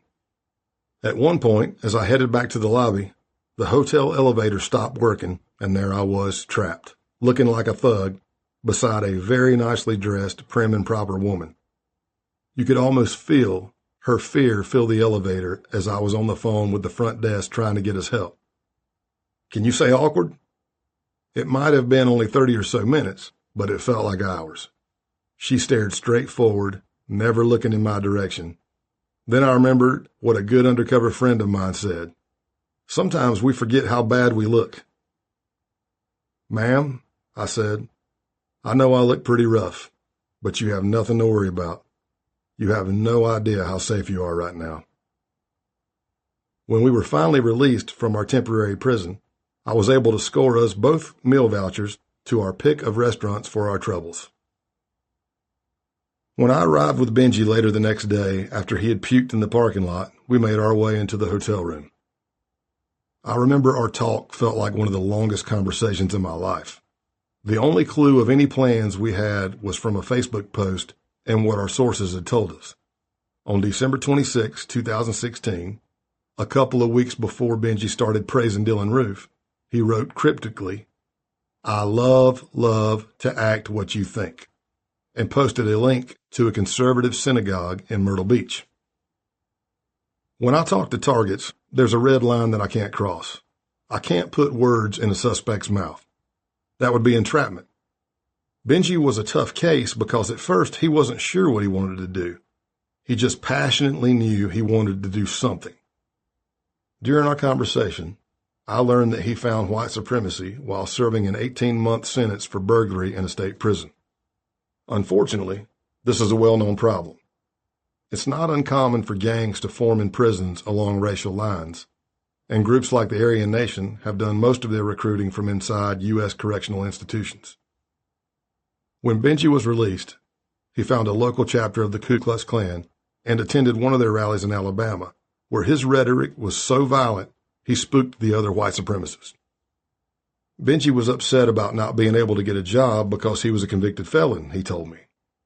I thought to myself, but didn't ask, how not getting a job at a corner store led to targeting a synagogue. I'm wanting to do this shit, and I got the heart to do this, Benji said as we recorded every word. I seen what Dylan Roof did, and in my heart, I reckon I got a little bit of hatred, and I want to do that shit. I tried to just let him talk it out, nodding as if I understood. I want something where I can say, I fucking did that, me personally. He added, if I could do something on a fucking big scale and write on the fucking building or whatever, in the spirit of Dylan Roof. In an effort to slow his plans down and buy his time, I suggested to Benji that maybe he should look somewhere other than his hometown where he was a known felon. He had already said he did not want to get caught and go back to jail, and I just wondered aloud if because he was well known in the area, it increased his risk. I'm not the type of agent who thinks everyone is a ticking time bomb. I come into cases with an open mind and let the evidence take me where it takes me. But as I handed in my recording gear to the case team, I remember saying something like, I'm 99.9% sure that if I was really a bad guy and gave him instructions for an attack, he would carry it out. But I also felt confident that he trusted me. So if he was going to take the next step, he would contact me. Turned out, I didn't have to wait long. As I sat at the hotel bar hours later, just killing time until my flight back to Tennessee the next morning, I got a message on my undercover phone. It was Benji. I searched for a phone app that could record our conversation, since I'd already turned in all my equipment to the Myrtle Beach case team, and called him back. If it ain't too much trouble, you think I could get a 40 from me personally? He asked. Without missing a beat, I answered, what you want? You want a Glock or... It don't matter, just a 40, he interrupted, then added, I don't know if right here would be good because I'm too famous. It seemed my words about not attacking close to home had sunk in. We had time. And now we had a convicted felon trying to procure a weapon, which was something he could be charged with. We could get him off the streets and stop an attack on innocent people if we were successful. I didn't let myself think about what would happen if we lost him. 2 weeks after I first met Benji, I was on the phone again with him as he laid out more plans, although exactly what he was going to target and how was still unclear. I'd just be plotting it out like, you just run up there on them if they back their partying and all with a fucking AK and rip them sumbitches down and throw a damn something at them. We confirmed on that call that it would be a .40 caliber Glock that I would sell him. A couple of weeks later, he called to make sure I could also bring hollow point ammunition, which are bullets that expand upon impact, making them more lethal. The case team then learned that Benji would soon be on the move. We didn't know where and didn't want to risk losing him, so we had to get going.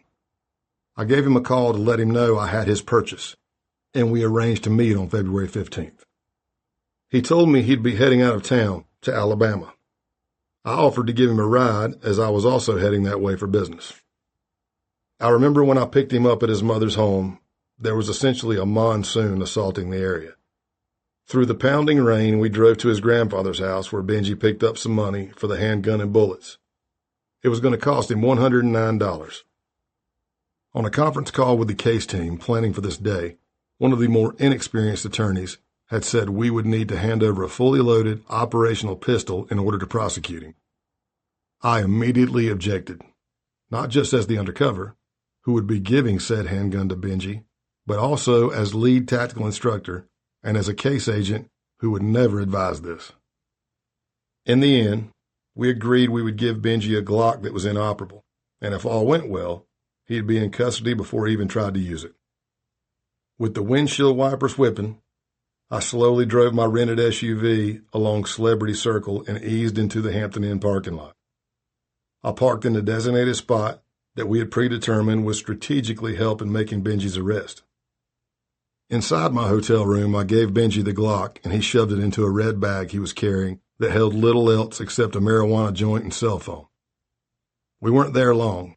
I packed up my bag, and we headed back out into the parking lot to my SUV. Seconds later, the task force team swarmed, FBI, let me see your hands. Don't move. They went for me, too, slamming my head against the cruiser in a way that sounded worse than it felt. I was handcuffed and put in the back of a car much too small for my frame. Be cool, I screamed to Benji. Be cool. After I was let out of my cramped custody and was back on the road to Tennessee, Benji confessed to everything. According to the case team, he said he was glad they caught him because he was really going to do something bad. So if there was ever any doubt about his motivation, there wasn't now. I was glad we caught him too. At his trial, in the summer of 2018, family members told the court they did not believe he was prejudiced and that he struggled with mental health issues. He's no Dylan Roof, said Nancy Cluess, one of McDowell's grandmothers, according to a TV report. He was raised up with blacks. They are his friends. He's not no prejudiced boy.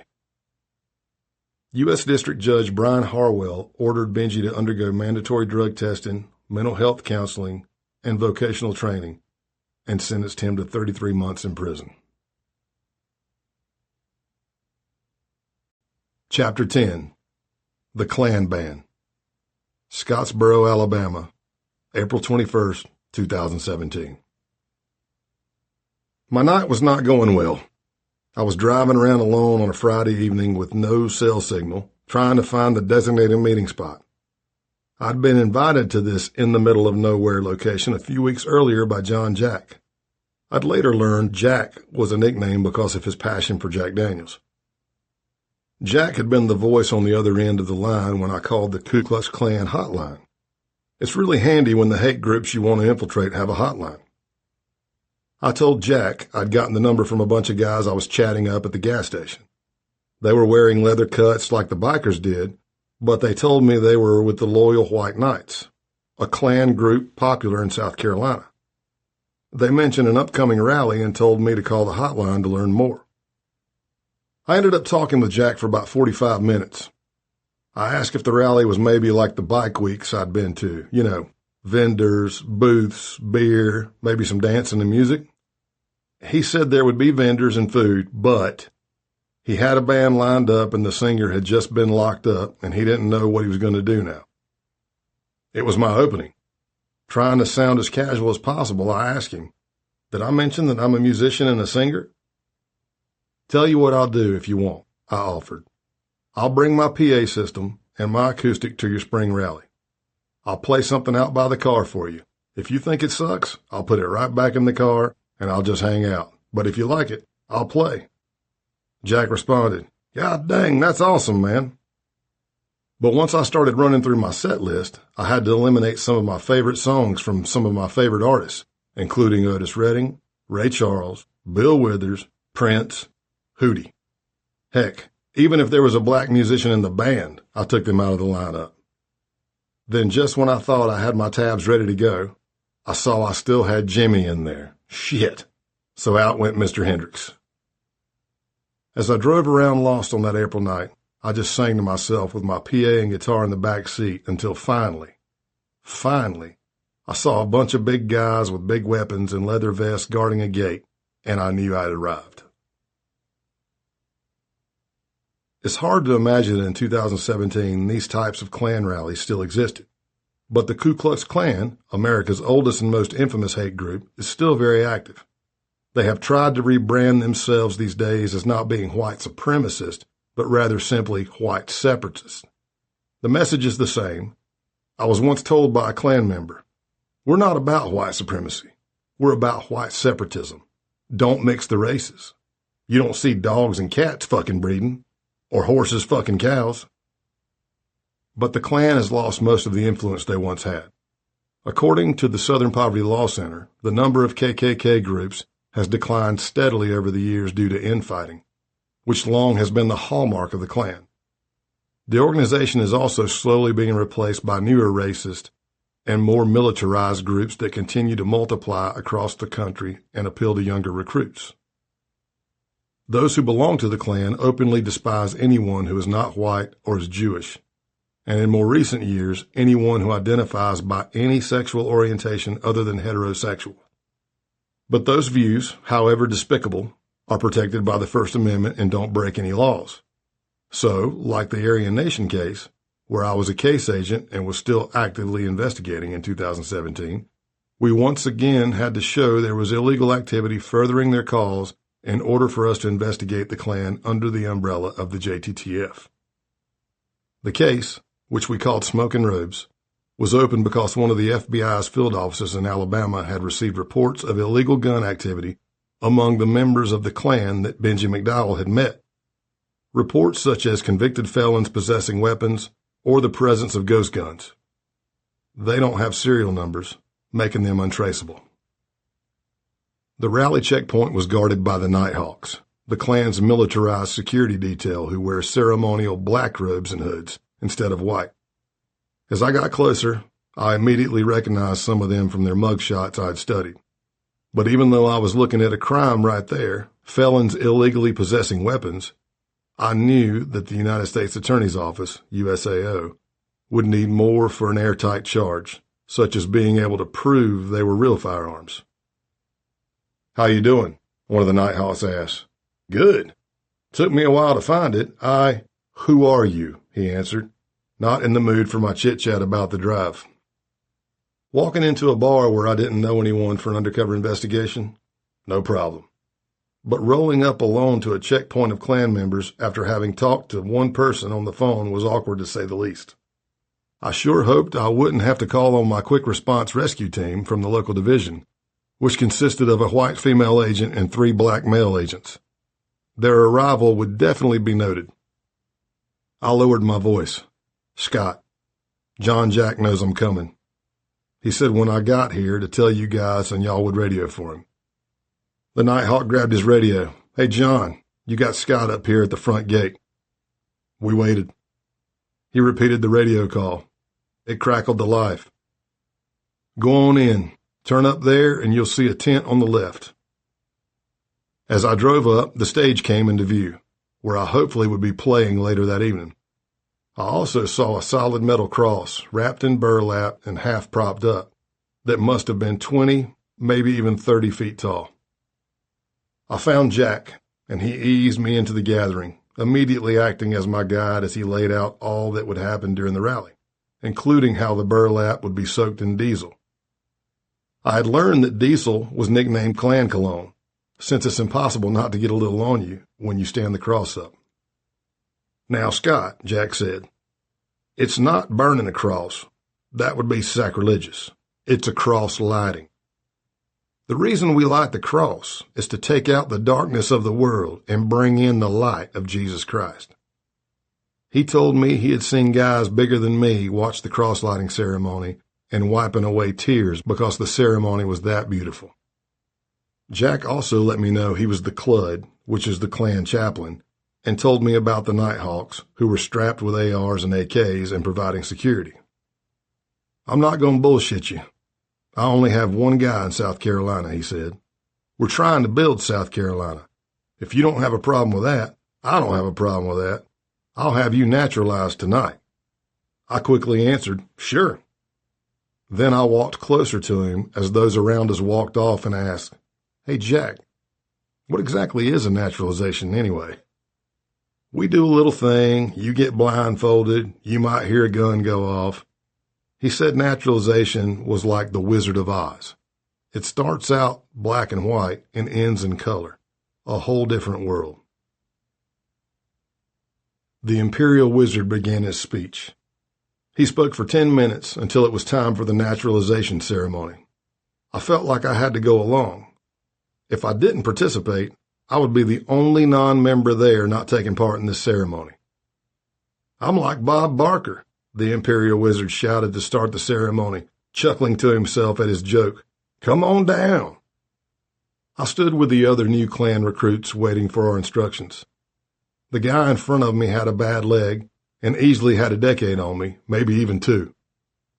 "Even if we both fall, you just fall on top of me," I said to him, adding, "But I might pee on you, because I've been holding it for a little bit, if you fall on me." We laughed, trying to break the tension as they blindfolded us. It all felt a bit farcical and menacing at the same time. "Does anybody here have any guns on them?" "There will be no guns," someone yelled. I tried to look out of my blindfold, but I couldn't see shit. Plus, it was getting dark. "Hold the right shoulder of the person in front of you and do not break the chain," a new voice thundered out of the darkness. Then one of the Nighthawks was given permission to speak. He talked about immigrating to the racial community of the United Klans of America and becoming loyal citizens of the South.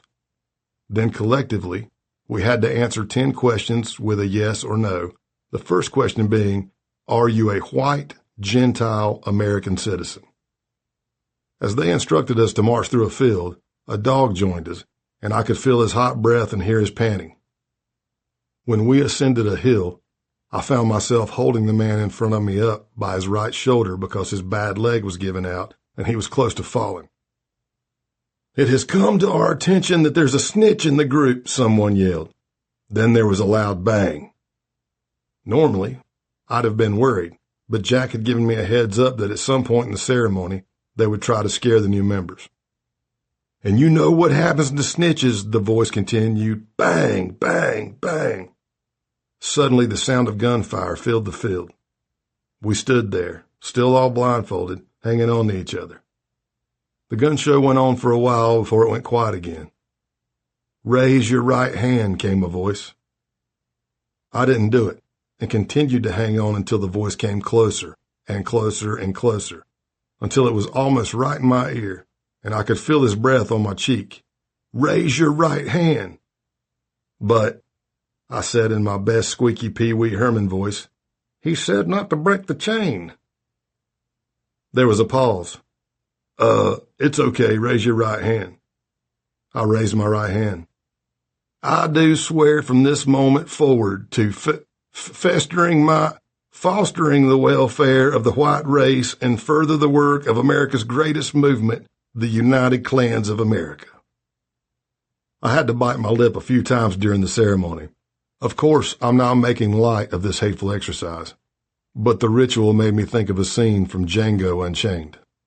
There were times when whoever was reading the script would mess it up and another voice would chime in to correct him. They'd backtrack and start again. It would have been hilarious if it hadn't been so sinister. We were told to kneel, and then one by one our blindfolds were removed.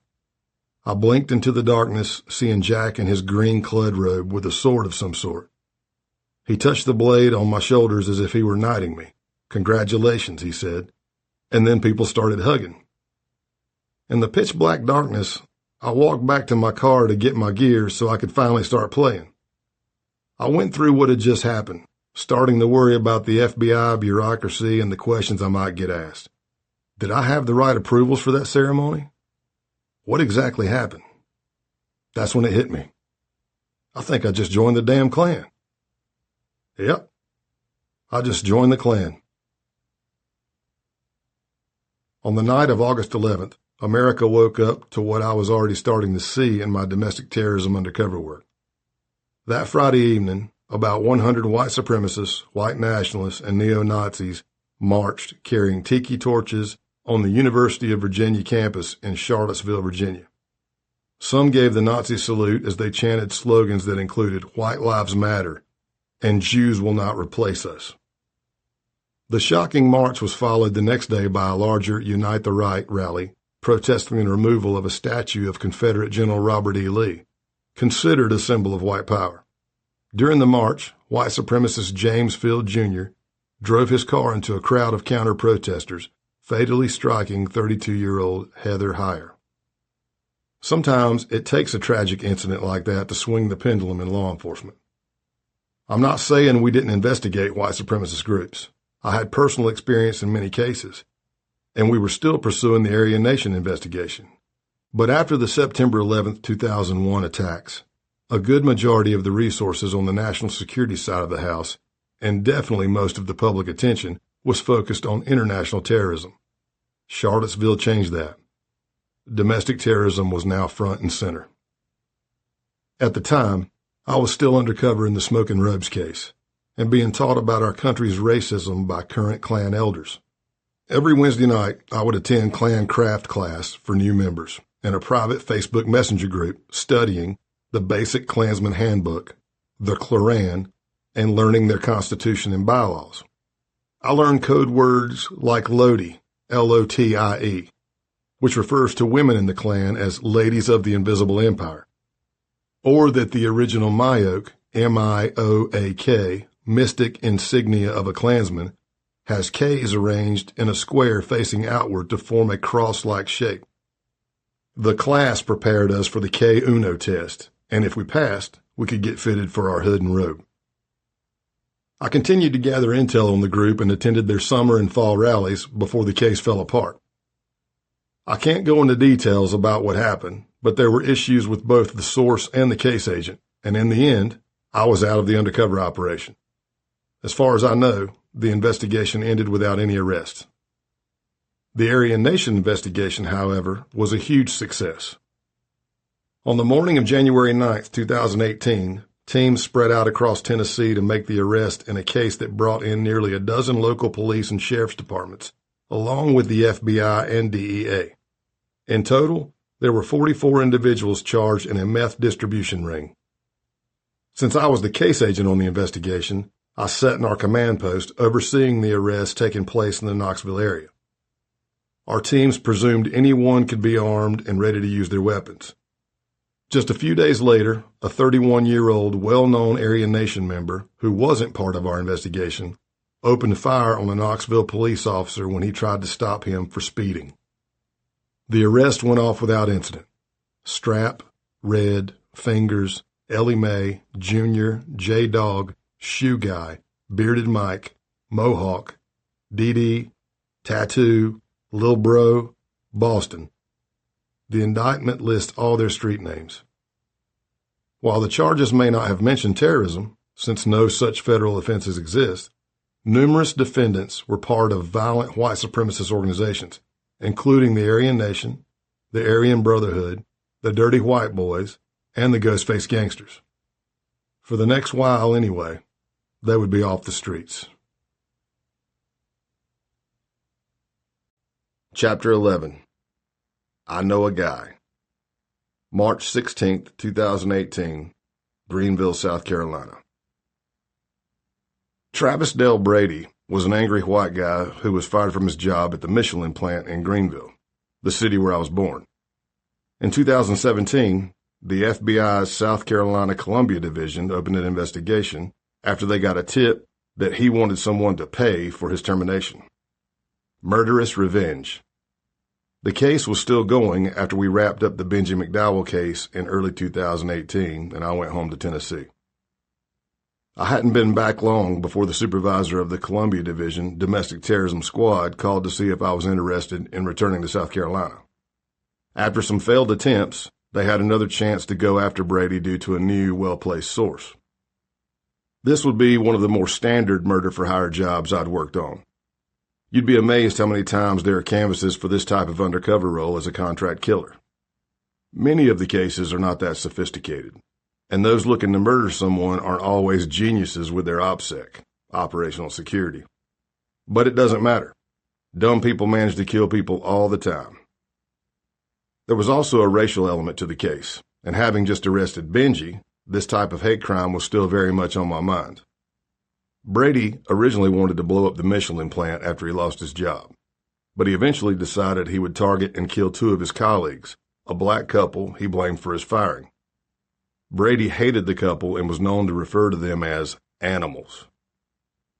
These investigations are generally short-term and over in just a few meets, similar to a closer position, and it wouldn't be the first time I'd posed as an assassin. One of my cases was in Tennessee in January of 2015, and I was brought in as a killer for hire over a $90,000 insurance policy. The suspect was a man named Michael Keller, who had been having an affair with Alicia Stewart, and together they plotted to kill Stewart's husband to receive his insurance payout. Through a source, Keller had agreed to meet me in Dandridge, Tennessee to discuss the murder. But when he rolled up to the Econo Lodge Motel in an old truck with a rebuilt title, I let him know there was no way I'd take that worthless vehicle as collateral. It was a bit of a gamble, but I didn't think I'd look credible taking such a low guarantee. To my surprise, he then said that Stewart had also offered her gemstone ring toward collateral if the truck title wasn't enough. I happily agreed to the new deal. When he came back, not only did he have the ring, but Stewart was also in the truck with him. We arrested them both as they walked up to the hotel room. After he was in custody, I remember introducing myself as Scott Payne, FBI agent. Keller sat there on the hotel bed looking worn out, breathing hard. He told me he was actually relieved I was FBI. He had never hired a killer before and was terrified that the person I was pretending to be would kill him. 2 days after they were arrested, Stewart's husband, Randall, filed for divorce. One of the first contract killer investigations I worked was also one of my most satisfying undercover cases. It was in Texas back in 2004, and we were following a tip the FBI San Antonio division had reporting that an inmate named Raymond Jackson was looking to have someone killed. The details were chilling. Jackson was on trial for sexually molesting a minor and trying desperately to get released by targeting a witness in his case. I went to the county jail where he was being held before his trial and walked into the visitor's room. There was a bank of phones, each stall separated by stainless steel, and I remember the noise of the room. Baby mamas and relatives yelling and crying, their voices echoing and bouncing off the walls. I needed our conversation recorded and struggled to hear what Jackson was telling me. Not exactly easy. It was also hard to hide my utter disgust, but luckily, that's not a bad look for a supposed contract killer. Jackson had been told my name was John Lewis, but we hadn't yet built an undercover profile for that name. Thankfully, we had a well-trusted sergeant working at the jail who checked my ID to grant me access to the visitor's room, where Jackson confirmed he had been expecting me. You know I'm in the extermination business, right? I get rid of pests, I continued, in not too hard code to decipher. I then showed him a photo of who he had told me he wanted killed and asked if I had the right bug. Jackson confirmed, clear as day on the recording, that's him. We agreed on a price to conduct the murder, and it wasn't much, just like the wife-boyfriend murder case in Tennessee. Those $100,000 contracts you hear about in the movies aren't exactly what you find in the real world. I've seen some, but they are rare. Jackson wanted me to act quickly because he had heard the target was moving and then he might not be able to find him. One more time, I asked him if I had the right target. Are you sure this is the right bug? He immediately said yes. We continued to talk in low voices, straining to hear and be heard over the noise of the room. I asked how he wanted the extermination done. Did he want it to look like an accident, or did he just want him gone? Jackson replied, whatever is the easiest. Then he added, I would like the whole family gone. I couldn't believe his level of depravity. I replied, well, that will cost more money. I'm not against traveling, but let's deal with one pest at a time. Before my next and final visit to him in jail, I stopped by the San Antonio Solicitor's office in Bexar County. All the attorneys in the Crimes Against Children unit happened to be women, and when I walked in, they all stood up and began clapping. This set me back a bit. I was humbled. Well, thank you, ladies, I said, but for what? They explained that they had been after this guy for years, but he had walked on 4 previous molestation charges. Maybe that's why he had been so bold in hiring me. Did he think he was above the law? Or was he desperate and terrified of being convicted because he knew pedophiles did not do well in prison? Jackson ended up pleading guilty to both the murder for hire charge and the sexual assault. He got 30 years. Good luck. But if the case against the pedophile at the start of my work was the most satisfying, well, the one that I did in Ohio just before my retirement may have been one of the most dark and bizarre. When the case was concluded in 2020, as COVID-19 was sweeping its way through America and around the world, Muskingum County Sheriff Matt Lutz sat before journalists, wearing a black cloth face mask, his hands folded before a stack of papers and a pink highlighter to deliver the news of the convictions. He seemed unable to believe the facts of the case himself. This might be some type of thing you'd think you might see on television, and here it is in little Zanesville, Ohio, he said in announcing the indictments of Michael Shane Siegenthal, his wife, Tammy Siegenthal Bailey, and her 30-year-old son, Brett Bailey. They were facing a myriad of felonies that included conspiracy to commit murder, conspiracy to aggravated robbery, and conspiracy to aggravated burglary. Mike also got an extra drug possession charge for possession of methamphetamines. I had known Tammy for weeks leading up to her arrest during the summer of 2020, right after I had had my second painful spinal lumbar fusion. At first, she hired me to do some home invasions. Her son ran dope for dealers in the area, and he knew where the guns, ammo, drugs, and money were in each target's house. But it didn't take long for our talk to turn from theft to murder. She believed I was a one-percenter biker and hitman, alongside an FBI task force officer friend of mine. Tammy, who was inching close to 50, had been living hard. She wore tiny jean shorts, hunting boots that came up to her knees, and most days she couldn't stop scratching her skin. I've met a lot of drug users, seen dark things, but I never had conversations like the ones I had with Tammy. "If you need someone tortured, I like torture," she casually said one day as we were driving around on a tour of all the local drug dealers' houses. Then she went on to describe some of the things you could do to someone. One tactic involved sticking the bent end of a hanger up a man's penis and then jerking it out, fast. Follow that by pouring salt in the wound, literally. It's worth noting here that as I recovered from the lumbar operation, I'd had a dry catheter post-surgery. As Tammy described this, I could hear my undercover colleague, who was sitting in the back of the truck, say, "Oh, damn."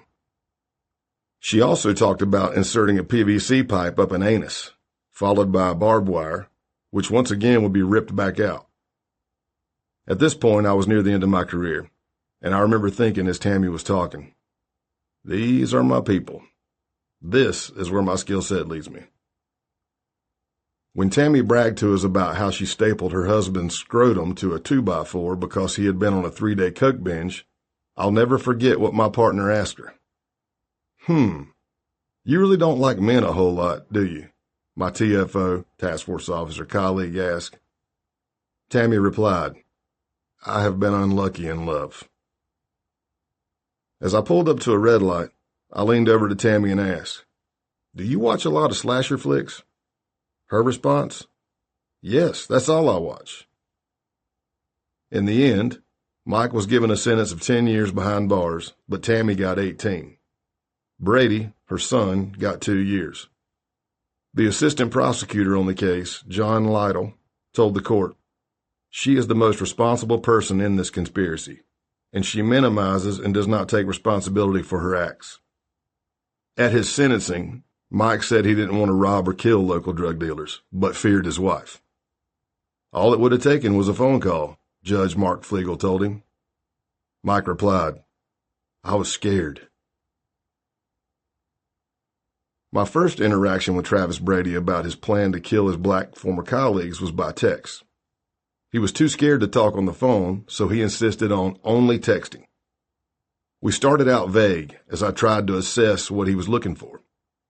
Then, if you can believe it, he sent a kaboom emoji. So much for being cautious. Evidently, he was filled with so much hatred toward the couple that he couldn't help himself. Soon, we were texting about what explosives I could get him, what their potential blast radius was, and other logistics. Then I asked him to specify exactly who he wanted to kill. Brady clearly wasn't too worried anymore because he sent me the Trulia listings, the actual real estate details of the couple he wanted dead. Our FBI bomb technicians constructed a fake explosive. The bomb, as requested by Brady, would be designed to explode when the victims opened the package it was in. Kaboom! Just like his emoji. The day I was supposed to meet him to deliver the package, however, did not go quite according to plan. Instead, I drove around all day with an inert bomb in my car, trying to contact him, playing phone tag. I kept thinking, knowing my luck, the cover team will lose me, and I'll get pulled over by law enforcement with a dog who will hit on the C4 in my car. But the following day, we got the package delivered to him successfully. And once the case team had the evidence to show that he was mailing the fake bomb to the couple, they moved in and made the arrests. Brady ended up getting 10 years in a federal prison. These murder-for-hire cases helped me to build on my skill set of convincing people that I really was a bad guy. And they helped me to act quickly on the fly, and as the cliche goes, expect the unexpected. These targets also taught me a lot about humanity, or lack thereof. It is incredible how little respect some people have for life. At their core, though, most of these cases were about drugs, money, revenge, or sometimes a combination of all three. For most of my career, those factors drove the majority of my investigations. But the investigations into Benji McDowell, the Klan, Travis Brady, and others had shifted my undercover work to focus on a different type of crime, an ideological one, driven by the hatred of someone's skin color, politics, or religion. It's harder to crawl into the heads of these types of criminals and be among them, to mirror their hate. We can all understand addictions, greed, and spite. But this type of criminality is about a deeply held belief system that's foreign to me. Domestic terrorism was definitely on the FBI's agenda since the Charlottesville Unite the Right rally, and there were dozens of agents running cases both with the Bureau and other law enforcement agencies. But this neo-Nazi movement we were tracking was growing quickly in numbers and sophistication. In particular, there was a new breed of accelerationists who were organizing, training, and plotting violent acts in the hopes of sparking a race war. By the summer of 2019, I would find myself in the deep end of that pool of hate. Chapter 12. Save Your Race. Join the Base. Rome, Georgia, July through August 2019. In 25 years of undercover work that I've done, I have never had to burn Bibles or set fire to an American flag. I've damn sure never been with a group of people who stole a goat and sacrificed it at a pagan ritual, then drank its blood. I did all that over just 3 days with the base. My path to becoming an undercover Nazi began online. I was in Phoenix, Arizona, helping instruct an FBI course at a time when violent, far-right white supremacist groups were proliferating across the U.S. and on everyone's mind. Not only was the FBI worried about these organizations, but our international partners had been contacting us each time they started investigating these groups in their own countries. One of the most active organizations at the time was an accelerationist group that called itself Atomwaffen Division, AWD. AWD's mission was to bring about the collapse of society in the hopes it would spark a race war. Members had initially found each other on an online fascist forum named Iron March, which began in 2011 and was active until it closed down in the fall of 2017. Atomwaffen, which is the German word for atomic weapons, wanted to create small, terroristic cells and were among the first new wave of accelerationists. The base, which aimed to be a type of umbrella group under which accelerationists, including AWD, could come together, came next. Some members said they belonged to both groups.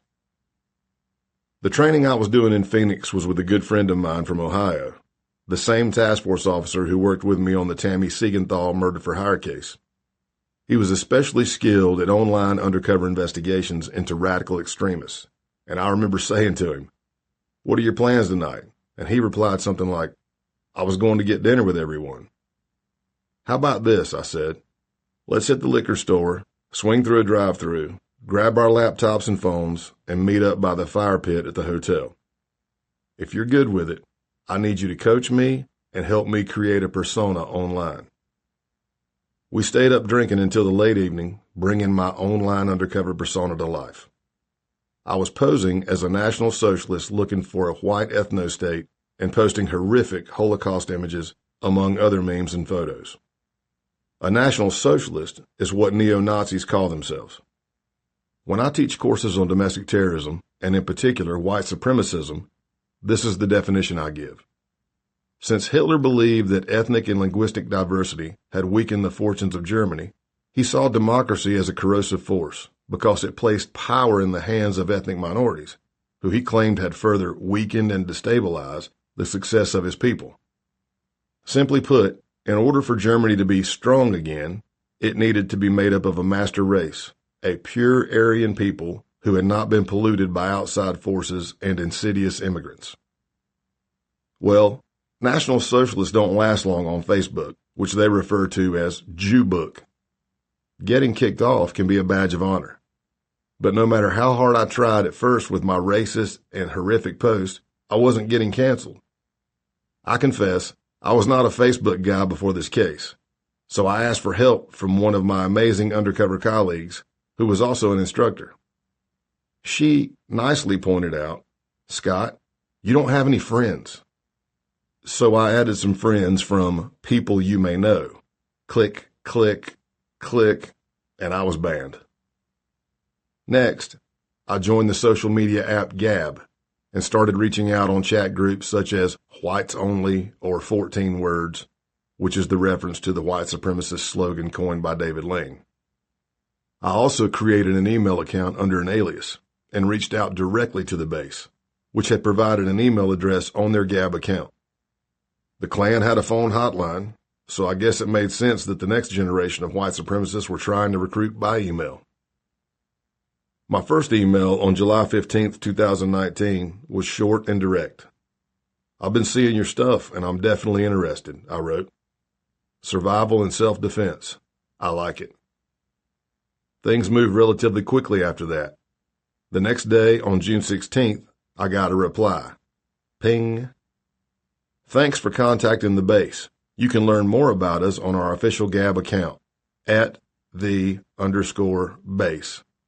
It's new because our account was recently banned for the 4th time. If you're interested in joining, please provide the following info to begin the vetting process.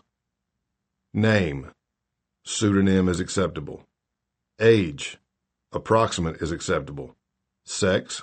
Race. Location. Country and region. Military experience. Physical fitness level. Science or engineering training. Org affiliation, past and present." "I'm liking the scrutiny," I wrote back a day later. "That shows you have a standard. Here's my info." I told them I was in my 40s, didn't have military experience, but my fitness level was high. For past affiliations, I listed the Hammerskins, a white supremacist group that started in the late 80s in Texas and were big into white power rock music. I also wrote that I hung with some members of the White Knights, the Klan group from South Carolina, and other motorcycle clubs. By our 3rd or 4th email that week, they were asking if I was willing to travel as far as Rome, Georgia for meetups, noting that they had a cell there. Also, I want you to know that the age range of members is heavily skewed to 18 to 25. There are a couple of members your age. Will this be an issue? I told them both factors were fine. I'd be happy to travel, and in some groups, I'm the old man, and others, I'm the young one. I was actually 48 years old at the time, although I would later tell them Scott Anderson, which was my undercover name for this investigation, was 44. I had made sure to memorize everything I needed to know about my legend, including the dates I might be asked to cite, such as a date of birth or graduation from high school, which would be 4 years later than my actual dates. I also knew there were a few older members in the group, one in particular, the elusive founder of the base, who went by the online names Norman Spear and Roman Wolf. He was actually the first member I talked to. I found out later Roman Wolf was the one answering my email. The public became aware of the base after Vice published an expose by journalists Ben Maku and Mac Lamoureux on November 20th, 2018. The headline read, "Neo-Nazis are organizing secretive paramilitary training across America." A neo-Nazi who goes by the alias Norman Spear has launched a project to unify online fascists and link the vast coalition of individuals into a network training new soldiers for a so-called forthcoming race war, the story stated. Spear, who claims to be an Iraq and Afghan war veteran, is a self-proclaimed white nationalist with a significant online following. His latest act involves bringing neo-Nazis together, regardless of affiliation and ideology, into a militant fascist umbrella organization. His tool for doing this? A social network he calls the Base, which is already organizing across the U.S. and abroad, specifically geared towards partaking in terrorism. The FBI had been investigating the group, and in particular Norman Spear, Roman Wolf, around that time. Especially concerning was a 10-acre block of undeveloped land that he bought in December 2018 near Spokane, Washington, where he was allegedly going to hold a training camp for the base. But his plans were exposed by an Oregon-based anti-fascist group known as Eugene Antifa, which alerted the local media and law enforcement. We knew Roman Wolf's real identity. He was an American citizen, born in New Jersey, in his mid-40s, and as the Vice story noted, he had done time in Iraq as a contractor for the U.S. Department of Justice. His real name was Ronaldo Nazzaro, but that would not be publicly known until The Guardian and BBC outed him in January 2020. I didn't have a lot of time to prepare for my first call with the base. The invite to talk came after less than a week of emailing. One of the questions they had asked was whether I knew Siege, which is basically a Bible how-to book for these groups. I asked because the general philosophy and outlook in Siege underlies the base and our mission, the email stated. James Mason, the book's author, is still alive, living out his neo-Nazi retirement in northern Colorado, denying any connection to the violence his book has sown, but defending what is essentially a call for far-right violent groups to stoke a race war. I hit up my buddy from Ohio to get a copy of the book and made sure to thumb through it before I got on the call, getting a fast education in the group's hateful verbiage. I was specifically looking for parts in the book I could easily remember and then portray as things I really admired from Mason's teachings. I was at home in Tennessee on the sweltering hot and humid Friday in July when I was supposed to accept the call on an encrypted app called Wire, which the email had instructed me to download. I was worried they might ask me to put my camera on and do a 360 of my surroundings, so I decided to walk a little distance from my house into the woods. I cautioned Kara and the girls not to come looking for me or call my name. With about 15 minutes to go before the designated time, I was already sweating like crazy and second-guessing my decision to be outside in the woods. Then I looked down at my arm, and it was completely black. It took me a second to realize it was covered in mosquitoes. Screw this, I thought, and ran back to my driveway and climbed into my old truck. I quickly cleared out anything personal, making it as sterile as possible, and drove to an empty movie theater parking lot. Then I waited. Nazzaro, a.k.a. Roman Wolf, started the call saying it would last 30 minutes. But in the end, we talked for about an hour. There's no script for this type of work. You just have to believe you're who you say you are and then figure out how that person would answer. As always, I tried to stay as close to who I am as possible. I described my work as a bouncer, gave them my physical appearance, and said I'd hung around with bikers and the Klan, just omitted the essential fact that I did so as an undercover agent. I told Nazzaro that a buddy had suggested I check out Gab after I kept getting banned from freaking Jewbook. I'm always looking for like-minded brothers, comrades, whatever you want to call it, I said. Anything to further the white race and furthering that kind of brotherhood, but real. Then I mentioned that I'd been around Klan groups I'd known were just posers. When Nazzaro asked me what I was looking for in the base, I answered, I'm looking for the 14 words. I'm looking to secure the race, but I don't think you can do that by yourself. A lot of the call was Nazzaro talking, trying to describe the organization, both what they supposedly were and what they weren't. He stressed more than once that it wasn't a political organization, but more of a pragmatic, down-to-earth, survivalist group, and what they were doing wasn't illegal.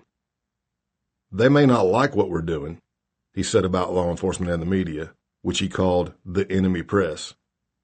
They may not like what we stand for, but at the end of the day, everything we're doing is within the laws. Just as the call was wrapping up, he asked the others on the line if they had any other questions. I could detect 3 other voices, but there may have been more. If you were going to develop leadership qualities in somebody, how would you do it? Asked one member, going by the name Lanzer. It sounded like something you would get in an interview for a corporate position. First thing I'm going to do is lead by example. I told them, and then described 2 ways of mentoring. You could tear someone down and build them back up, or you could instill a little confidence and support them. Next, from Lanzer, anything you're not willing to give up in the pursuit of victory? I described my warrior mentality and how I would set my mind to something and not stop until it was accomplished. If only they knew how I was applying that right then in my role as an undercover agent. One of the last questions, again from Lanzer, was, do you think we should make use of useful idiots, like sending in the stupid ones for suicide missions? This time I couldn't contain my laugh. Well, hopefully you don't have a lot of idiots in this group. I wasn't sure what type of answer he was fishing for, so I opted for being a good team player and added, if everybody decided that it was a good idea to send the idiot in, and we got one, well, you know. Nazzaro ended the call saying he liked to give everyone a 24-hour grace period to think things over. It would give me time to think about the base and whether I wanted to join, and give members the time to discuss what they thought of me. True to his word, less than 24 hours later, I got a text on wire from him. Ping. We'd like to officially invite you to participate in the base network. Let me know if you accept. I replied quickly. I consider it an honor, and I'm looking forward to it. Then I sent a screenshot of the message to all the case teams involved and FBI headquarters.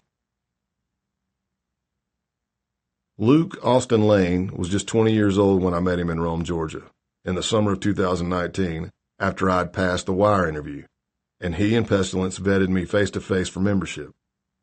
Lane was the leader of the group's Georgia cell and went by the online name TMB, or the Militant Buddhist. He may have been young and didn't look much like a tough guy, but I learned after that very first meeting, when he used that handheld wand to try to detect the tracker on my truck, which thankfully my team had turned off in time, that he knew what he was doing and was very careful with the group's security. Pestilence was 19-year-old Jacob Caterly. He had chosen his call sign because Pestilence was the name of one of the 4 horsemen of the apocalypse. Like many teenage boys, he was full of piss and vinegar and very self-assured. He was also a huge conspiracy theorist, believing Hitler was still alive. After I passed their IRL, in real life, vetting on that stormy day in a cement plant in Rome, Georgia, I followed Lane and Caterly back to Lane's farm, where the base's Georgia cell would hold training camps. He lived on a 100-acre property with his dad, his sister Brooke, and her husband and kid. His parents had divorced, and I never met his mother. Lane had been homeschooled by his dad and managed to hold down some stint jobs and earn enough wages to afford to build up his arsenal at his dad's farm. Lane's dad, Tom, worked in construction and fiercely loved his son and daughter. It was that daughter, Lane's sister, who impressed me the most. She was in her mid-20s, mother to a sweet 3-year-old boy, and always wore a pistol on her hip. Like Lane's dad, Lane's sister was not involved in the base, which the members all tried to pass off as no more than a prepper survivalist group. If it had been simply about survival, then I'd have trusted Lane's sister more than any of the guys in the group. She'd kill a deer in the early morning and have it skinned before the guys even woke up for breakfast.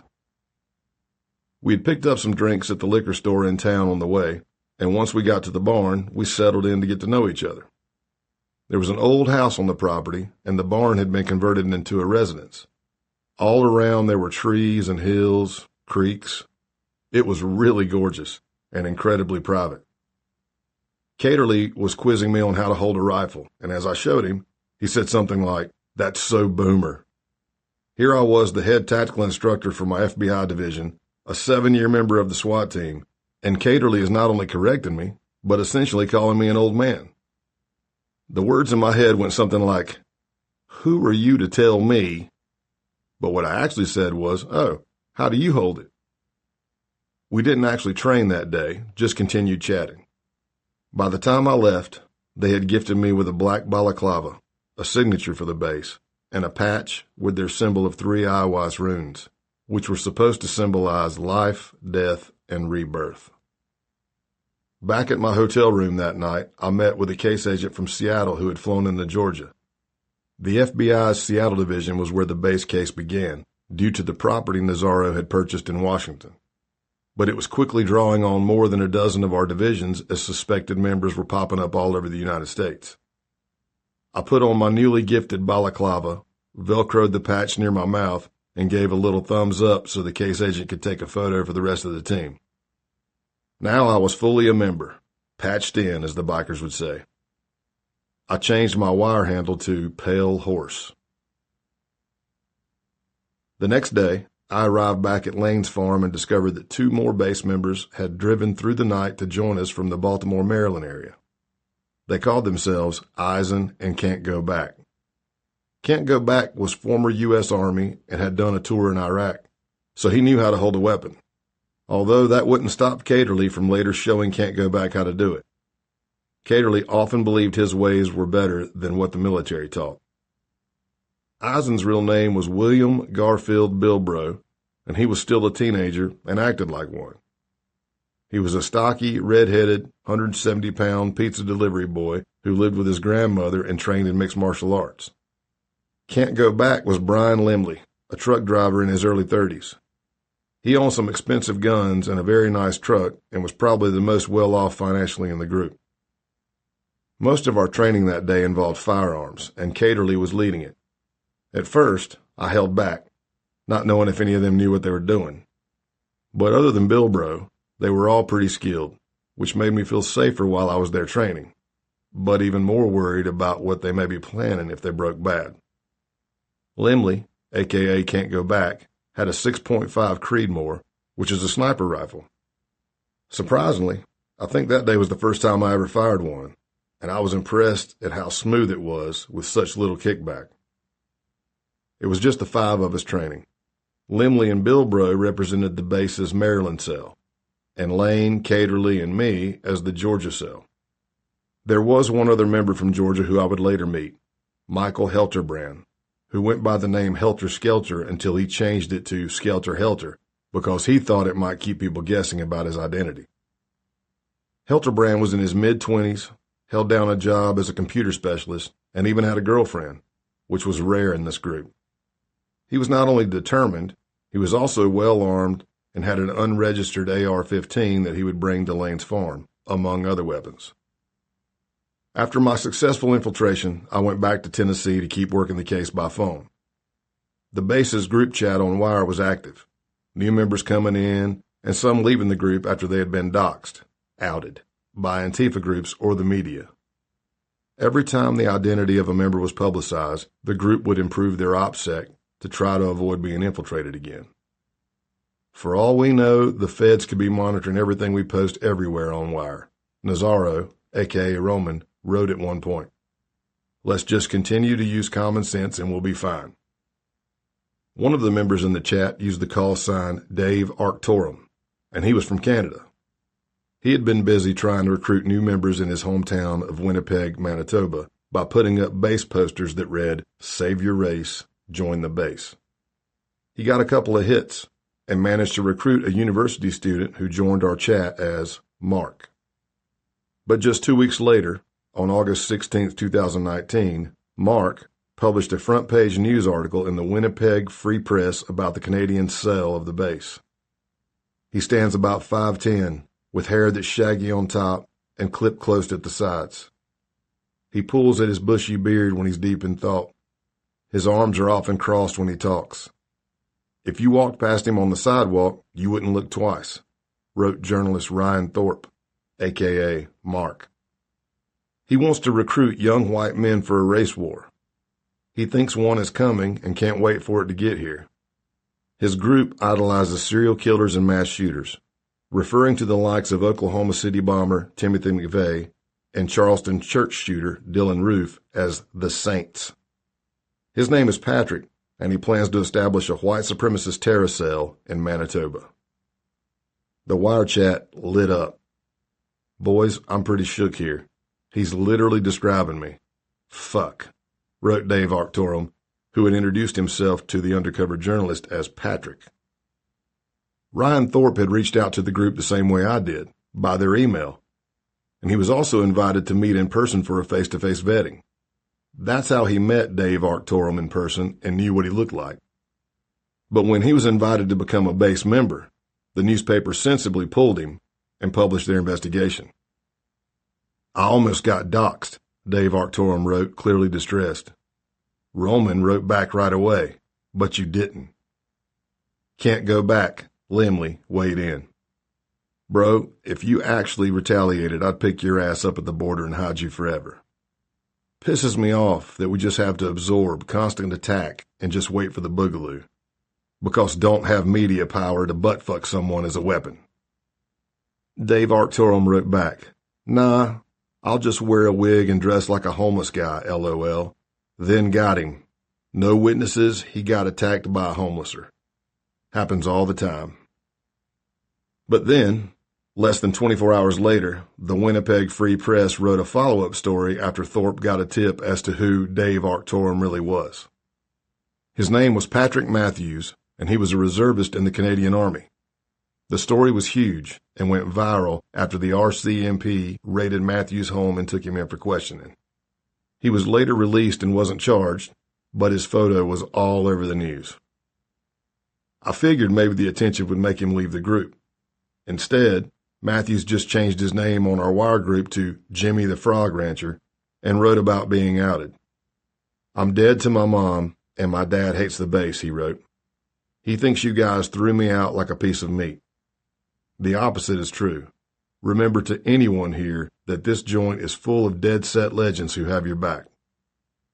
That text, and others like it, were so telling. There was a brotherhood among these young men, a desperate need to be appreciated and accepted and be part of something bigger than themselves. It was a toxic mix of insecurity and bravado. "Just remember," Matthews wrote, "doxing isn't the worst thing. They shot Cadrano and left him in a ditch. It can always be worse."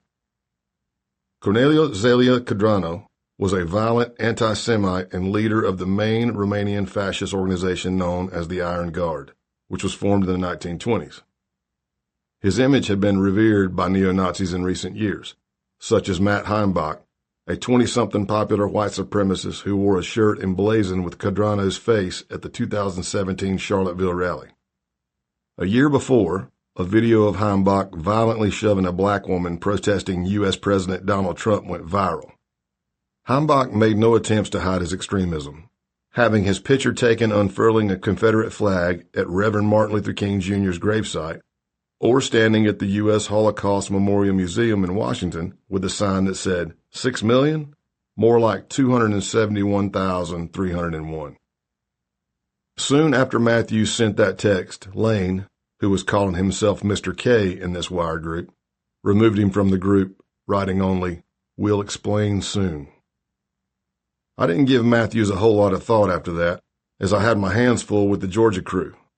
But then the Canadian media reported that he had disappeared. His abandoned red Dodge pickup was found on a rural property in Sprague, Manitoba, near the U.S. border. Chapter 13. Hate Camps. Silver Creek, Georgia, August through October 2019. I used to love to go camping with my parents and friends. When I was growing up in Greenville, South Carolina, we lived next to a river that had miles and miles of woods nearby. It was heaven for a country kid. I'd spend my summers fishing and exploring with my buddies or by myself. In my early teens, I started developing the work ethic that I still have today. I get it honestly from both my parents. My mom would work up to 80 hours a week, but that wouldn't stop her from driving more than 3 hours on the weekend to watch my football games, whether I was playing or not. Then she'd stay, take me and my friends out for food and a couple of drinks, before making the drive back along Highway 26. She admitted she would sometimes feel the vibration on the edge of the road, which would thankfully wake her up. My father may not have completed high school, but he built a very successful landscaping company and would put me on job sites with his crews. I knew that these grown men, who poured whiskey in their coffee and smoked filterless cigarettes, would be looking at me as a spoiled daddy's boy. Respect was not given. It had to be earned. So I did everything I could to outwork them. I wouldn't rest. Or I would say something like, You know, we'd get a lot more work done if you didn't take so many smoke breaks. Fast forward now to me in 2019, as I inched toward my 50th birthday. I was working around the clock trying to build a case against the base, which included planning camping trips with a bunch of aspiring white supremacists half my age. I could never have imagined when I was young that this is where life would take me. My friend Terry Rankhorn once described undercover work like playing a game of chess. Terry worked at the FBI for nearly 2 decades, along with his wife, and like me, he was a certified undercover agent and taught at the Bureau's undercover school. There's a lot of common misconception about undercovers. That they're used car salesmen, he'd say. They're slick talkers, all of this. And that's really not the case. They're strategists. They're playing a game of chess, and you have to understand the consequences of pushing your queen out in the middle of the board. Playing chess with the base was never easy. White supremacy has a long history in the United States, but this new accelerationist movement was still relatively unknown and unpredictable. I wasn't the only undercover agent working these types of cases in the U.S., and I was constantly sharing information with other agents and bureaus. Groups like the base were devised to be leaderless, even though the founder, Nazaro, seemed to exert a lot of power. Around the time he founded the group, Nazaro moved to St. Petersburg with his Russian wife and their children. New York Magazine ran glamorous photos of their 2012 wedding in a feature called The Prep School Nazi. The story began. 6 years before he would found a neo-Nazi group called the Base, Mein Kampfing its launch with a tweeted Hitler photo and the caption, "Führer, you were only the beginning. We will finish what you started." The prep school grad from New Jersey was getting dressed in his room at the Standard Hotel in the meatpacking district. His father, Michael, helped him into his tuxedo jacket. Playing the best man role, his friend Don fastened a white lily to the lapel. Later, he would be known to his followers as Norman Spear. Now, at 39, he was just Ronaldo Nazaro. An earlier engagement hadn't worked out, but today he was getting married. I suspected from the hours of the day that Nazaro was sending me messages over an encrypted email server called Proton Mail that he was in Russia. While I was undercover in the base, I remember him coming to the U.S. once, but I didn't get to meet him. He visited relatives in New Jersey and Arizona on that trip and met other base members near the Northeast, handing out to cell leaders knives inscribed with the group's name. After Vice's article about the base, the media started picking up stories, and Antifa, anti-fascist activists, were working all out to dox as many base members as they could. On September 10, 2019, less than 2 months after I'd infiltrated the group, Congress's Committee on Homeland Security started to hear testimony on this new threat. Thank you, Chairman Thompson, Ranking Member Rogers, distinguished members. Thank you for hearing my statement today, began Ali Soufan, an American former FBI special agent who had been born in Lebanon and was involved in several high-profile terrorism cases after the 9/11 attacks. Tomorrow marks 18 years since al-Qaeda murdered nearly 3,000 people on American soil. As we honor the dead, we remember, too, the importance of remaining vigilant. Today, I draw 4 main conclusions. First, both al-Qaeda and the so-called Islamic State remain potent threats. Second, in addition to the jihadi challenge, we now face clear danger from white supremacist extremism. Third, there are important similarities between these two groups of extremists. But fourth, under its current approach, the United States government is at a clear disadvantage when it comes to combating white supremacy. Al-Qaeda, Soufan told the committee, translates to the base. Soufan went on to compare the mistakes we made before 9/11 and what we were doing wrong now in handling white supremacy terrorism. He noted that in 2018, white supremacists had killed 3 times as many Americans as Islamists, but still, only transnational groups like al-Qaeda were given federal terrorism status, which allowed us important investigative tools for monitoring suspects and also the ability to charge someone with a terrorism offense. We need to recognize the international nature of this threat and start treating white supremacist terrorists the way we treat other global terrorists, Soufan told the committee. There were a lot of similarities between the way al-Qaeda and the base organized and the propaganda they developed. I remember after 9/11, the videos of al-Qaeda's training camps in Afghanistan that played over and over on the news. Jihadis in masks and holding AK-47 assault rifles as they fought and trained. Now, nearly 2 decades later, here I was, posing as Pale Horse, staying up all night texting with base members asking to attend their hate camp to train and make similar propaganda. After the first 2-day meetup in August on Luke Lane's farm, our communication moved online to our wire group chat. It wasn't just one group chat. There were several, and sometimes I would also be DMing with individual members. It was a full-time job. My daughters were in their late teens at the time, but unlike a lot of teenagers, they were pretty good about not spending too much time with their heads down on their phones. We all made sure to always put the phones away for meals or time together.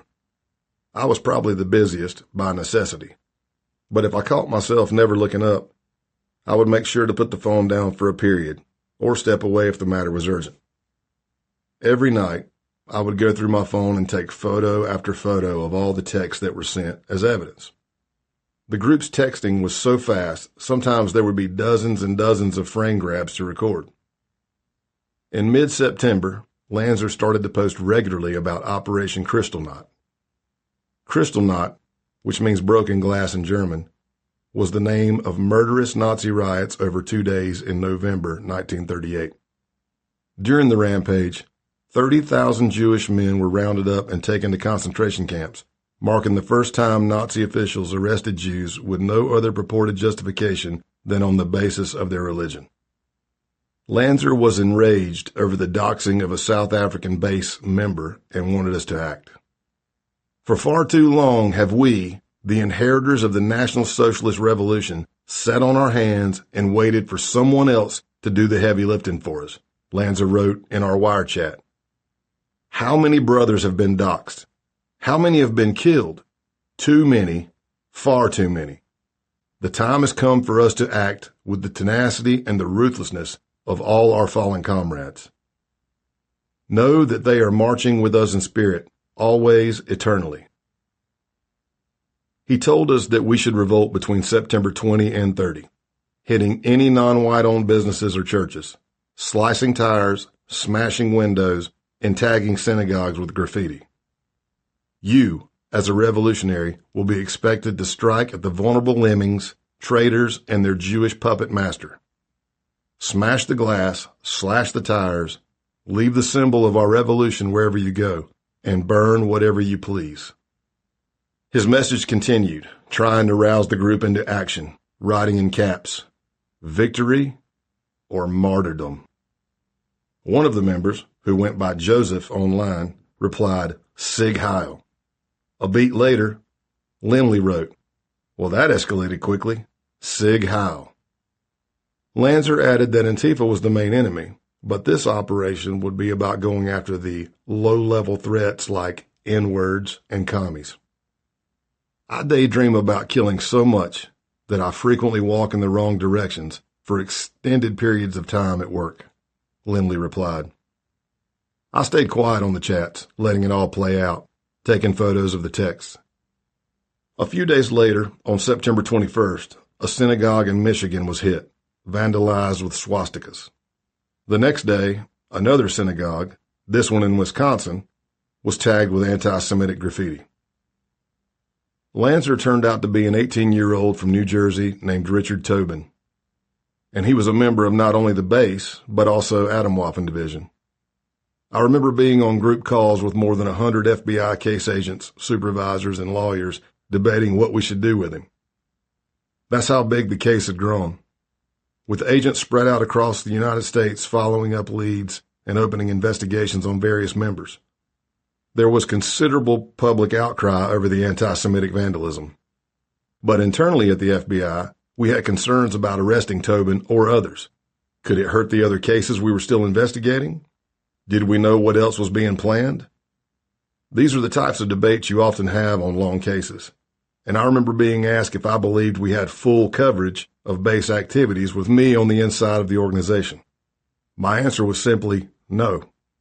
I knew that there were side chats among different base cells or direct messaging between members that we weren't seeing. A month later, FBI Special Agent Jason Novick, who was with the Joint Terrorism Task Force out of our FBI's South Jersey resident agency, interviewed Tobin. During questioning, Tobin admitted his role in directing others to vandalize as part of his Operation Kristallnacht, telling them to tag the shit out of synagogues. He also told Agent Novick that he had considered suicide by cop and thought a suicide bombing would be pretty badass. Tobin also gave the names of 2 other base members who had vandalized the synagogues. He was arrested in November. The criminal complaint written by Novick said that Tobin also stated he had saved manuals regarding how the detonation would work for the bombing, and he believed that it would be pretty straightforward to fill the back of a truck with barrels like Timothy McVeigh did. Aside from continually monitoring the online chatter, I was making the 3.5-hour drive back and forth from my home to Lane's farm in Silver Creek, Georgia, to attend as many of the get-togethers and training sessions as possible. Lane was the main organizer in the Georgia cell. His texts were very specific about what we should bring when we trained and looked like this. Sleeping bag. Tent. If you want a personal tent with privacy and don't want to cuddle with the bros in the big tent. Hydration carrier or case of bottled water. Rifle and sidearm. Bring a sling and holster. Rifle ammo. At least 600 rounds for a rifle to participate, but 1,200 rounds are recommended just in case. Pistol ammo. At least 200 rounds for sidearm to participate, but 400 rounds are recommended. Mags. 6 rifle mags and 3 pistol mags. Food and water. Bring your own food and drinks or have enough money to buy what you need. Bring plenty of water, none will be provided, and it'll be needed. Sunscreen. If you wear sunscreen, bring your own. Changes of clothing. 5 changes of clothing. Uniform. Camouflage pants and jacket, preferably fleck tarn. If you are unable to bring that, bring a black t-shirt or long sleeve and black, green, or tan pants if possible. Ball cap or boonie hat. Boots. Good quality boots, preferably black. The list would go on and on. I always made sure to book a hotel room. Pale Horse had no desire to cuddle with the bros at night. Around the end of August, Lane added a new member to our group chat who went by the moniker Thomas Anderson. The next training camp I attended, Thomas led a blot, which was a pagan ritual reaching back to the time of the Vikings. The blot was essentially a ceremony to honor the gods. After the weapons training, which was standard at every camp, we went down into the woods and began the ceremony. Anderson said he was a member of a group known as the Asatru Folk Assembly and said he had led numerous blots before. Caterly, a.k.a. Pestilence, said he would assist. It was just Anderson, Lane, Caterly, and me.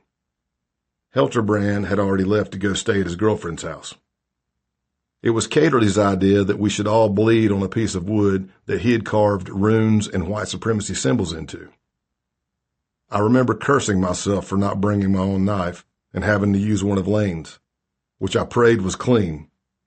The knife had a broken tip, and I had no intention of slicing up my arm, so I furiously jabbed at my finger, managing to squeeze out just enough blood to take part. We dripped our blood offering onto the carved piece of lumber and prayed to our gods.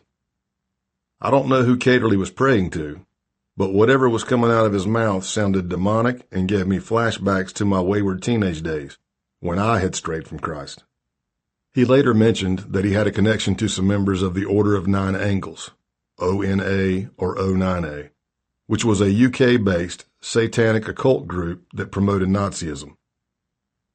I prayed alongside Lane and Anderson to gods of the Norse pantheon, such as Thor, Odin, Ragnar.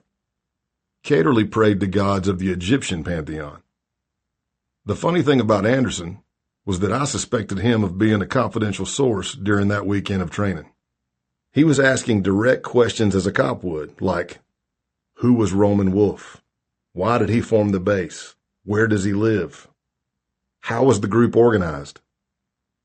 Questions I was hoping to get answered too, but didn't ask out of fear of being called out as a Fed.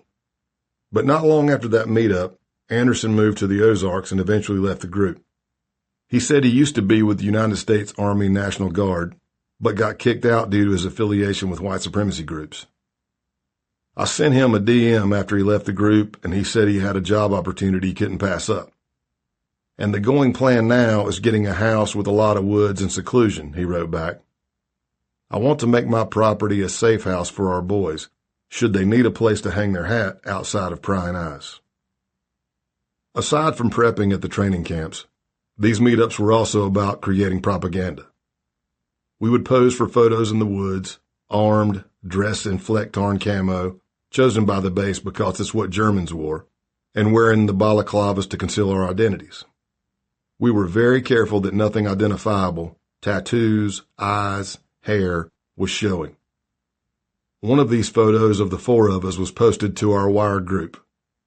Good work as usual, Nazaro wrote to me about the photo. You've proven to be a valuable addition to our ranks. Keep it up. I replied, honored. I rolled my truck up to Lane's property, ready to camp for yet another sale meeting. While I was still out of sight, I made sure to start my recordings. I parked my truck and looked at the other cars in the driveway. Okay, that's Helter Skelters, that's Pestilences, that's TMB's dad's car. Then I looked down to the group that was sitting under the awning of the barn and counted the men. There seemed to be an extra person. I didn't have my glasses on. What a great part of aging. So couldn't be sure until I had walked down and was right in front of the stranger. He looked to be in his mid to late 20s, reddish, messy hair, a huge bushy beard. Then I heard him speak, and right away I thought, that's a Canadian accent. I'd been a huge fan of Strange Brew, the 1983 movie with SCTV characters Bob and Doug McKenzie, played by comedians Dave Thomas and Rick Moranis. Bob and Doug lived on a diet of beer, back bacon, and donuts, and leaned into the stereotypical Canadian accent, ending most sentences with, hey? You probably know who I am, he said. Maybe, I replied. I may or may not be from Canada, he said, then went on to tell me his moniker was Punished Snake. And then it all clicked. Dave Arctorum, who then switched to Jimmy the Frog Rancher, who was actually the Canadian Army Reservist Patrick Matthews, was now Punished Snake. He was renting a horse stall from Luke Lane's dad to sleep in. We found him.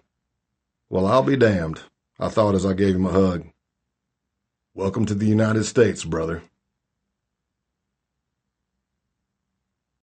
Chapter 14. The Wild Hunt. Silver Creek, Georgia, October 31st, 2019. I was exhausted. It had been a long day of training at the Hate Camp on Luke Lane's 100-acre farm. There had been hand-to-hand combat, grappling, and weapon manipulation, along with pistol and rifle drills. It was survival training in anticipation of the Boogaloo, that day which the base members believed society would collapse, a race war would ensue, and they would create their white ethno-state. Base cells were already looking at land in the Pacific Northwest, the Upper Peninsula of Michigan, and the Appalachian Mountains. One cell stated that they had recruited a nurse and a former chief of police, which they said would help build the infrastructure once the ethno-states were established. A wicked cold front had swept through Georgia, with the temperature dropping approximately 40 degrees in only a few hours. It hadn't been that cold all year, and it was a tough blow when you weren't acclimated. While the other guys were fumbling to set up their tents, I quietly retreated to my Ford 4x4 pickup truck for a rare moment alone and a chance to charge my phone. I just had to hope all my technology was working and everything was being recorded and transmitted. My body ached from the cold. I was feeling every one of my nearly 5 decades on this earth. The cold was that type that settles deep in your bones and makes you extra weary. It was just 4 months into the case at this point, and the pace had been nonstop. I had learned my lessons from Operation Roadkill and my subsequent DNR to know when to take a break, and I knew I'd eventually have to do that, but not tonight. Not yet. I blasted the heat in my truck and dozed off. I woke to a pounding on my window, not knowing if I'd nodded off for mere minutes or hours. Someone was yelling, but I couldn't make out what they were saying. I opened my eyes to see Zoomnat, a new member I'd only met earlier that day. He was sporting a fresh bowl haircut in homage to mass murderer Dylan Roof. He said he had driven to Georgia to attend the camp from Austin, Texas without stopping, more than 900 miles fueled on Adderall and Red Bull. Zoomnat was with Caterly, and as I rolled down the window, Caterly said, "Dude, you know about that ritual tonight?" "Yeah." "You know we're sacrificing a goat?" Caterly asked. "Yep," I replied unhappily. "We just got the goat." I turned off my truck and opened the door to the frigid air, which quickly snapped me awake. I followed Caterly through the pitch-black darkness until we reached Limley's truck where everyone was standing. Limley looked at me and said this was the siege goat.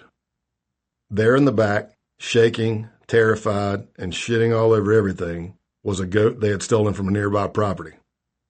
One of the guys complained that the goat was shitting everywhere, and I said, "Well, I would be too if a bunch of guys wearing camouflage and masks and holding guns just took me out of my backyard and threw me in a truck." I looked down at the poor animal and tried to think of a way to stop what was about to happen, but a wave of dread spread through my body. On our wire group, various members had talked about an animal sacrifice and how this would signify the start of the wild hunt. In pre-Christian Nordic mythology, the wild hunt was when the god Odin and his army went out on a chaotic rampage in the fiercely cold and dark midwinter. Anyone who saw the ghostly procession would be carried away and dropped elsewhere, or worse. In the basest, twisted version of this ritual, the wild hunt would mark the start of their mission to clean up non-whites and Jews. I noticed Bilbro, a.k.a. Eisen, was petting the goat and speaking softly as he stood by Limley's truck. "Eisen, is it bad that I feel sorry for the goat?" I asked him, hoping maybe he would take pity on the poor animal. He replied, "I mean, kind of." Then he seemed to momentarily be lost in thought and added, "He will know where he's going before he dies. I'll try to make sure of that." Some other members were looking remorseful, and Bilbro said, "Let's not even talk about this." He was determined to keep the mood positive because, in his mind, the goat was about to make a beautiful sacrifice. He had named the goat Gar, after his great-great-grandfather, Garfield, which was also his middle name. "I'm with you. I'll just push that beach ball down in the water," I said as I watched the others making a harness to lead the goat to the ceremony, to lead Gar to his death. I slipped away and went back to my truck. I looked around carefully, making sure I was in the clear, and leaned into my transmitting device to talk to my team. "So, I'm pretty sure we're getting ready to kill this goat. I can't think of a reason to stop it. If you guys don't want this to happen, let me know." The team had set up their own camp in a nearby building. It was a 24-hour operation as agents rotated through in shifts. If I was in the field, a team would be there to cover. I waited a bit, hoping for a response. Nothing. "Okay, I guess we're doing this." I rejoined the group and followed them deep into the woods. It was Halloween night, and more members than usual had traveled to Georgia to attend this camp. There were approximately a dozen guys who would come from all over the United States: Texas, Alabama, Michigan, Delaware. In addition to Zoomnat, there was Big Siege. He was big, about 350 pounds. Dema, and Apocryphon. They joined the members of our Georgia cell: TMB, Lane, Pestilence, Caterly, and Helter Skelter, Skelter Helter, Helterbrand. And the Maryland cell was there too: Can't Go Back, Limley, the Iraqi vet, and Eisen, Bilbro. The Canadian fugitive, Patrick Matthews, had been living at the farm since Lemley brought him here. I later learned that there was a base member going by the online name Viking21 who had first picked him up after he fled Manitoba and dumped his red pickup truck near the border.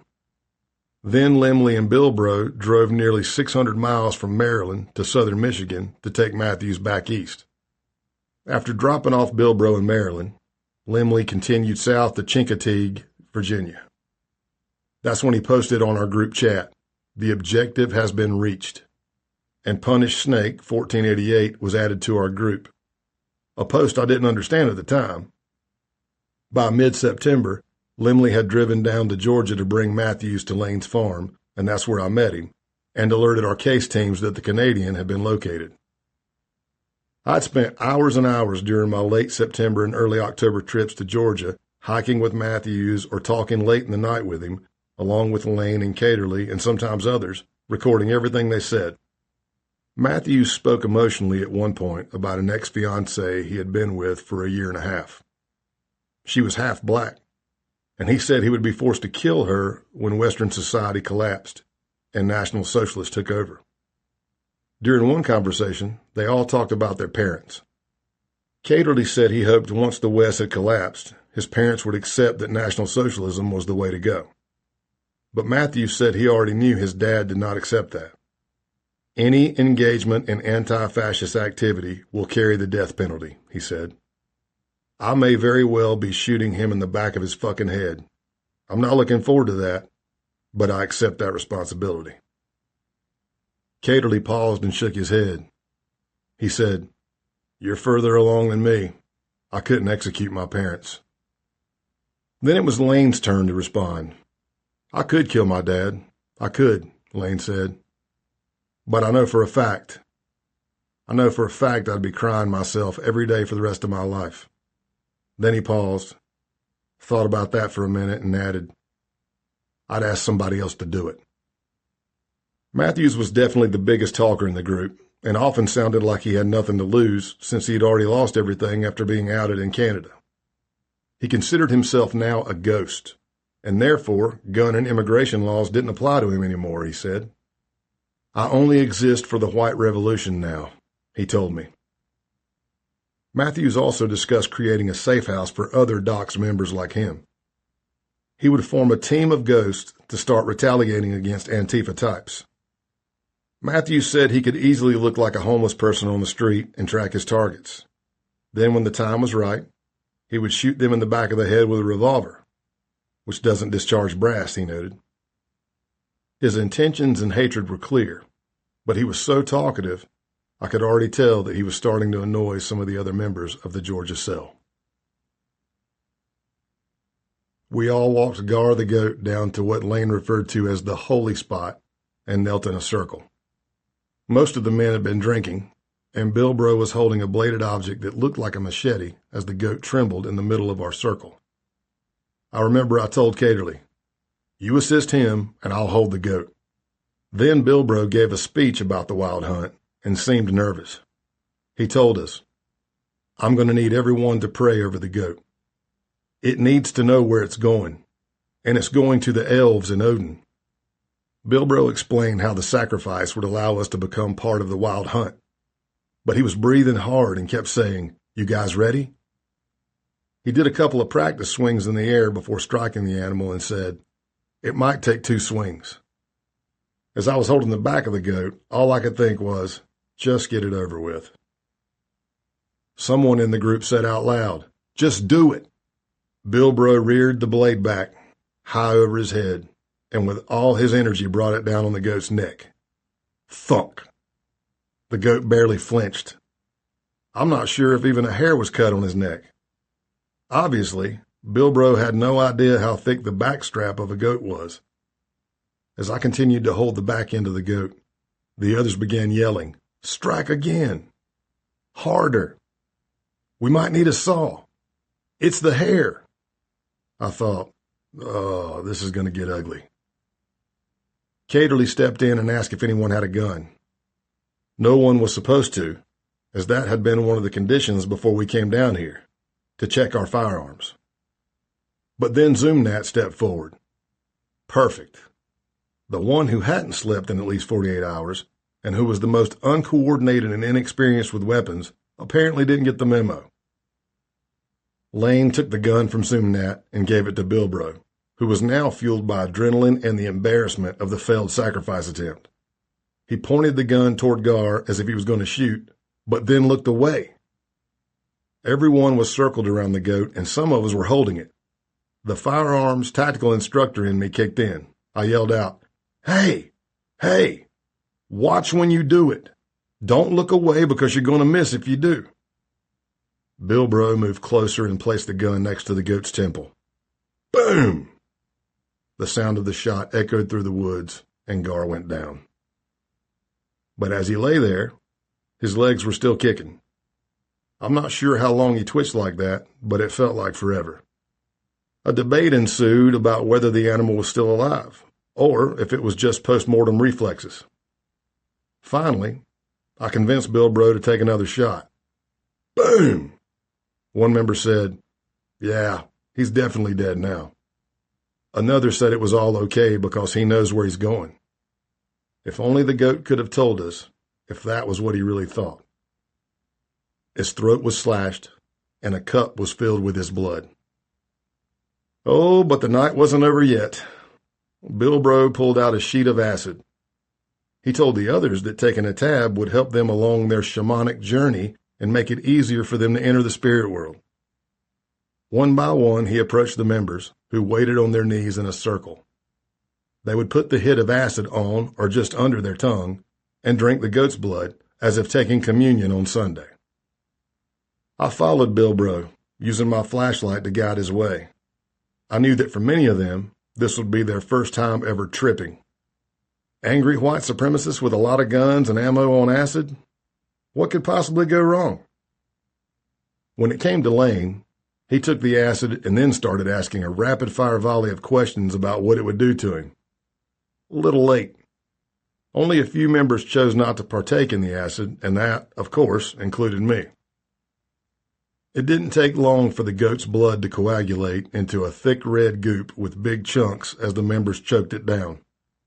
There was no way I was going to drink that, so when it was handed to me, I put my finger in the red sludge and brought it to my mouth and sucked the blood off my finger, then passed it along. Apparently, the big chunks were too much for Big Siege. He stepped away from the circle and started vomiting.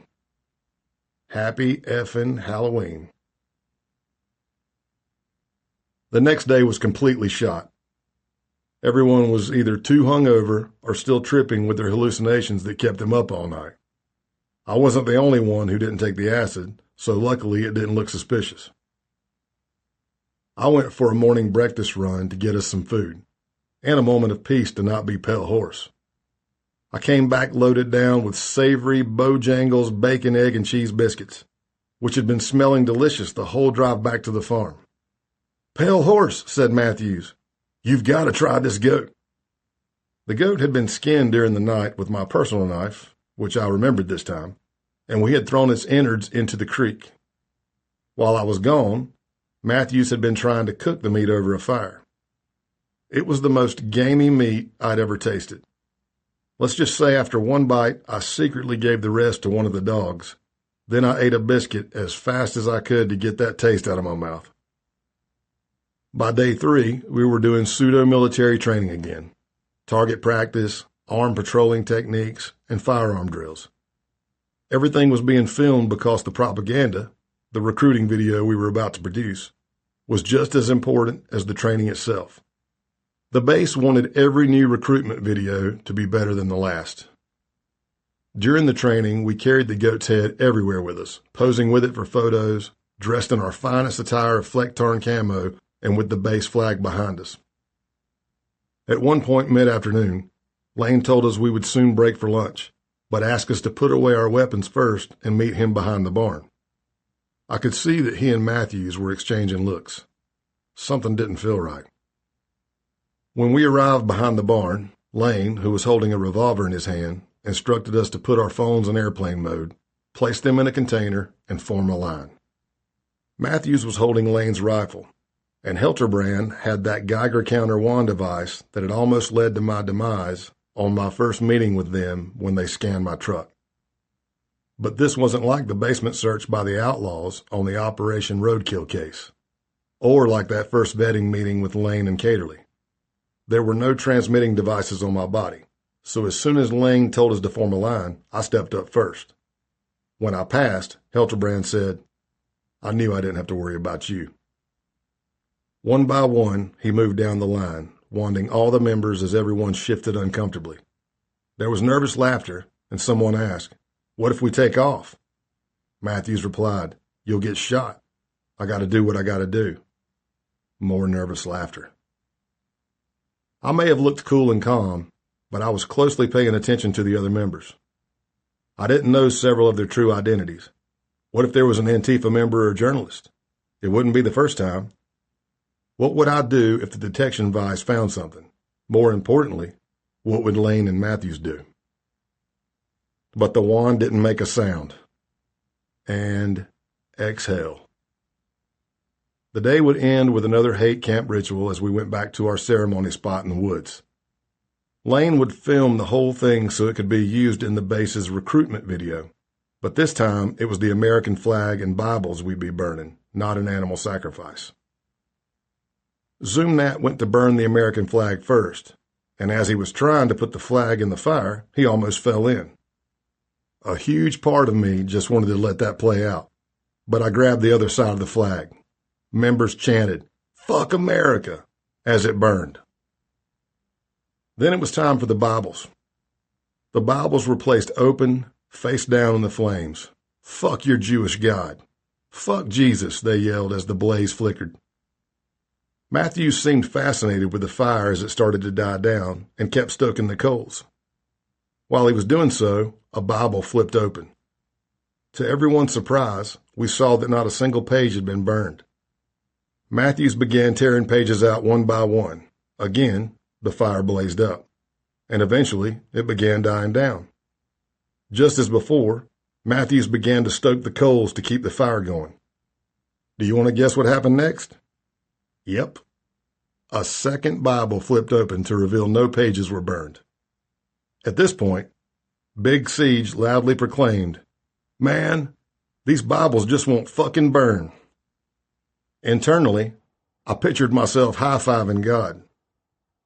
I know there are scientific reasons you could cite why the Bibles wouldn't burn, how the pages are packed tightly, or maybe they're made with non-flammable paper. You can think what you want, but I know what I believe. This was a sign that I was not alone.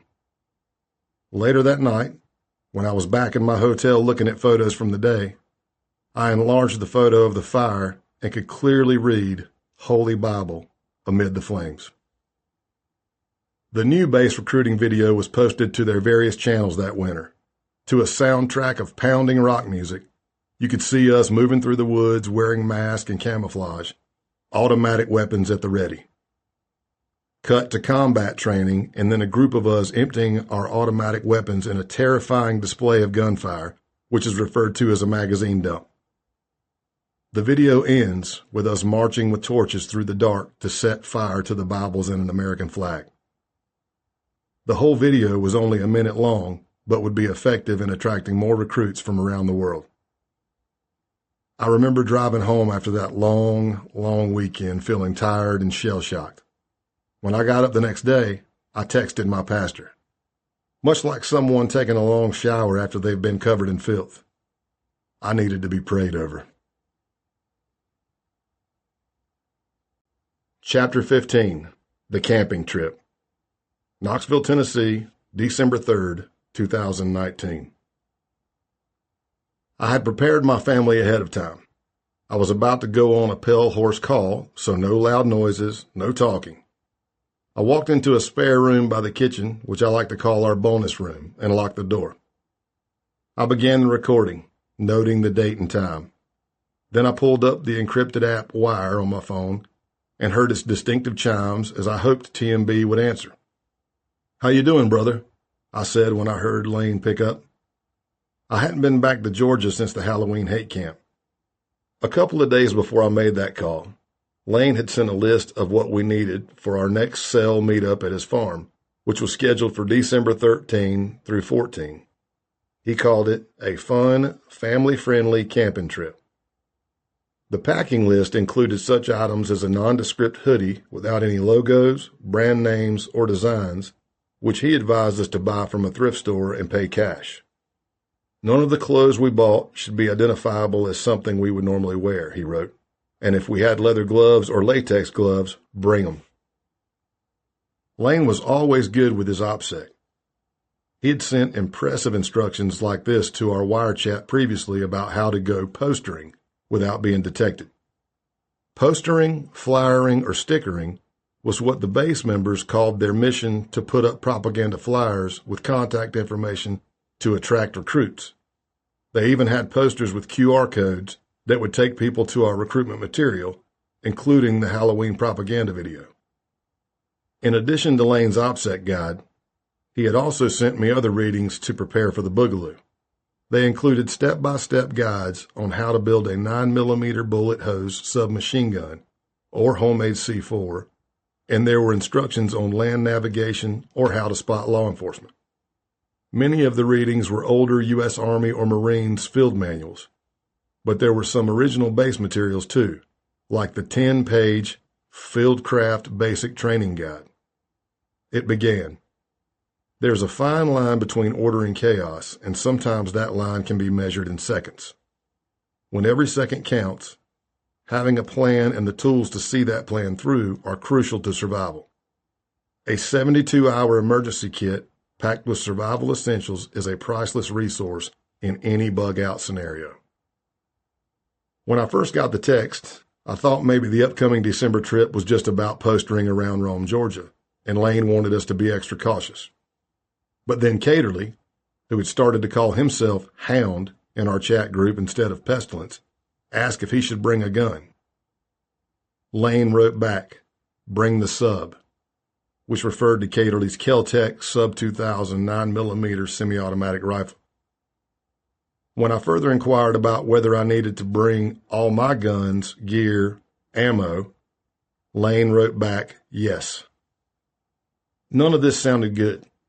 The pressure was on from the Atlanta FBI team to try to find out what was being planned so we could stop it if we had to. This call was my attempt to get Lane to tell me anything more about a planned meetup. "I guess it's super secret. I'm just trying to figure out what to pack, what to bring," I said. But Lane was being frustratingly aloof, and ever so often would just let out a little giggle. "I don't have a damn sleeping bag. I'm going to sleep in my damn truck," I said, and he replied cryptically, "If you sleep at all." When I mentioned how surprised I was about all the items that he wanted us to bring, he started laughing again, so I just chuckled along with him. The call was going nowhere. But I tried again. I'm like, "Do I have to bring a fucking different vehicle?" He answered, "If you want, because I don't know whose car we're riding in. Probably be either yours or Helter's." I was hoping he would say that my truck was fine, low-risk operation, or that I should find a vehicle that couldn't be traced back to me, high-risk operation. But he refused to divulge any more. "I'm just trying to figure it out, because I'm an old man and I like to know what the fuck I'm going to be doing." Awkward silence. By the time the call ended, I still didn't know what I was supposed to be doing. On December 5th, 2 days later, I tried another call. This time it was in the evening, and I sipped a little Crown Royal, making small talk as the ice tinkled in my glass, about how I was tired of Jack Daniels. Lane sounded bored and eager to get off the phone. I pretended the main purpose of the call was getting his help to vet a potential new member from Indiana who Nazaro had asked me to meet in person. Lane said it wouldn't be a problem to help, and our vetting trip wouldn't delay his December 13th plans. It gave me another opening to subtly ask about those plans. "Here's my thing. If I'm bringing weapons, are the weapons going to be in my car when we're going to do what we're doing?" "Yours will be inside," he replied. "It'll be what? Inside the car?" "Inside your car." Once again, his answers were short, and short on details. "I'm not saying I don't trust you," I said. "I'm saying I'm not where I'm at because I've done stupid shit. I've seen stupid shit, but I'm here without a record for a reason." Finally, I got to him. He agreed to tell me more, but not on our wire call. He said he would have to do it in person. Ah, fuck. Maybe I'll swing, what is today, Thursday? God dang it, I said, although I knew, of course, I would get there as soon as possible. I could swing through maybe tomorrow or Saturday. As soon as I was off the call, I alerted the Atlanta case team. They were ready to roll, and we did. The next day I stood outside Lane's barn, pounding on the door. It was early afternoon on December 6th, cold and raining as it always seemed to be in the fall and winter months I visited. I was getting no response. I tried texting instead as I grew impatient. "Wake your ass up," I wrote. After I'd been sitting there for about 35 minutes, worrying the trip was a bust, finally Lane came down. "Morning, sunshine," I greeted him. We both knew why I was there, so we put our phones on airplane mode and placed them in a cooler and then walked over to the edge of the barn and got right down to business. I said, "Now you know I'm a jokester, and I like to joke, but when it's time to be serious, I can be serious. So, what?" Lane was still grinning. "Essentially," he said, "we're going to whack some people." Murder was a hot topic of conversation among base members. Our chats were full of people vowing to knock off journalists or Antifa activists, or essentially anyone who wasn't white. But no matter how chilling it all sounded, the intent to kill an unspecified target in the name of bringing on the boogaloo wasn't a criminal offense. Even Matthew's comments about having to kill his dad when Western society collapsed weren't enough, without a specific action that showed he was preparing and ready to carry out the deed, something in legal terms we'd call acts in furtherance of a crime. We just had many vague, recorded conversations like this. These Antifa types, all these people, there has to start being consequences for what they are, and that's race traitors and agents of the system, Matthews said at one point. You know, if you really want to fight these evil, evil Nazis, you better be prepared for when they actually start becoming what you, Caterly interrupted, what you vilified them to be. Yeah, said Matthews. You call them neo-Nazis enough, they'll eventually show you what a neo-Nazi terrorist is, said Caterly. Matthews replied, Makes me wonder if they're ever really prepared for that day to come. Absolutely not, Lane chimed in. Caterly later complained, I want to fucking fight something, dude. I'm so tired. Lane promised, we'll get the body dropping shit done. There had been just one previous breakthrough in our conversations, something a little more specific. It was on the last day of the Halloween hate camp, when it was just me, Lane, and Caterly who were left. We sat around the fire talking well into the early morning hours. I casually brought up a past conversation that they had had with Matthews earlier in the month. I noted that they had all lowered their voices, seemingly trying to hide something, so I politely asked now what they had been talking about. Lane bent over to Caterly and whispered something I couldn't hear. Then Caterly said, Yeah, I think we can trust him. Before he went on, like usual, Lane requested that our phones be put in airplane mode. Then they told me there were some lefty Antifa types they had identified, and they were working on a plan to retaliate against these people for their affiliations. It was a significant conversation, and I remember alerting the case team as soon as I could. This is where you want to be as an undercover. I had finally gained their full trust. They wanted to include me in activities we had not been privy to. But what? We still didn't have a specific plan. Now we did. Our hunch that something was brewing for the December 13th meetup was right. Lane had worked out a plan and had picked a date to whack the Antifa activists. I settled in to hear more, with two goals in mind. Get as many details as possible about his plan, and slow him down to buy us time. The murders were to take place in 7 days. As we sat under the awning of the barn, Lane told me the names and addresses of the people he intended to murder. They were a man and woman from nearby Bartow County, Georgia, and according to Lane, they were a high-ranking Antifa couple. He later corrected himself, saying Antifa didn't really have ranks, but this couple was very active with the group Atlanta Anti-Fascist. Lane said it was Caterly who had found the names of the targets, and he would participate in the killings along with Hilterbrand. If I was willing, they wanted me on board too. Lane had originally planned to include Matthews, but he now believed that he was incompetent. Matthews had definitely overstayed his welcome in Georgia. After the Halloween weekend, Lemley took him back to Maryland to be part of that cell, and soon after, the relationships between the two groups soured. As I was processing everything Lane was telling me, my mind was racing to try to come up with ways to slow him down, but not look like I had cold feet. I pointed out to him that he had done very little prep. I compared it to how thorough he was in the planning of postering, and that was night and day compared to this. I mean, we're talking about killing people, I told him. Then it hit me. I'm a site survey specialist. This is what I do when looking at properties to buy. Is it mercantile? Is it residential? What are the demographics of the area? Crime, schools, ethnicity? Since Lane had so little information of the actual address and was worried about being connected to the crime by searching on the web or driving by, I convinced him that I could get it and it would look legit because I would be looking at adjacent areas while pulling the couple's info. I asked him why he was being so hasty on this. He replied that he was just tired of waiting to do something. But Lane listened to me carefully. He was impatient, but he wasn't dumb and had no desire to martyr himself with this murder. He agreed to let me do my research, which would help delay the killings. At the end of our talk, he tore me off a piece of paper to write on, saying that was safer than giving me the whole pad because it could leave indentations. Then he showed me details on his phone, and I wrote down what I needed, including the couple's names. I drove back to Georgia on December 13th, the day we were supposed to murder an Antifa couple, had I not slowed down their plot.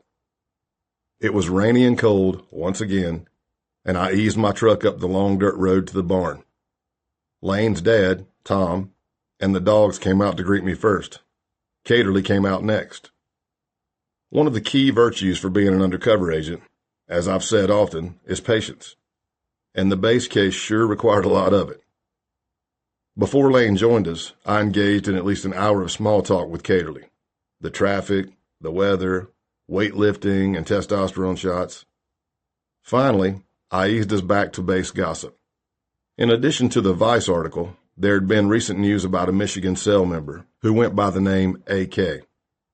He had gone to the home of a local Antifa podcaster and taken photos of himself wearing our trademark skull balaclava and dressed in camo and a bulletproof vest. That'll make someone scared, Caterly said excitedly. AK was actually 25-year-old base member Justin Watkins, who would be arrested about a year later. Finally, Lane and Thomas Anderson joined us. Anderson was back in town for the month, but it would be the last time I'd see him. I knew that he wasn't involved in the plot, so we were going to have to discuss the trip privately, which meant that for another 4 or 5 hours, we sat around just talking about everything and nothing. Now, don't get me wrong, I'm a talker, but sitting all day in the icy rain with guys who are about 20 years my junior and have such a warped view on the world, well, let's just say it's tiring.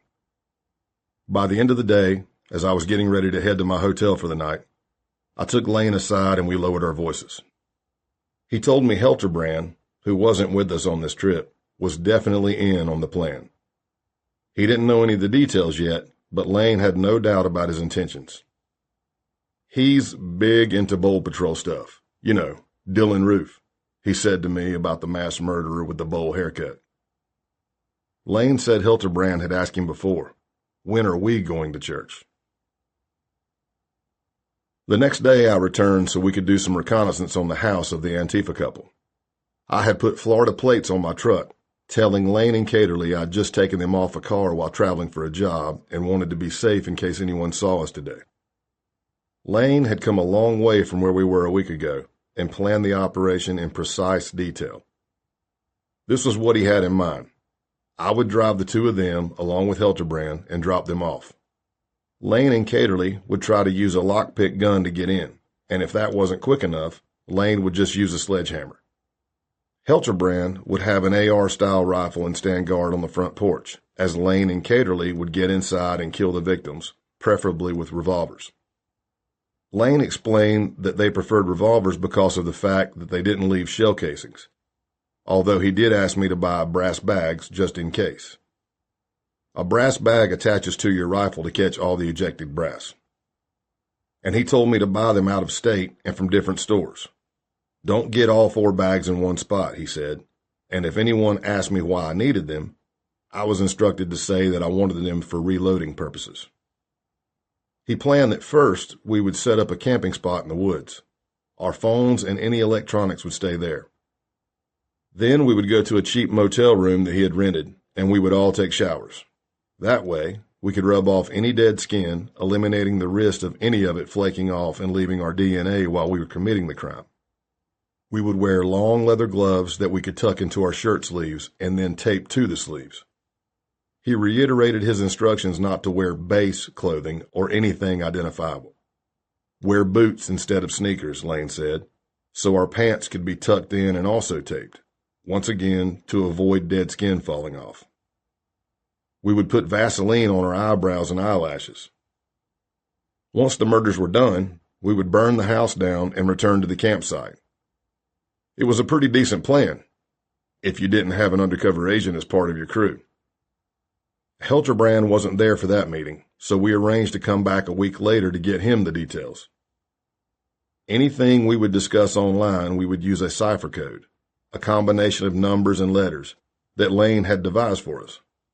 37C would be the code for the murders, also known as the camping trip. 32W meant planning the murder, and 59B meant we should meet at Lane's farm. The pace was relentless and a little bit frantic by the end of 2019.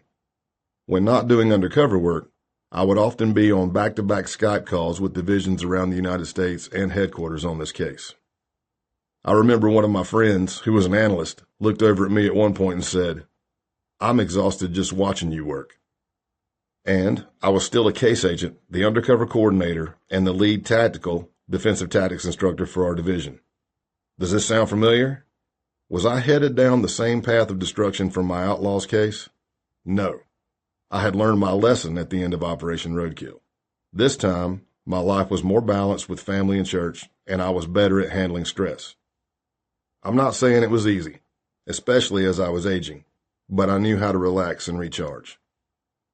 I remember one evening sitting on the back porch with Kara, having some adult beverages, and telling her about all the stuff I'd been doing. She mentioned that she was always praying over me when I was gone, and for some reason, her comment caught me a little off guard and I giggled. I said something like, "We've been doing this a long time together. You don't need to worry about me." Kara got very serious and looked me directly in the eyes. She said, "I'm your wife, and it is my job to cover you. Cover me in prayers." Her sincerity was so moving, I apologized for taking her comments lightly, and I thanked her for always being there for me. As I drove back to Lane's farm on December 19th, I knew I had not only my case team cover me, but Kara too. Helterbrand was at the farm this time, and there was little doubt he was incredibly enthusiastic about the planned murders. He had a few OPSEC questions about whether the couple had a security system and noted how loud pistols could be, offering to bring solvent traps to act as a silencer. Then he asked if the couple had children. Lane confessed that he didn't know, but added that if there were, they would probably just leave them. Helterbrand responded, "I've got no problem killing a commie kid." He later offered to steal some license plates and bring Adderall to help keep people up, or he would smoke some meth and go clear the house. Lane laughed. "That's race war ready." "This is what I've been fantasizing about for about 2 years now," Helterbrand replied. There was just one issue, an OPSEC problem they had identified. 2 base members, Canadian fugitive Patrick Matthews, punished Snake, and Iraqi war vet Brian Limley, can't go back, knew about their murder plan. But that's okay, Lane assured me, because we were going to kill them too. Chapter 16. The Boogaloo. Newark, Delaware, January 11th, 2020. Chaos would be great, Brian Limley said to his roommate, Patrick Matthews. After an afternoon of shooting, they were enjoying a couple of drinks and talking excitedly about their plans. Like, I'm hoping that one of these guys is acting like a fucking Looney Tune and some cops take him down to try to, disarm him, and his buddies just open fire. And so once that happens, you would have a hasty retreat and a running skirmish out of the city. Matthews interrupted. It would be an escalation of violence. It would be like the initial violence would cause some military police.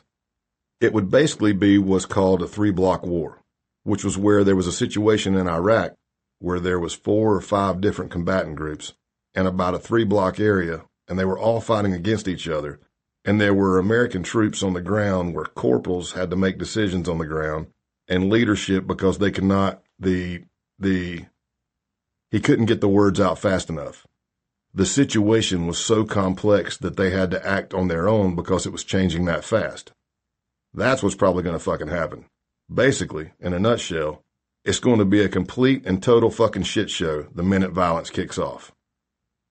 Limley and Matthews were formerly military men, but they weren't talking about some far-off war. They were planning this mayhem right here at home in Virginia. I was lying on the floor of their filthy apartment, stretching my back, carefully listening, and throwing out questions or comments every so often to keep them talking. My back was killing me. The pain had been so bad the previous week with spasms, we had to postpone my trip there. The only way I was able to manage the flight from Tennessee to Maryland the night before was thanks to TENS, transcutaneous electrical nerve stimulation, which is essentially a unit with pads that send jolts of electricity to reduce the pain. What I would find out several months later, after an MRI and CT scan, was that my original lumbar fusion had broken and I would need surgery. For now, I was just running that TENS 24/7 with the exception of showering, because with the base case, time was of the essence. This was my first in-person visit with Matthews or Limley since they left the Halloween hate camp in Georgia, although we stayed in touch by texting in our wire group, and sometimes I called them. They had rented a 1-bedroom apartment and moved in together in Delaware. Their relationship with the other members of the Georgia cell may have gone south, but they were still talking to me. I remember one call in early December where we talked about our fears of an informant, which had been a hot topic among base members. There had been another Vice article reporting on the Halloween hate camp. Matthews, as usual, was talking at me more than with me, imparting his knowledge about infiltrators. Feds will not do drugs. It's an old telltale thing. If you want to fucking see if someone's a fucking snitch or something, I don't know if you're dealing dope or something. If you offer them some dope and they don't smoke it, that's a good chance they're a fucking Fed, he said, having no idea how ironic his comments were. He was also giving us his hard-earned advice about how not to be doxxed if we were vetting new members. He knew he had made bad OPSEC choices in meeting Canadian journalist Ryan Thorpe. Give a fake name, he said, plus a false job description and hometown. He cautioned us not to park where they can see you, so they can't ID your car, and make sure you're the one asking all the questions, not the other way around. Prod their world view, he said, adding that you should make sure they can use racial slurs naturally. Even though I hadn't been in the same room with him throughout November and December, FBI Special Agent Rashid Harrison and his squad out of the Baltimore Division, along with Assistant United States Attorney Thomas Wyndham, were working around the clock monitoring the Delaware base cell and building a case. One day in December, when their apartment was empty, an FBI sneak and peek team went in and installed recording devices in the walls, per what we call a Title III wiretap, and executed a search warrant.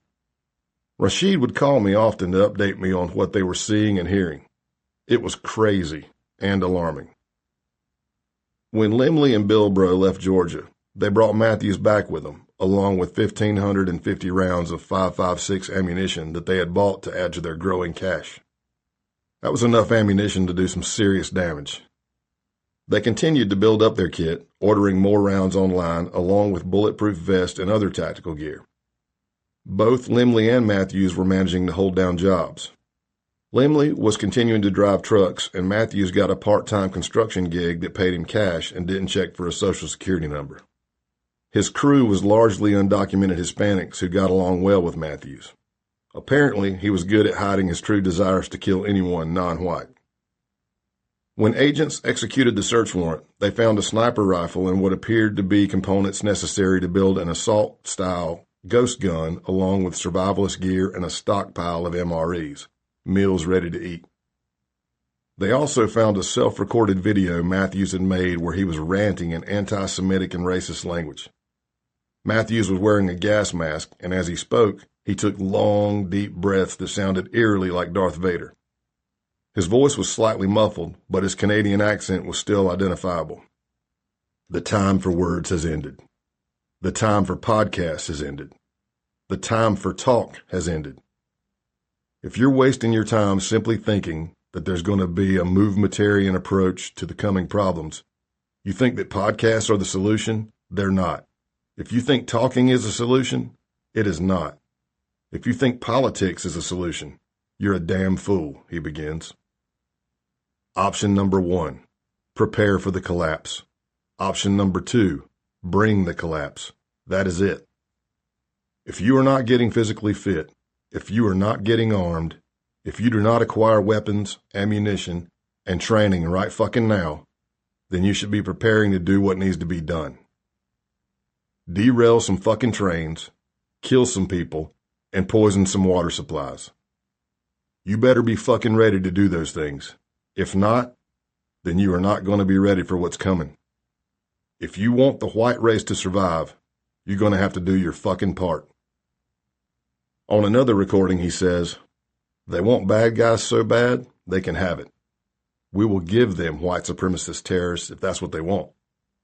Give them what they want. Give them what they deserve."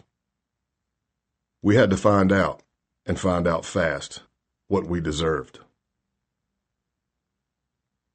Brian Limley Jr. was not a stranger to white nationalism. Back in November 2017, 3 months after the Charlottesville Unite the Right rally, he had reached out to the Northwest Front to get an intro packet. 6 days later, he contacted them again and asked to have a conversation with an actual person that has the authority to discuss bloodlines. The Northwest Front was created by Harold Covington, a longtime fringe figure in the neo-Nazi movement who wanted to create a white ethno-state in the Pacific Northwest. He envisioned a union of Washington State, Oregon, Idaho, and western Montana, which he said would be kind of like the white version of Israel. I don't see why the Jews are the only people on earth that get their own country and everyone else has to be diverse. Covington, who died in 2018 but left his legacy, had no objections to being called a racist. Of course it's racism. What's wrong with racism? It's the purest form of patriotism, he once said. But Limley didn't have much luck joining the group, despite repeated attempts. In one correspondence, he confessed to having some Jewish heritage because he had to get it off my chest. It's come to my attention that there is a Jew in my family tree. My great-grandmother on my mother's side was a Pole with red hair and blue eyes, last name Greenberg. I decided to disclose this even though it may harm me. By 2018, he had managed to successfully join another white supremacy group called the League of the South. He attended their Christmas party in Tennessee. Then, on February 27, 2019, when Limley was 32 years old, he made his first contact with the base and was asked to fill out the same questionnaire I would get 5 months later. For military experience, he wrote that he had spent 4 years as a U.S. cavalry scout and had a 15-month tour in Iraq where he was a driver and radio operator and was in the Stryker Brigade. For science or engineering training, he wrote, "Just a trucker, sorry." He also added, "I'm a 2016 red pill." A red pill is a common expression in the extremist movements and signifies the awakening to whatever particular belief, in his case, National Socialism. The expression goes back to the 1999 Hollywood movie The Matrix, where Keanu Reeves is offered a chance to see the world the way it really is by taking the red pill, or to take the blue pill and remain as is, oblivious to the truth. Matthews, who had just turned 27 when I met him, also had a military background as a reservist combat engineer with the Canadian Armed Forces. His parents were divorced, but he was close with both of them and had a good upbringing, despite times when he was bullied as a kid.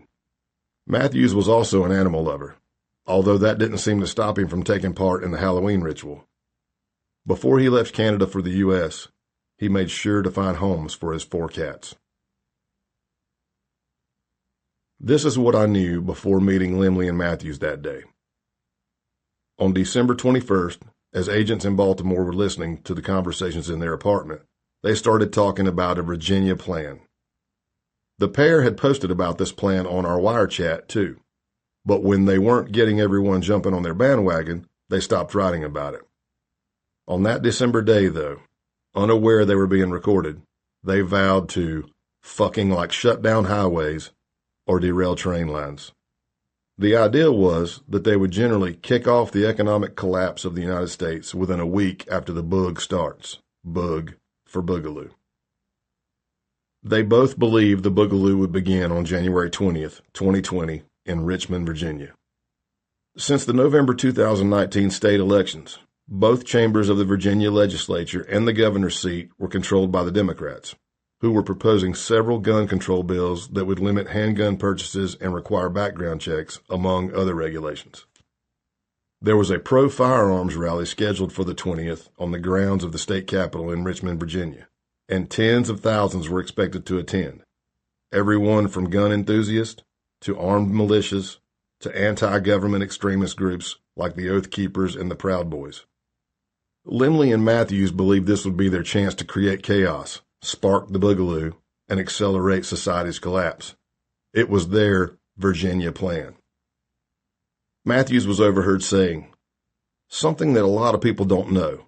A lot of race riots back in the day were started by whites. We would start the riots, and you best believe we finished them. We need to bring that back. We need to go back to the days of fucking decimating blacks and getting rid of them wherever they stand.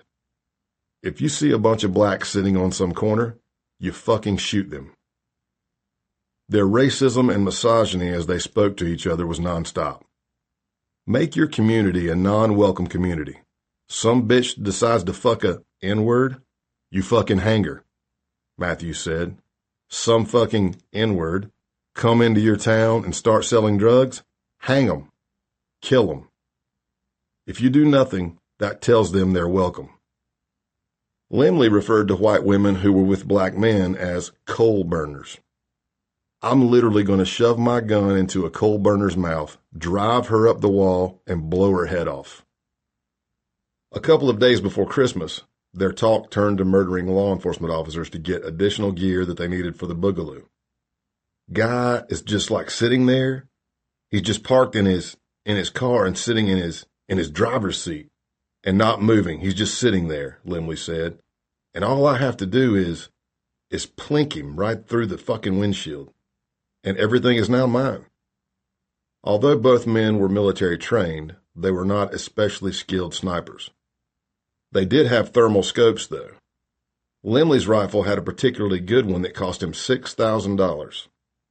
This equipment would allow them to be night snipers, which they saw as a way to even the playing field against law enforcement once the Boogaloo began. At one point, Matthews seemed to stop and think about all their talk and what it meant.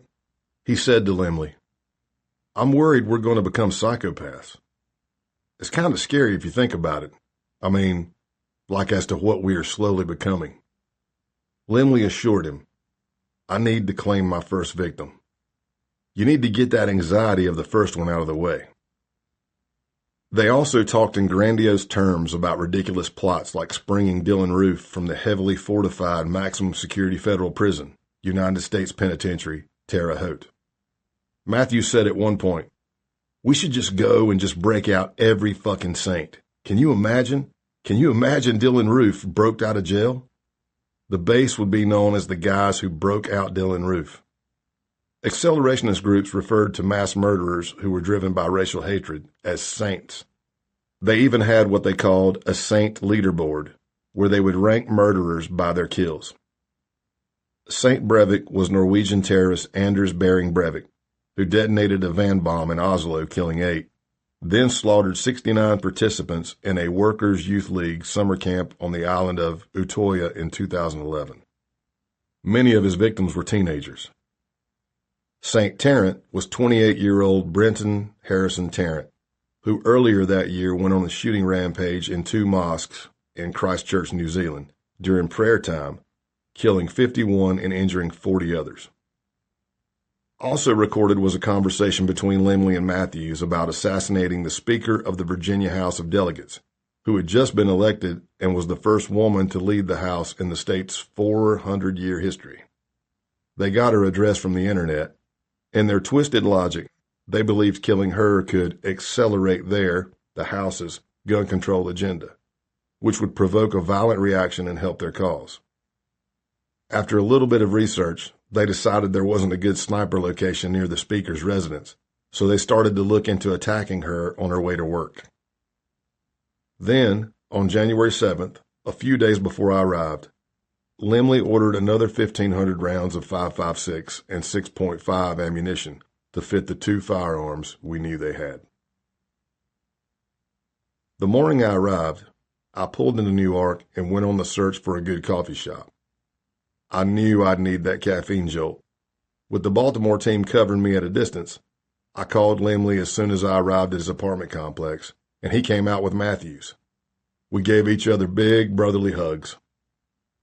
I helped them load up Lemley's truck with all our weapons and gear and drove to a nearby public shooting range to help them zero in their new scopes.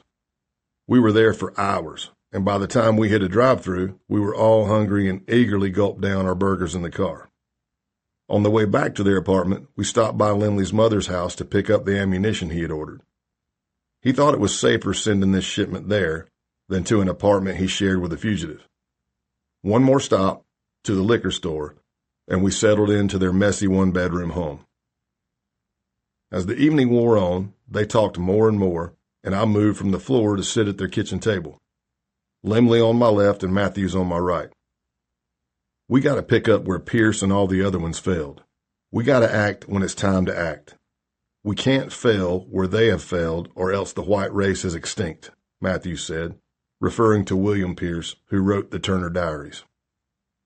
Aside from Siege, this book was probably the most influential text among white supremacists. Written in 1978, the novel depicts an attack on the Capitol by white supremacists trying to overthrow the government. The real value of all our attacks today lies in the psychological impact, not the immediate casualties, the 1978 novel's narrator, Earl Turner, writes in his diary. They learned this afternoon that not one of them is beyond our reach. This reference in the book would later take on new relevance after the January 6th attack on the Capitol. Matthews turned his talk to Virginia. We shoot at the government. We kill the fucking cops. We blast the fucking National Guard. What we do is we provide covering fire and assistance. Lemley, we're little green men, essentially. I cut in. If they start engaging cops and everybody starts going, we start picking up from far away? Lemley, we jump right in. We jump in. We want to ambush. We don't want to like line fight. But if it's only the 3 of us, I ask, how do we ambush? We'll be doing night operations, Lemley replied. Okay, I said. Who am I killing? Now it was Matthews' turn to explain. I'll give you the meat and the bones. We don't have to reveal that we are National Socialists.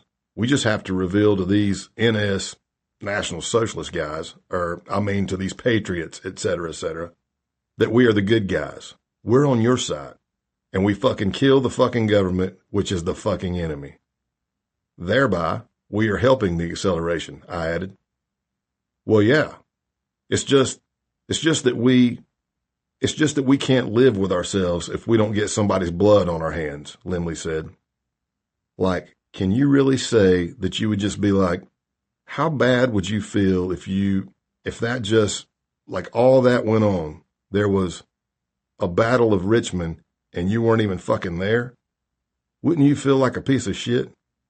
I would definitely be feeling that. The Battle of Richmond was another name for the January 20th gun rally, the Virginia Plan. Matthews: Sure, and to me, I don't care if I've shot a bunch of fucking black kids, and something in the back of my fucking head is ringing and it feels bad. I don't fucking care. Limley: I'll do it. I'll do it. I just would be like, I'm like, oh, this sucks. This kid is like whimpering, doesn't understand. Kid's whimpering, doesn't understand. And like it's going to be really gruesome, but fuck it. As the hours went by, I just kept getting more and more details.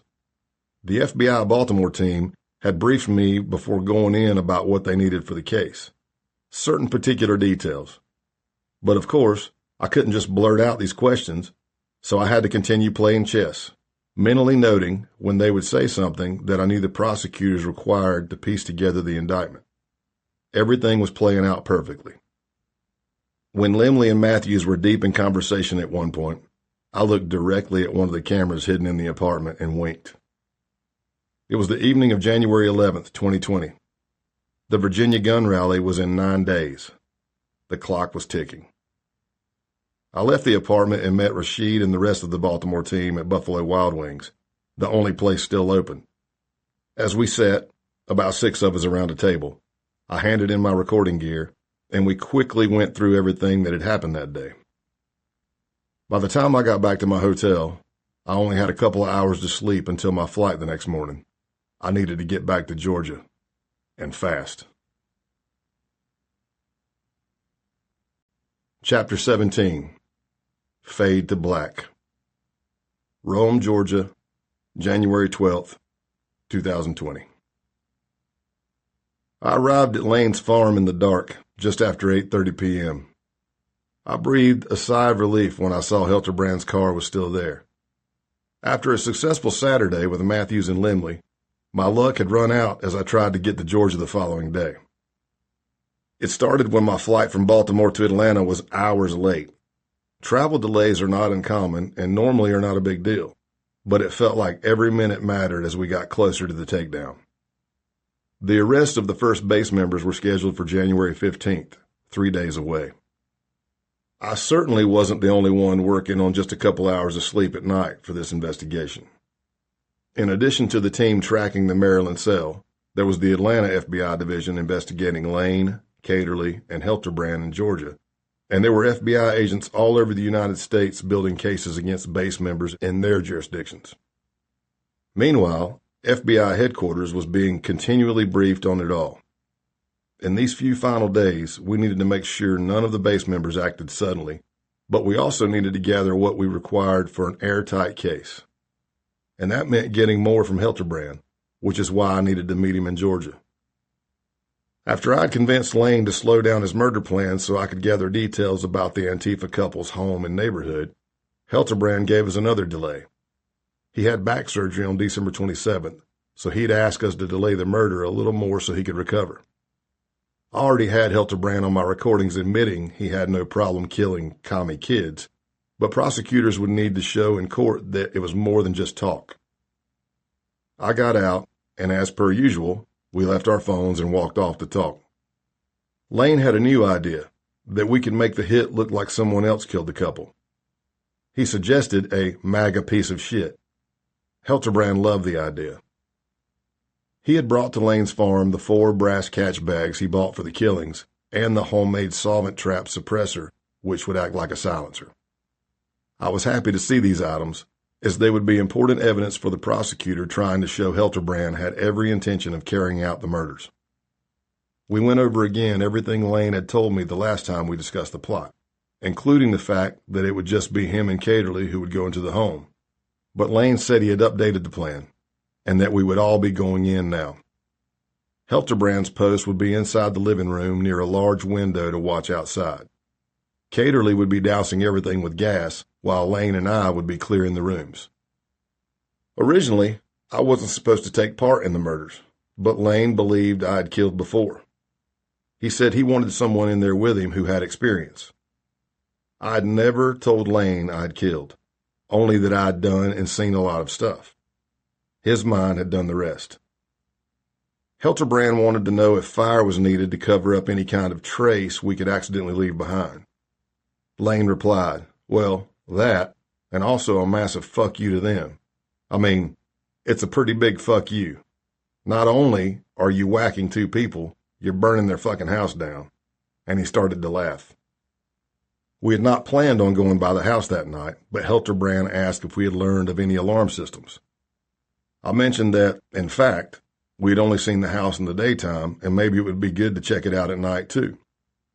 Helterbrand said he was down, so we loaded up and off we went. Once again, we talked about how the evening would play out start to finish. Go to the camping location, leave our phones there, go to a dive motel that hopefully I'd paid cash for, clean ourselves, suit up with duct tape securing our clothing, and go kill the couple. We would head back to our camping site after getting rid of our clothing. Helterbrand's voice came from the back seat. If at all possible, I would like to pop my cherry. There was a pause in the conversation. I kept my eyes on the road, then replied, which is, Lane answered for him. Well, I think he wants to participate in the fun too, meaning Helterbrand wanted to put a bullet in the victim's head. Over this case, I'd recorded hours and hours of the target's conversations as we drove or hiked or sat around a campfire or drank under the awning of Lane's family farm. I'll never forget certain phrases. Pop my cherry is definitely one of them. The conversation shifted to the murder weapon we would use. Although a revolver doesn't leave brass, it's rare to find one with a threaded barrel, which we needed to attach a silencer to. Lane and Helterbrand told me that they had decided Lane's .22 caliber semi-automatic pistol would be good for the job. Is that enough to get it done? I asked. Yeah. A .22 at that close? It'll rattle inside their skull and mix up their brains, Lane said. Then he added, it'll probably take 2 or 3 shots. I responded, then we can all get a shot. We also talked that night about their plans to murder Matthews and Limley. They liked the idea of taking their expensive guns and thermal scopes to sell once they were dead. The proceeds would help fund their next murders, and Lane said he had intel coming about possible new targets, leftist TV journalists in Tennessee, Georgia, and Alabama. At one point, Lane recalled a conversation he had had with Matthews. Matthews wanted his advice on what size Crye Precision plate carrier, body armor, he should buy. Lane laughed as he told us he advised Matthews to get large. He was already thinking about the murder, and so after he was dead, Caterly could use it. Hey, they joked, maybe we shouldn't kill them yet. Just let them keep stocking up for a few more months. More gear for us. We all laughed. I left Lane's farm around 11 p.m. January 14th, 2020. I spent the morning meeting with the SWAT team who would be making Lane's arrest in Georgia. I had to get Lane off his property for the takedown, and we also had to make sure the arrest would take place somewhere remote to avoid any bystanders being hurt. The SWAT team predetermined a safe location to do the arrest, not far from Lane's farm, but there was a problem. I'd never driven to that area with Lane during the 7-month investigation. There were 2 ways to turn off the main road as you left Lane's family property. Right, where we always went, which led back to town, and then left, where the SWAT team had decided was the best place for the takedown. I'd have to make sure that wasn't suspicious. I saw no safety issues as I watched the SWAT team conduct practice runs on a truck similar to mine. But as I listened to members of the SWAT team, I realized the plan included shooting tear gas immediately into my truck through the front windshield. The truck I was going to be stuck driving back to Tennessee. The truck I would be returning to the undercover program after this operation. As a member of SWAT for many years and a tactical/firearms instructor, I was impressed with their planning, and we ran through a couple of other contingencies. At one point, I pulled the SWAT team leader to the side and said, I'm not saying I care more about a vehicle than everyone's safety, but I confirmed that the main reason for the tear gas or other scenarios was the fact that they wouldn't know if Lane was armed. So I asked, if I can do my best to guarantee that Lane is unarmed, would that help you? He answered, yes. Later that day, I met with Lane to do a face-to-face session with a new base member that Nazaro had asked us to vet. This vetting session had already been scheduled, and I had to pretend everything was normal. The new recruit was a former U.S. Army medic who was eager to join. The meeting dragged on for hours until we gave him the green light. Medic, as he called himself in our chat groups, had no idea what was about to happen to the group he had just joined, and no idea that he had been hanging out with an FBI agent and someone plotting to murder people. Driving Lane back to the farm, I started talking about the murders again. I said to him, "Say we got stopped by the cops. Say they found we had guns, even if it was legal. We don't need any attention." I talked about having good OPSEC and suggested it would be a good idea when driving to leave our weapons at home until after the murders. If Lane was suspicious at all, he didn't show it. "That's a good idea," he replied.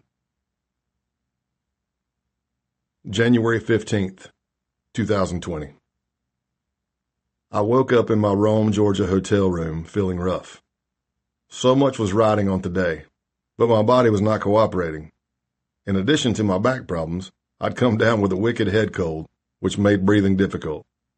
Also, due to a food allergy, my stomach was a mess. The night before, I'd grabbed Applebee's, the only place I could find open near my hotel after I left Lane's farm. They had assured me none of the ingredients that would trigger my allergies were in my meal. They were wrong. I could feel my PTSD kicking in. My breathing was labored and panic was building in my chest. I called Kara. I just needed to hear her voice. She stayed on the line as I showered and got ready. Just speaking with her made me physically feel better. And after I got off the phone, I wiped the condensation from the mirror. All these issues felt like evil attacks from the enemy. I looked at my reflection and said out loud, "Get behind me, Satan. You and all your minions can jump on my back, but I'm crossing the finish line." I left the hotel room in my white Ford quad cab F-150 to pick up Lane for lunch. If all went well, this will be the last time I made the drive to his farm. Even with all my years of experience, undercover work, takedown, car chases, that morning I had butterflies as I drove to pick him up. Lane got into my truck, and I reminded him of our conversation the night before. "Hey, you're clean, right? You're not carrying?" He assured me he'd left all his weapons at home. "Cool. Let's go get something to eat." As I neared the main road, as planned, I turned left. The day before, when we headed out to meet the new prospective member, I had asked Lane where that road led, but Lane didn't have a car and said he didn't know. So now I told him there was a place to eat back that way. I had checked the map, so let's give it a try. At this point, I was going to fake that something was wrong with my truck, so I had an excuse to pull over. But in a moment of divine intervention, almost on cue, my truck actually made a loud popping sound. "Did you hear that?" I asked him. "I swear, if my brake caliper is frozen again, I'm going to be pissed." After driving a bit farther, I said, "I'm going to check it out." I pulled directly into the spot where the SWAT team wanted me. I got out and left Lane in the passenger seat as I walked around my truck. Seconds later, a Dodge Ram pulled up beside me and a man's voice called out, "Hey, you need some help?" "Holy shit, dude," I yelled, walking from my truck. "What the fuck are you doing here? Man, I haven't seen you in forever." Driving the truck was my long-lost friend, who was really the young FBI case agent from Rome, Georgia, and a former Green Beret, doing his first undercover role. He nailed it. We now had Lane's full attention, and he turned to look at this stranger. As Lane stared at us, just over his shoulder, I saw the SWAT Bearcat roll over the hill racing toward our truck. A Bearcat is a massive armored vehicle with a gunner in the turret, something you would picture in Afghanistan or Ukraine, but not in Rome, Georgia. With Lane still watching me and my friend, I said, "This is a nice truck," and moved toward his Dodge Ram, opening the door. I saw from my peripheral that the Bearcat was getting close. Boom! I dove into the Dodge Ram with the agent already behind the wheel and shouted, "Go, go, go!" We raced away from the scene to the sound of the SWAT team shouting commands. Over the next 2 days, SWAT teams spread out across Georgia, Delaware, and Wisconsin arresting base members. Not one shot was fired. After Lane's arrest, Caterly was picked up at his home near Atlanta without incident. We had worried that Caterly's little brother may have been influenced by his big brother. While being questioned with his parents there, he was so nervous he passed out. At about 5 p.m., Helterbrand was arrested in a parking lot as he left his IT job. Together, all three were charged and held without bail for conspiracy to commit murder, arson, and home invasion. A later charge for animal cruelty would be added for killing the goat. Their phones were confiscated before they could get word out of the takedowns. As the Georgia crew were arrested, Matthews and Lemley continued to be monitored by the Baltimore FBI team, their every word being recorded. "If I ever get captured, I'm going to jail for the rest of my life," Matthews said that day, unaware that the Georgia crew was already in custody. "You realize they're just going to call us terrorists.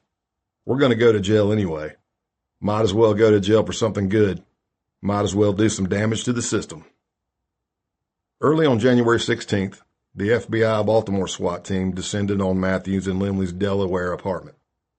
Before the agents could get into their apartment, they had both smashed their cell phones and dumped them in the toilet. Bilbro was also picked up that day by the FBI's Washington Field Office's SWAT team, although he would face the least serious offenses of the six. In Wisconsin, Big Siege, real name Yusuf Barazne, was arrested and charged with vandalism of the synagogue along with Richard Tobin, a.k.a. Lancer, who had called for those assaults on temples and churches. Zoomnat, whose real identity was Duncan Trammell, and Brandon Ashley, a.k.a. Dima, would also be arrested months later for taking part in the Halloween night killing of the goat. Before his arrest, and writing under the pseudonym of Dima, Ashley wrote a 3,000-word memoir distancing himself from the group and describing in vivid detail the Halloween killing of Gar. He released it on the encrypted chat app Telegram, encouraging others not to follow in his footsteps. He wrote, "I also hold no animosity towards the undercover FBI agent who infiltrated my cell of the base. I find it rather courageous he spent his time infiltrating an armed neo-Nazi terrorist cell in the small foothills of the Appalachian Mountains in western Georgia." January 17th, 2020. I was back home in Tennessee, but still on the base wire chat groups. Nazaro had deleted Lemley. Removing won't go back temporarily due to an OPSEC issue. Lemley had changed his name from Can't Go Back to Won't Go Back near the end of the case. Soon after, someone posted a Washington Post story about Lemley's arrest, along with Matthews and Bilbro. "If anyone is in contact with Eisen, you may want to check up on him," Nazaro wrote, asking about Bilbro. News of the Georgia arrest had not yet broken, but those in the chat group, 53 members in total, were worried and scrambling for information. Nazaro tried to keep them calm. "It means nothing for the rest of us," he wrote. "Don't do anything illegal and you're good to go." He cited passages about perseverance from their book, their Bible, Siege. Once more, news stories appeared, and court documents became public. The members tried to figure out if there was a snitch or infiltrator. "In reference to paragraph 16, does this mean someone's house was bugged?" wrote one member. "Yes, it seems so," Nazaro replied. Then he wrote, "Unless someone was wearing a wire, of course, someone who was there." They were circling me now, and I remained silent, still reading, still taking frame grabs as evidence. As Friday went on, the group put more pieces together. News of the Georgia arrests broke. Everyone was trying to figure out who the Fed was. Finally, Nazaro did. "He attended every single meetup," he wrote. That was probably a red flag in retrospect. "He put himself out there and went above and beyond. There's no way to weed someone like that out easily. Actual criminal gangs make people do crimes to prove themselves, right? But that option isn't open to us, nor should it be," he wrote, knowing he was still being monitored and trying once again to prove the base was nothing but a survivalist group. Then I was booted out of the chat group. Roman has removed you. I took a screenshot and sent the photo to FBI headquarters and all the divisions who had worked tirelessly on this case, writing, "And I'm out." Epilogue. When I retired in June 2021, there was a party for me in my hometown. Friends, family, colleagues, and senior brass from various FBI divisions were all there. It was pretty humbling and emotional seeing so many of the folks who had made my life what it was over the last 30 years all in the same room. Having Knox County Mayor Glenn Jacobs there was a particular thrill for me.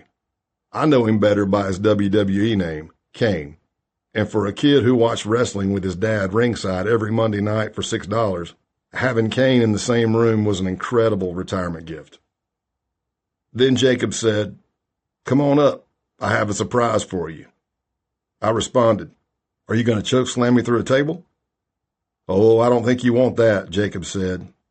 But I was actually thinking, oh, yes, I do. Retiring at 50 and getting choke slammed through a table by Payne? Check. As he read out my bio, I stood beside him, all 6'9", 320 pounds of him.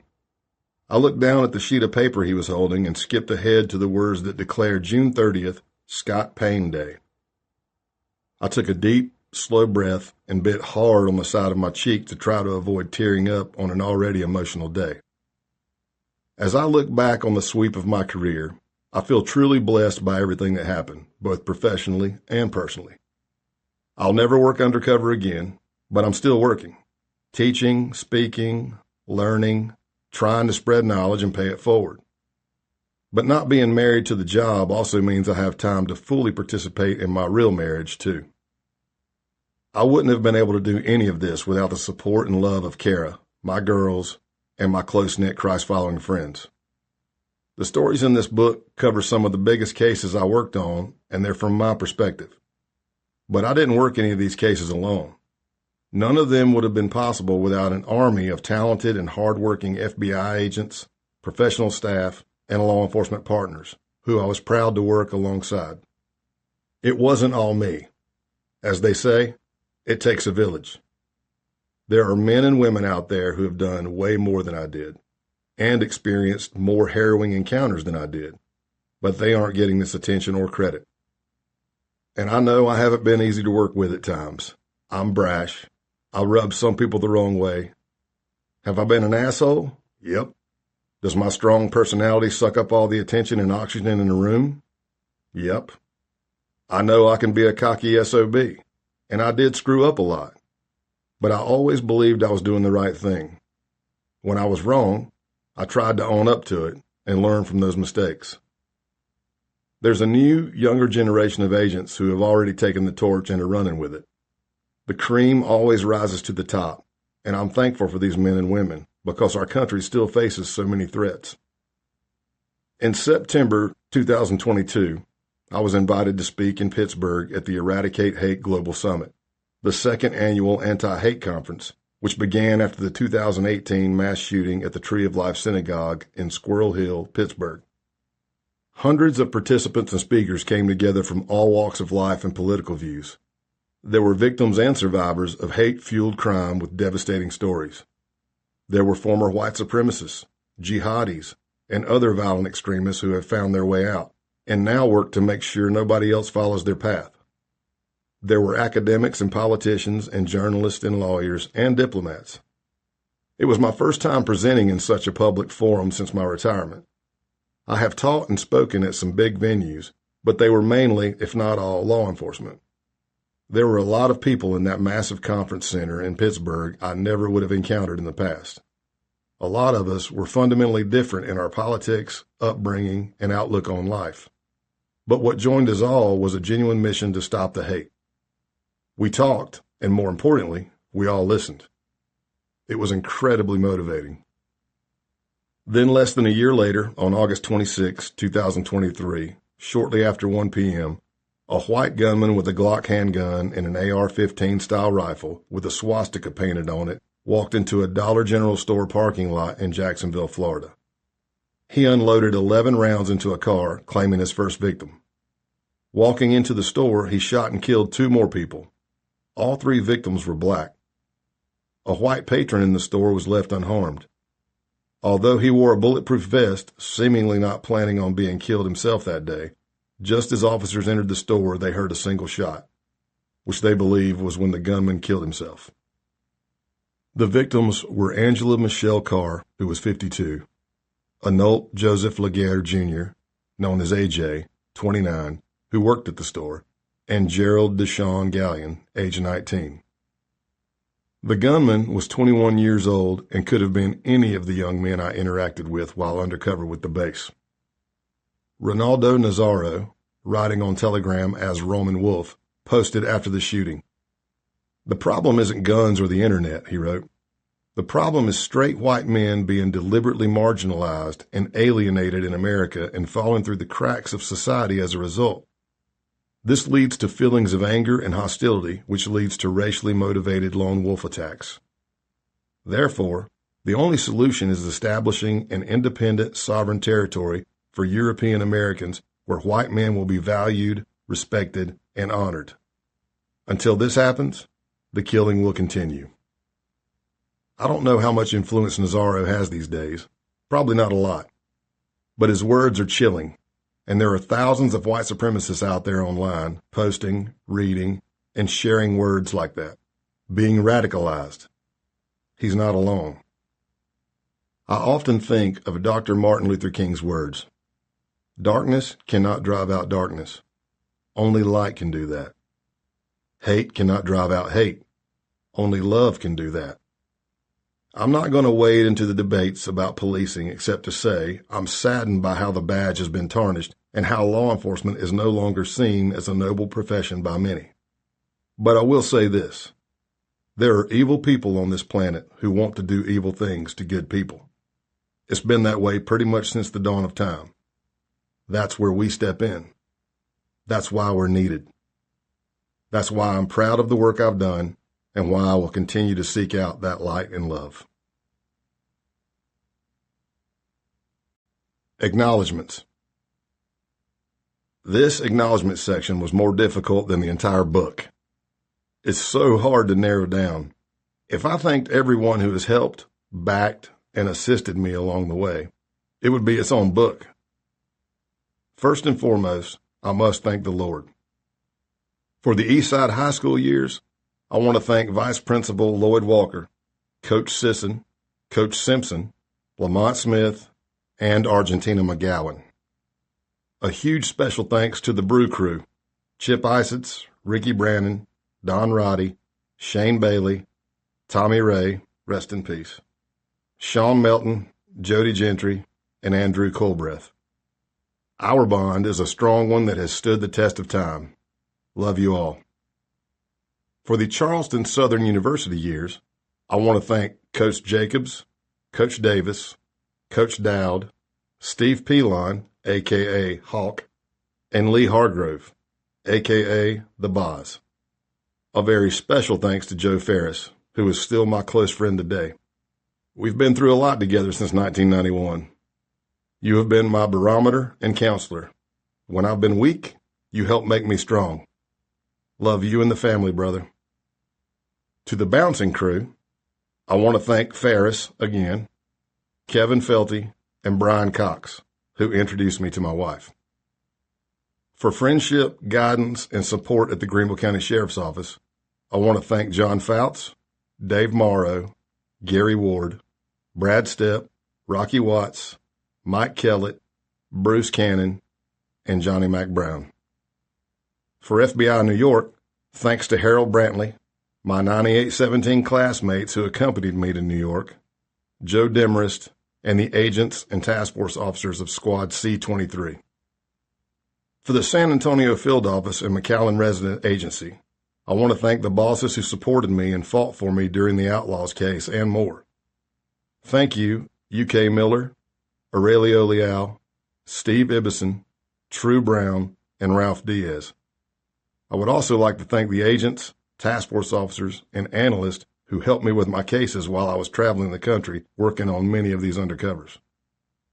For the Knoxville Field Office, thanks to my supporting bosses, John Adams, Mike McLean, Rob Root, Bill Petoskey, Sandra Pollock, Scott Deachy, Scott Davis, Keith Paul, Jerry Lyons, Rick Lambert, Ken Moore, Ed Reinhold, and Joe Carrico. For the bosses who I caused extra work for, you know who you are. Sorry. For my co-workers on Squads 4, HIDA and Safe Streets Task Forces, 9 and 10, thank you. Special thanks to Andy Chapman, Duke Speed, Mike Raleigh, Brian Martin, Robert Suarez, a.k.a. Babaloo, Sharon Sampson, Tom Joy, and Chad Goins. To my church family throughout the years, many thanks to Rex Holt, Danny Price, Terry Westerman, Chris Stevens, Michelle Stevens, Zach Stevens, Stephen Defer, Mark Beebs, and Brent Ronald. There are way too many worship team/band members to list in this book, but know that I love you all. Thanks for the prayers and for keeping me grounded through the good times and the bad. For Operation Roadkill, I must thank the core case team: Thomas Higginbotham, Joe Cummins, Nancy Morelli, Tim Quinn, John Woodenberg, and Peter Levitt. For those of you I met at the award ceremony who were working behind the scenes, I thank you all as well. For the cameo crew, I thank Tony, Martin Suarez, Brian Getson, Diego Taban, Steve Medeiros, and Pete Smith. For Poetic Justice, I want to thank KT Harper, Mark Irwin, Rob Root, Duke Speed, Kelly Kindness, and Steve McFall. On the undercover side, I thank Trucker Paul and Paul B. For the murder for hires, stolen goods, bombs, and gun cases from Oklahoma to South Carolina, thanks to Craig Overby, 9817, Grant Lowe, Dave Mackey, Casey Helm, Andy McCabe, and Miles Hutchison. To the FBI Headquarters Domestic Terrorism and DTOC crew, I want to thank Cindy Weber, Kate Holden, Khalid Shiraz, Melissa Willig, Tom Nagel, Kerry Parker, Matt Hecker, and the numerous DTOS supervisors along the way. To the multiple teams involved in the base undercover operation, I thank you all. There are way too many to mention here, but I would like to thank Nathan Plew, Stephanie Shark, Jen Taylor, Scott Penny, Rashid Harrison, Thomas Wyndham, Sean Burke, Mike Baldino, and Russell Dellinger. And now to the most diverse motley crew of individuals I have ever been a part of. Thank you to the FBI Undercover Program. I've had so many mentors, peers, and people I've been blessed to mentor, and it's not possible to thank everyone in this section. Thanks to Joe Pistone, Jack Garcia, Steve Salmeri, Lenny Carroll, Bob Bettis, Bob Whitman, Kevin White, Juan Jackson, Mike Chapman, Terry Rankhorn, Mike Henry, Dee Dones, Alex Hill, Kenny Ivey, Dave Sebastiani, and Jill Stillman. Thank you to Linda Cortlett for helping me become a better instructor and person. To the Uganda crew, thanks for including me. To the USU crew, I want to thank Meredith Krause, Nicole Cruz, Rick Seabrooks, Elvis wouldn't be Elvis, John Kohler, Oscar Jimenez, Glenda Smith, Chris Farrer, and Gene Finelli. Thanks to my brothers, Jay Cooper, Trucker Paul, Sean McAlpin, and Brian Getson, for all their support and guidance. A special thanks to Mark Horton, Barry Bo Loggins, and Don Yarbrough, a.k.a. Bandit. For the individuals who helped me get to this point post-FBI, I would like to thank John Black, Richie Walls, Brian Conley, Craig Gore, Phil Donlin, Matt Oshacker, and the illustrious Paul Solitaroff, who did such an amazing job with my Rolling Stones magazine article, and hounded the you-know-what out of me to meet my literary agents for this book. To think, this all started because of my connection to professional wrestling. Thanks, Mayor Kane, a.k.a. Glenn Jacobs. And furthermore, I would like to give thanks to all the first responders. Thank you for being on the wall. To the book team, a huge thank you to literary agents Larry Weissman and Sasha Alper for taking a chance on me and believing in this project. To my co-writer, Michelle Shepard, thanks for putting up with me during this entire process. To editor Amr Dial, I remember pitching several editors. You were the only one that picked up on my faith as a Christ follower and asked me about it. Then you said you would love to see that throughout the book. When I closed my laptop from that Zoom call, I knew you were the one. To editor Yaniv Soha, thanks for getting this baby across the finish line. And to Hannah Frankel and anyone else I failed to mention at Atria or Simon & Schuster, please know that you are greatly appreciated. As I said in the epilogue, I also want to thank my wife and my daughters. I lost a lot of time with them as I poured my heart and soul into my job, and I am happy to be there for them fully now. Thanks to my mom and dad for instilling the values, work ethic, and morals I still have today.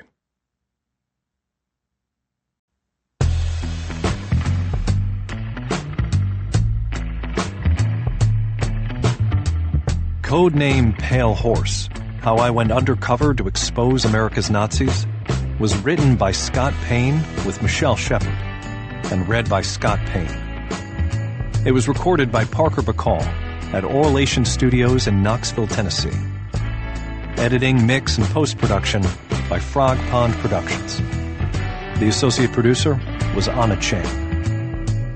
Codename Pale Horse was produced and directed by Michael Noble.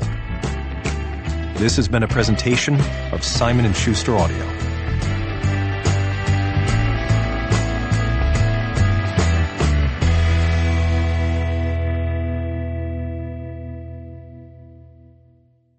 Codename Pale Horse: How I Went Undercover to Expose America's Nazis is available in print from Atria Books.